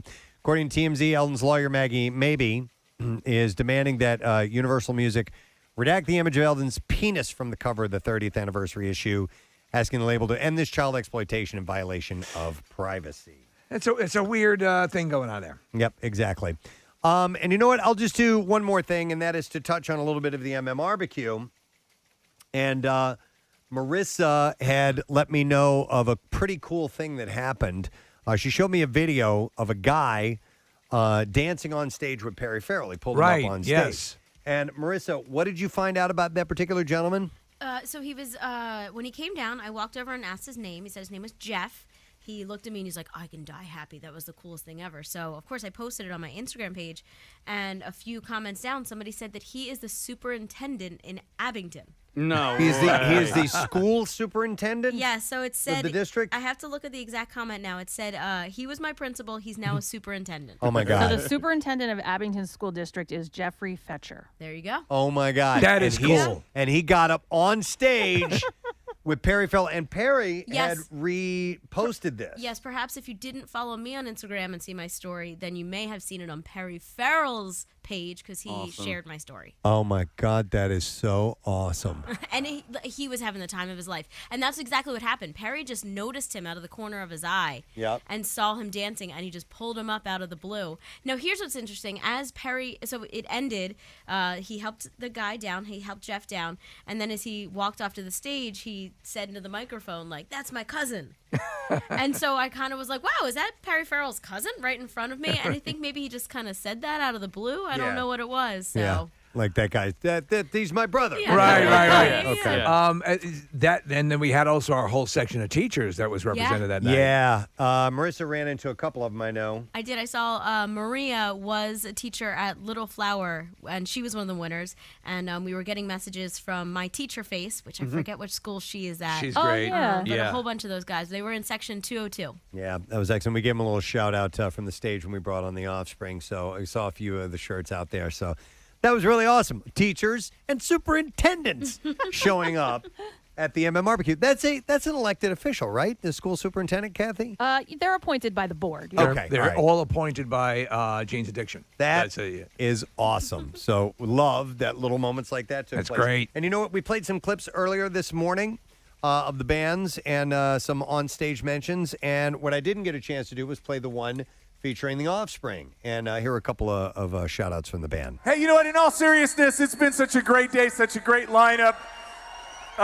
We got to play a couple shows with Mammoth recently. How about Mammoth? Those guys are rule. But it has been our absolute honor to share the stage with both Cheap Trick and Jane's Addiction tonight, who will be coming up right after us. It's a dream come true for us. It's amazing. Our idols. Both of those bands have been big influences, albeit different times in our life, but huge influences for us. And so, a complete honor. On top of that, we want to thank MMR for inviting us back. And we want to thank you guys for checking out our set. It really does mean the world to us. So thank you, Camden. Thank you, Philly.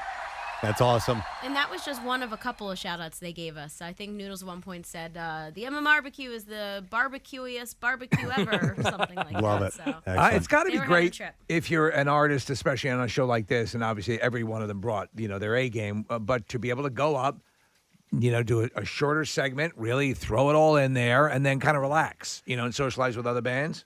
And you know what else is awesome besides, and we had a lengthy discussion about the music, the bands, which is what that is all about. And it's all about you being able to come out for this. Here's a great little story that I'll include in music news here. We got an email. It says, Dear Preston and the gang, first off, awesome barbecue on Saturday. Weather, bands, crowd, all perfect.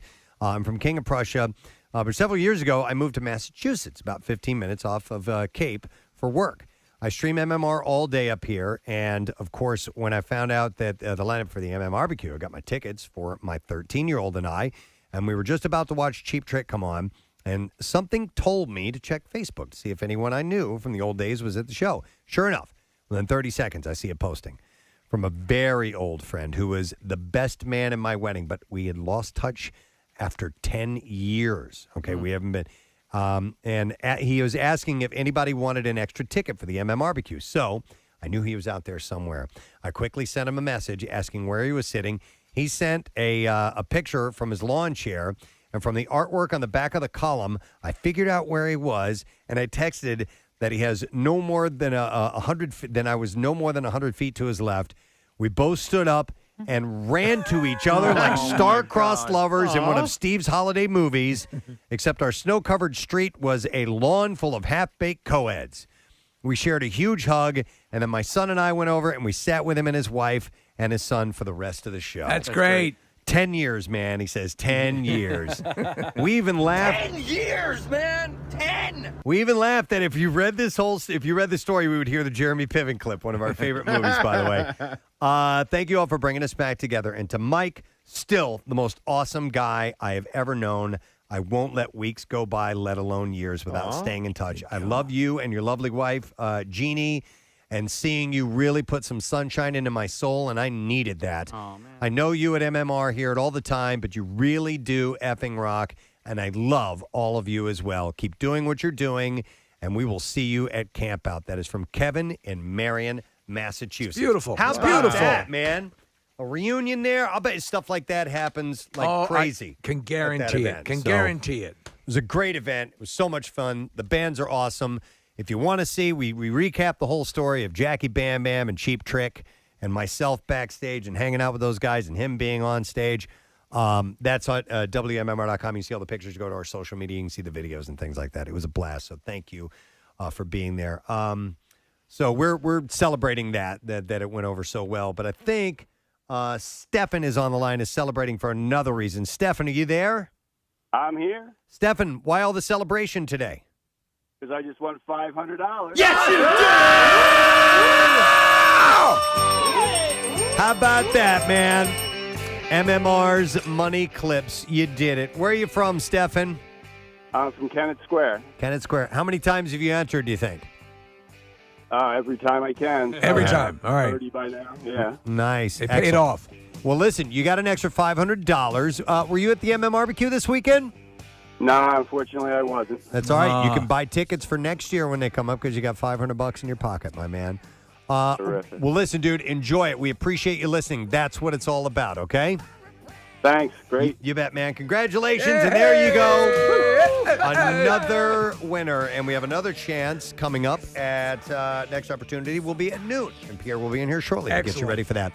So let's take a break and come back in just a second. Get ready to wrap up the show. Tell you about the Word of the Week prize and see what else is going on. Stay with us. Would be. That would be brilliant. I would totally Attorney at law.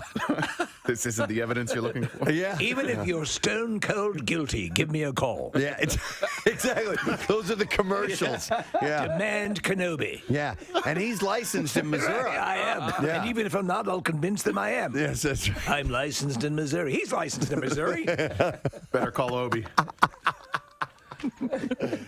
Would he wear would he be a cowboy hat? Space cowboy. Lawyer? Yeah. Type? Oh, my God. Obi-Wan Kenobi, attorney at law. Anytime, day or night, even on New Year's Day. Coming soon to Disney Plus. Or Life Day on the Wookiee home planet. No, this could be good. I loved him as Obi-Wan Kenobi. I didn't care for the series of movies, but I thought he pulled it off I agree. wonderfully. He was the thing that kept me watching, and he provided, I believe, the emotional core to those. The second and third movies I really do like. I think they're good. In just tone and in some way, the distinction between the Abrams movies, the artificiality of the first trilogy was almost too much. It was so CGI'd that it was hard to connect to. Yeah, But everything on the screen was fake. Yeah. Except for the people, and even in that case, a lot of like Jar Jar obviously was fake. But there's a big stretch of time where we don't know what happens with Obi-Wan, and maybe they'll fill in that time. Yeah. with his law career, law school, With this, passing the bar. Mr. Kenobi, do you have anything to say? John Houseman. So anyhow, we'll see when that eventually He gets his own surfaces. judge show. Obi-Wan Kenobi. This bitch still got my TV. Give the TV back. He's settling these small claims cases. It's like Sam This bitch still got my TV.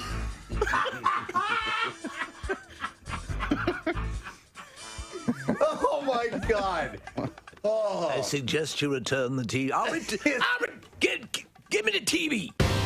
All right, TMZ reports that Davy Chase. Now, I looked her up, and it says she started the ring. She was Samara. She's the psycho. Yes. The scary girl. The girl in the well. And by the way, turns out she's gorgeous. Yes, she is.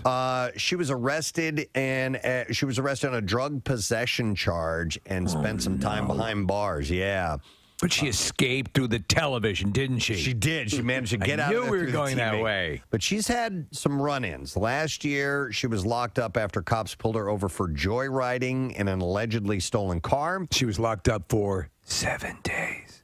Is the phone rings after 7 days or something like In that? 7 days. Yeah, that's when you die. You have 7 days to get your affairs in order before you're... 7 days. It's been a while since I've seen that movie. 6.5. 7 business days. Business days? So that means I get the weekend, too? Well, it's Monday's Labor Day, so about 8 days. All right, just stay there. I'm going to come over and kill you now. Yeah, if you could be more specific, it might help in planning. So, what if I go across the international date line? Let me get back to you.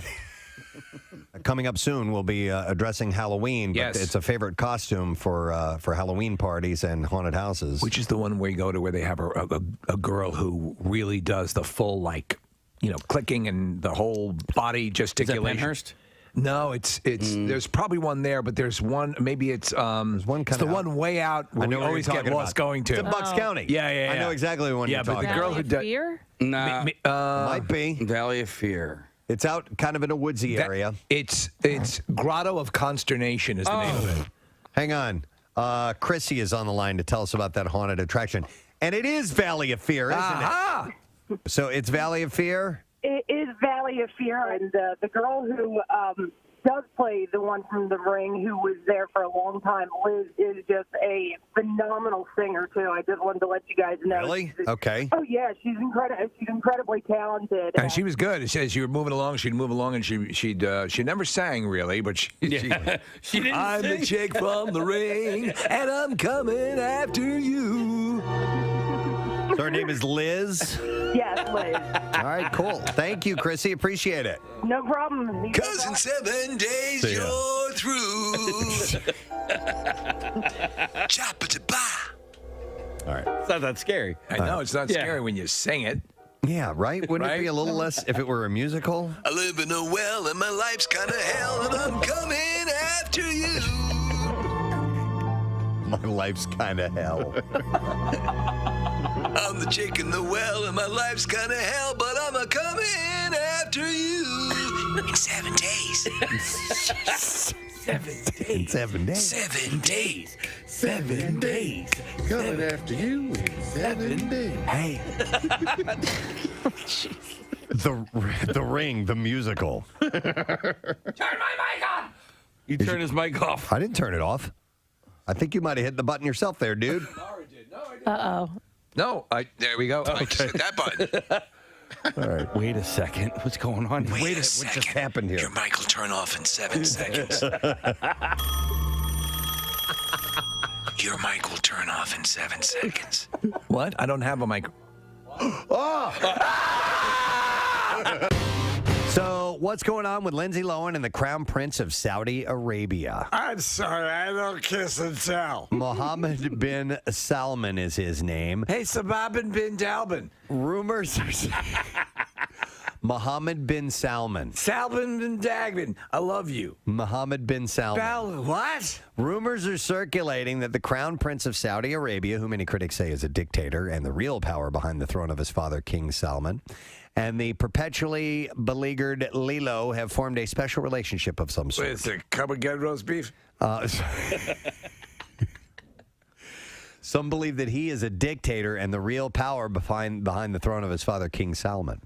So sources spill that he flies her around on his jets and showers her with presents, even gifting her with a credit card. Oh, it's a Discover card. It pays you for every purchase. A rep denies the claim. What's in your wallet? What's in your wallet? But sources insist that Lindsay, who has been based partly in Dubai for a few years, is regularly courted by Middle Eastern dignitaries. I love dictators. In Saudi culture of late. And Kim Jong-un, this is Lindsay. last year declared her intention to make an all-female film dubbed Frame about Saudi Arabian life. I want to make an all-female version of Steel Magnolias. It is an all-female. It's already. God damn it. If Lindsay is, in fact, good friends with him, she wouldn't be the first Hollywood star to cavort with dictators, Kim Jong-un and Dennis Rodman. Hilary Swank and Ramzan Kadyrov. Yes. Steven Seagal and Vladimir Putin are just a few of the reported Hollywood political odd couples. So Lindsay might be, I don't know, tight with Mohammed bin Salman. Wow. And yeah, it's pretty wild, isn't it? A former Cape Breton University student says that she regrets not making a formal complaint 3 years ago against a professor who was fired this summer for demanding moose meat, lobster, and sex from a student in exchange for better grades. In that order? Moose meat, lobster, and sex. All right, you don't have moose meat. You don't have lobster. You got any lobster? Thanks. All right, look, how about sex? She said, Wait, I found some moose meat. Yeah! She said, I wish I did something back then. I wish I got him fired, Jess Hardy said. Then the situation wouldn't have happened. She was a first-year student and said that Shamal Fernadupal made inappropriate comments and suggestions. You're going to ruin the day, Fernadupal. And her appearance, and implied that he wanted a sexual relationship with her, and he would say inappropriate things all the time. Now, unfortunately, as the story goes on, it never gets into the details about the moose meat and lobster. Well, it's a bizarre That's what I'm pecking most order. interested in. Right, yes. You don't understand. But they ended up firing this guy because he apparently did. Was it the moose meat? To a couple of students. It was the moose meat. He's there in front of the dean. It was the moose meat, wasn't it? Well, actually, the number 3 on the list here, the sex. So apparently he wasn't only demanding sex, but moose meat and lobster. I should have stopped at lobster. And they fired him. So there you go. That's all I have in the It's details. like he's looking for something to round out the list. Yeah. And the sex. Yeah. Kourtney Kardashian is fighting back against critics who claim that she does the 10-mile, the Philly Marathon. No, it's not the marathon. Broad Street Run. Like 10 miles is too much for me. I'd be hurting after that. You can cartwheel 5 miles. Yeah. 5 mile I could do. And if you're just a pedestrian runner, that's a good one for you. So details available at marketstreetrun.org, or you can go to WMMR.com and also get the information there as well. Pierre's got to do a quick shot before he heads in to start his gig today. Throw a little Everclear down, get yourself ready for a radio program. Darn tootin'. Darn tootin'. How you doing, man? Good. Excellent. What a day, huh? Saturday? Right. The blast. My God. So many moments, but one indelibly preserved in my brain. Out in the pit to watch Cheap Trick when who appears for Surrender other than Jackie Bam Bam and the bass player from Dirty Honey. I forgot. Justin. I'm sorry, I didn't remember his name. Lovely guy, but Jackie's like leaning in to sing, but I couldn't tell if he's singing because he had his mask on. Right. And I mean, we all got tested and stuff. Well, so. a little story behind that. So Jackie and I, for that entire set, were standing just off stage. Rick kept coming over and talking to us, like even while playing songs. I have video of him coming over and doing riffs, and he would say stuff to us. Yeah, he was talking about his shoulder. And anyway, and Robin came over and said a couple things to me and Jackie. And so at one point, I'd kind of pulled my mask down. I was talking to Jackie, and the drum tech sitting behind the drummer starts flashing a light at us and points to the mask and says, "Put it back on." Oh. So it was made very clear we need to keep it on at all times. So that's why Jackie left it on when he went out there, which is probably smart because they're older guys. They're meeting a ton of people, and they just want to avoid any kind of issues. That's why Jackie kept the mask on while he was up there. Yeah. I got a little interview with Rick, and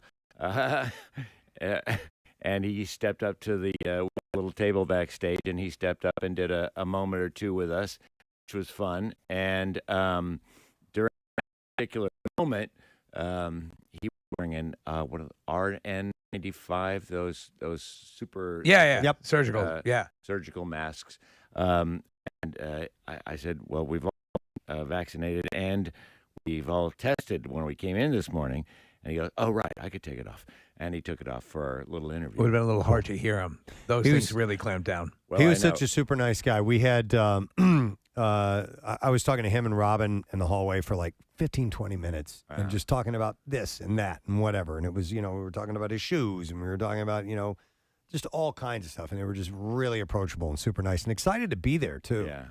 He has implants, which he had showed me at the last MMRBQ.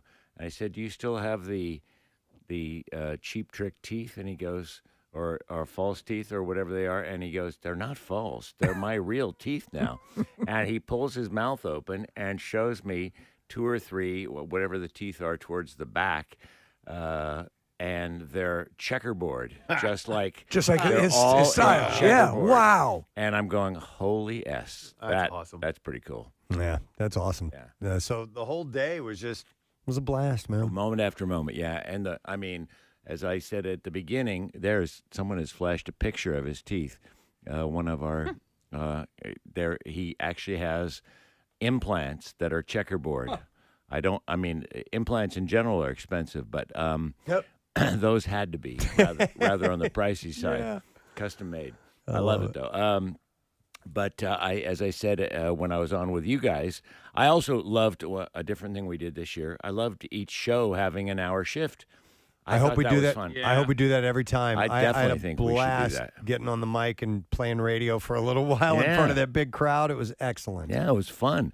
And people gathered, and then at the end, we actually put a mic up out in the front, and went person to person. I mean, a slight separation and barrier, but we got a lot of people on the air who had a great time. That's great. Yeah, Love was it. Fun. Amazing day. Nice. Excellent. So you ready for an amazing day today? I am. Let's start with the letter, and then we'll see what you got going. Preston and Steve on 93.3 WMMR. Now, the Daily Letter. And, of course, the Preston and Steve show is brought to you today by the letter. L as in Lily. All right. Legs, Lily. And simple, $300 to give away. We're going to do that on Friday, so you'll just need 5 letters for $300. Bless you. And we'll get the next one tomorrow, and so on and so on. So what's up on... Legs. I was going to get that sooner, but then I had to sneeze. Early I'm glad. on in the pandemic, when we had gone into a very shut down phase here, and there were very few people, and I always have the door of Studio 4F open, and Pancake is working in the across the room in the DJ room there, and I'm talking on the air, and I hear a really loud sneeze, and I turn back and go, "Did you just sneeze?" And he goes, "Yes." And I go, "Run for your lives, everybody." Fun. I rarely have comedic moments. So that was at least That was one of them. 10, 11 months ago, and I thought I would share it now at the sound of Casey sneezing. Because I was in my gymnasium, and I sneezed once, and I went and got the spray, and I sprayed the air near where I sneezed. I go, for heaven's sakes. Anyway. Did you ask me what was on the program? Yes. I've forgotten, but I think so. Yes. Yeah. Well, detours happen. I mean, look at that Space Jam of yours. I mean, it went from space to vegetables to beets to Steve saying something so funny, and I wanted to write it down, and it was a take on the Madonna line, "Living in the Material World." Yes. And you said some kind of world, and Steve said, "Living in the." That was when we were talking And I about am the a material- evangelist. And he said, the word, but not a material. And he goes, "I am a something girl." Yeah. And I go, and it was so quick, and it was one of 1,000 brilliant things that you utter on any given moment.